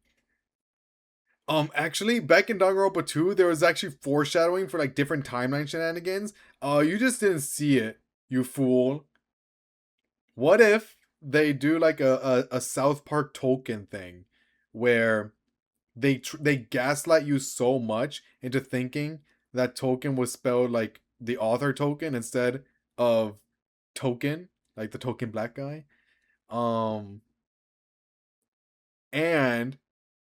And they changed things that happened in the second game by releasing an update. A forced update. You have to do it. And just make it so there's more hints to another timeline that could take place. Thoughts? It's possible. It's Kodaka we're talking about, and he can do anything. Different simulation. Oh, you know what? Yeah, never mind. It could just be that. Yeah, different simulation. Yes, and let's be real. Let's be real. We already spoiled it. It doesn't matter. We already spoiled it with the simulation. Anyway, Chiaki lives this time. What? Ignore the anime. What? We should make Chiaki an android body. Put her consciousness in there. It looks exactly like Chiaki, by the way. She's just a robot now. And she lives with the rest of the crew. Oh, happy times. Everyone is happy. Well, not everyone. Besides, the dead people. But no one died anyway. Because of the anime. Everyone's alive. Anyway, no one dies again, but this time Chiaki's there. I cooked, I fear. I just want Chiaki. Chiaki, I just want you to live. I just want you to live. I just want you to be happy with your friends. That's it. Look, man. Look, this game is fan service anyway. You just fucking do it. Who cares? Who really gives a shit? Just do it. It's all fan service anyway. Service the fans. The fans being me. The stand broke and the ship collapsed with it. And the loud sound it made brought Mistbound running. Chiaki better die early. Okay, no, she's gonna die early. She's gonna be the chapter 1 death. So we're without Chiaki for the longest time. So when she comes back in chapter 6 as the cavalry with Makoto, Kyoko, and Byakuya, or other people if they want to change it up, then it'd be like, yo, I'm back and also Chiaki's here. She helped us come here. Chiaki never died. She actually had another. She had like a firewall that prevented her death. I'm cooking. Call this cope. I don't care. It's gonna happen. Mark my words. Gamers truly are the most oppressed group. I don't know, Chiaki might die early, but you know what that means. Teru lives longer, so I don't know what you want there. But do you want Teru to be the victim and Chiaki the murderer? This sounds like a monkey's paw. I don't know. And the loud sound it made brought Mistbound running. Yeah, so the ship had already keeled over by the time she got in here. But why did the stand collapse? What caused it to break? Maybe the whole thing was off balance from the get-go. Could that really have been the case?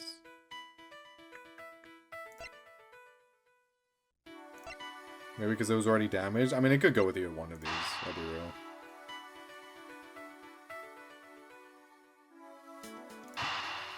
Sure. Okay, it's the other one. I know people want Hajime to not be the prototype, but I want him to both live and not be a prototype so we can get him being a character out of our control. Oh, that'd be cool. That'd be cool. I fuck with that. I fuck with that.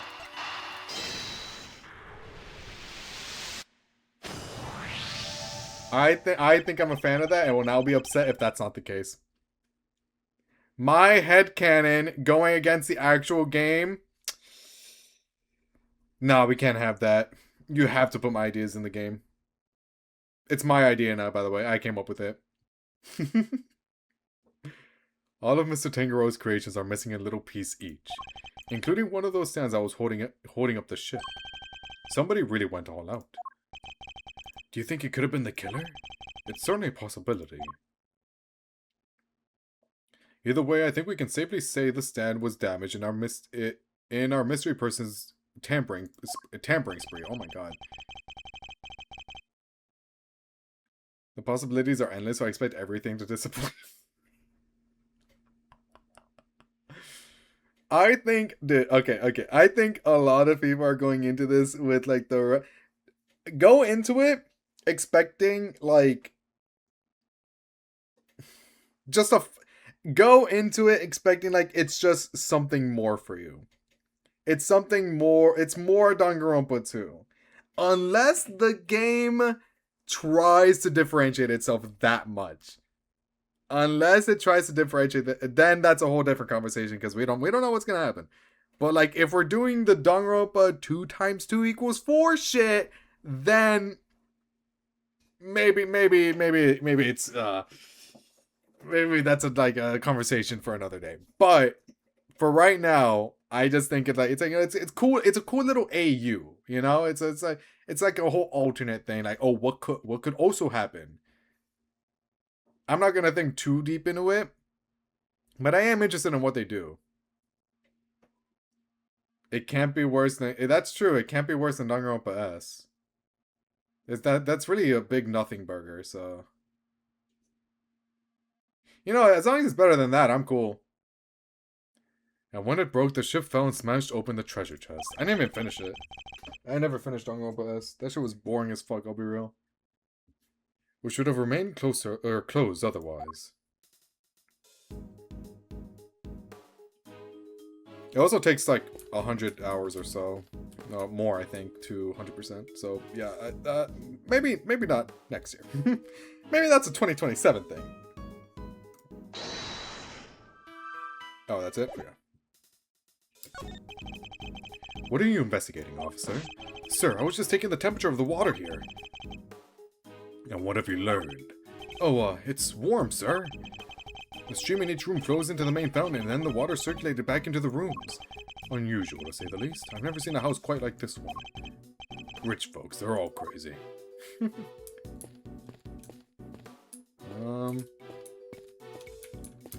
This isn't checked off.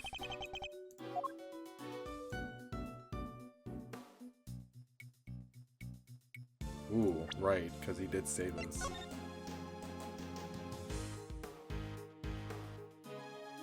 Blood loss. And there's no blood. Look at that.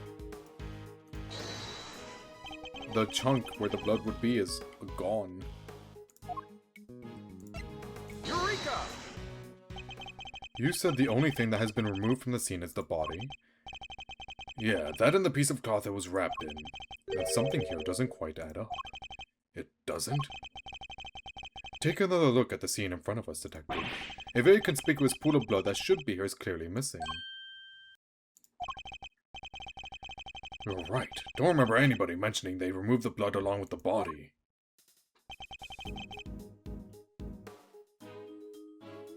Let me check with forensics.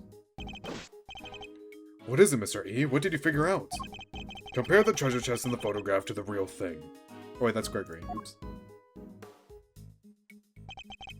In the picture, the solid chocolate bottom continues underneath the deceased's head. And yet, that part of the chest is now gone. The part with blood all over it?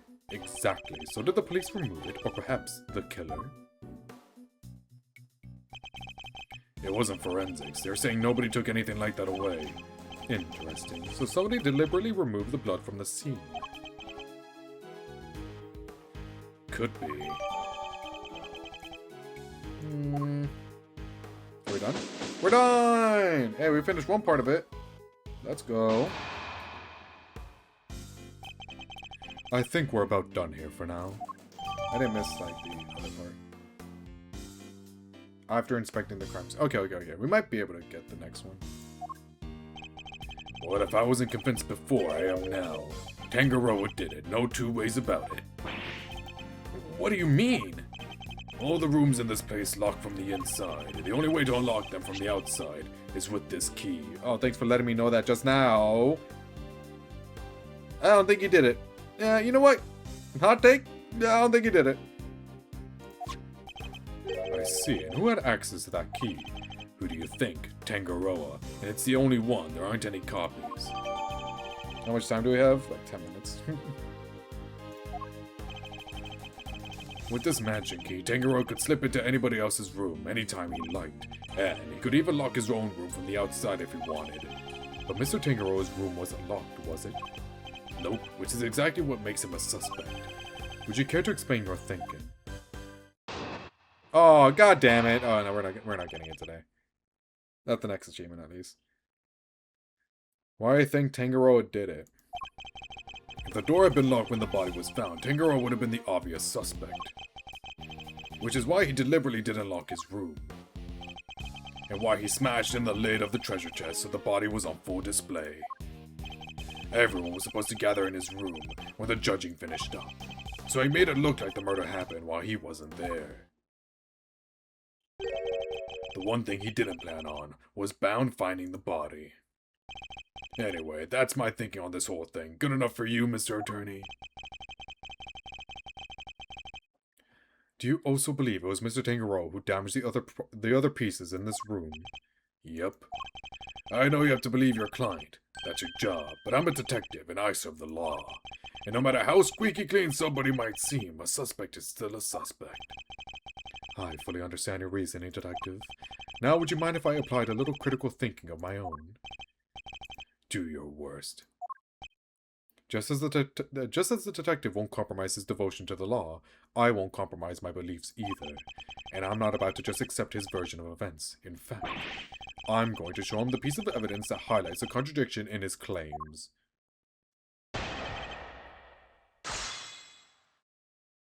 Okay. What do I have?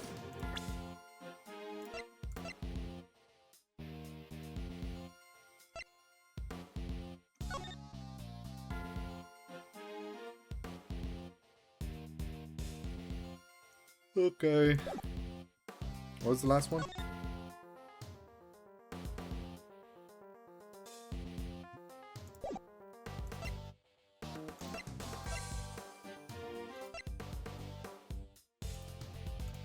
If the door had been locked when the body was found, Tangaroa would have been the obvious suspect, which is why he deliberately didn't lock his room. And why he smashed in the lid of the treasure chest so the body was on full display. Everyone was supposed to gather in his room when the judging finished up. So he made it look like the murder happened while he wasn't there.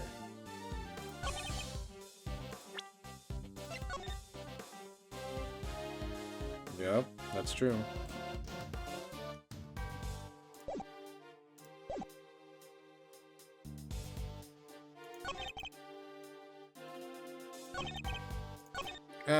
Press. Hold it. That's hardly solid grounds on which to base your suspicion of Mr. Tangaroa, detective. And that's hardly solid grounds to start shouting objections left and right, Mr. Attorney. Okay, well. Screw you. Maybe quit interrupting and let me finish. Hold it. I love pressing. I love pressing. And why would he deliberately not lock his door? Because if he'd locked it, he might as well have held up a sign saying he did it since he had the only key. But maybe it was just a coincidence. Maybe he just left it unlocked without meaning to. He just happened to leave it unlocked, and somebody just happened to find a body inside. Come on, kid, you never made detective thinking like that. But I don't want to be a detective, I want to be an attorney. I'd be grateful if you'd stop trying to steal my apprentice.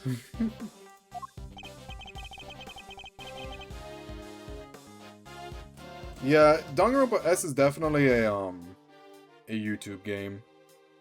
It's not it's not fun enough to warrant playing yourself. It's just a repetitive slop board game fest. And the payoff is not worth it. But who knows, I might revisit it. Maybe I'm misinformed. Look, there's a reason why Tangeroi left his door unlocked. Hold it! You're saying Mr. Tangeroi himself deliberately smashed the treasure chest open? Yep, if he hadn't, the body would have never been found. I struggle to see how he managed to destroy his creation while judging the contest at the same time. Exactly, and besides, there's no way he would have disrespected his sweets. He eats every last crumb on Bacon Bop while dancing. That's the only way his stuff gets destroyed. This isn't about what happens on TV, kid. Do you know about Bacon Bop, Detective? Am I the only one who isn't familiar with this show? Wow, I never would have guessed! Oh.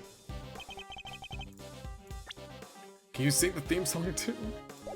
Never mind that now. Focus. The point is this. Tangeroi was responsible for breaking that lid.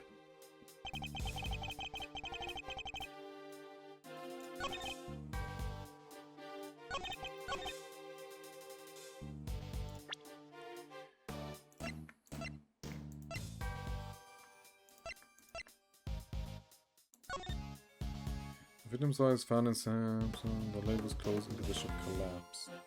Oh. Part of the treasure chest that was covered in blood is missing. The cause of death appears to have been... Okay, well, Objection! Well, that solves that. We have established that the body was hidden inside the chest, and that Miss Bound only came running into this room when she heard a sound. It seems reasonable to infer that the sound was that of the chocolate boat collapsing. Sure, seems likely, based on the evidence. And yet you assert that it was Mr. Tangeroi who had smashed the lid of the chest. I believe this photo makes it clear that it was the ship that did the smashing. And if that had occurred only moments before Miss Bound had entered the room, then it couldn't have been broken by Mr. Tangeroi, who was out judging the contest at that time. I never said he did it then and there. He could have done something to the stand, so it collapsed when he was in the middle of judging. Objection! Have you any way of proving that assertion? Nope, but the investigation isn't over yet. There's still time. So he doesn't have anything conclusive. Have you found any prints in this room besides those of Mr. Tangeroi? Yep, on the door. But we found Tangeroi's and Frost's prints on there too. We were all brought in here for a briefing, right before we started work on our creations. Those prints are probably from then. I take it you haven't checked any of Mr. Tangeroi's works for prints yet? Why would... We know that somebody tampered with them. We saw the glove... Not fingerprints, but like the glove marks. For the hand marks that had gloves. The glove marks. Therefore, it's possible they left some prints behind when they did so. Fine, but if we don't find anything, your guy's still top of my list. Got it. Oh, is that it? Oh, that was fast. You, check all of this chocolate stuff for prints, now! Yes, sir, right away. Detective Bad, we finished dusting the chocolate and we found prints that don't belong to Mr. Tangeroi, sir. Go on, whose? Delicious Scone, sir. She's one of the contestants. Well, my first suspect. Good work. You can go back to whatever you were investigating before. Yes, sir. So it seems we have a suspect besides Mr. Tangeroi. Even without your lawyerly input, I wasn't about to wrap up the investigation anyway. I'll go speak to Miss Scone and see what she has to say for herself. Delicious Scone. Well, one of the puns is delicious. So what, delicious scone? Mr. Gusto mentioned her too. He said that she was ruthless, that she'd do anything to win. This Scone lady sounds like a pretty suspicious character, huh, Mr. E? Yes, I think we better try to speak with her ourselves as well. Detective Bad, would you mind if we accompanied you? Babysitting you is not my job. Oh, come on! But I guess you did pick up a couple of useful clues already. So if you want to tag along, be my guest. Thank you, Detective. You're too kind. He's very respectful. I like that. But Detective Bad, sir. I don't think that's such a good idea. The lead prosecutor is still busy in there. It'll be fine. Me and him don't exactly see eye to eye anyhow. Who is this him? Who did they assign to the case to? Most likely Von Karma, yeah. Yeah, there it is. Manfred Von Karma. What? They gave it to Von Karma? He hasn't lost a case in 25 years! Oh, well, you know what? I guess it makes sense that we lose this. I guess it makes sense that we lose this.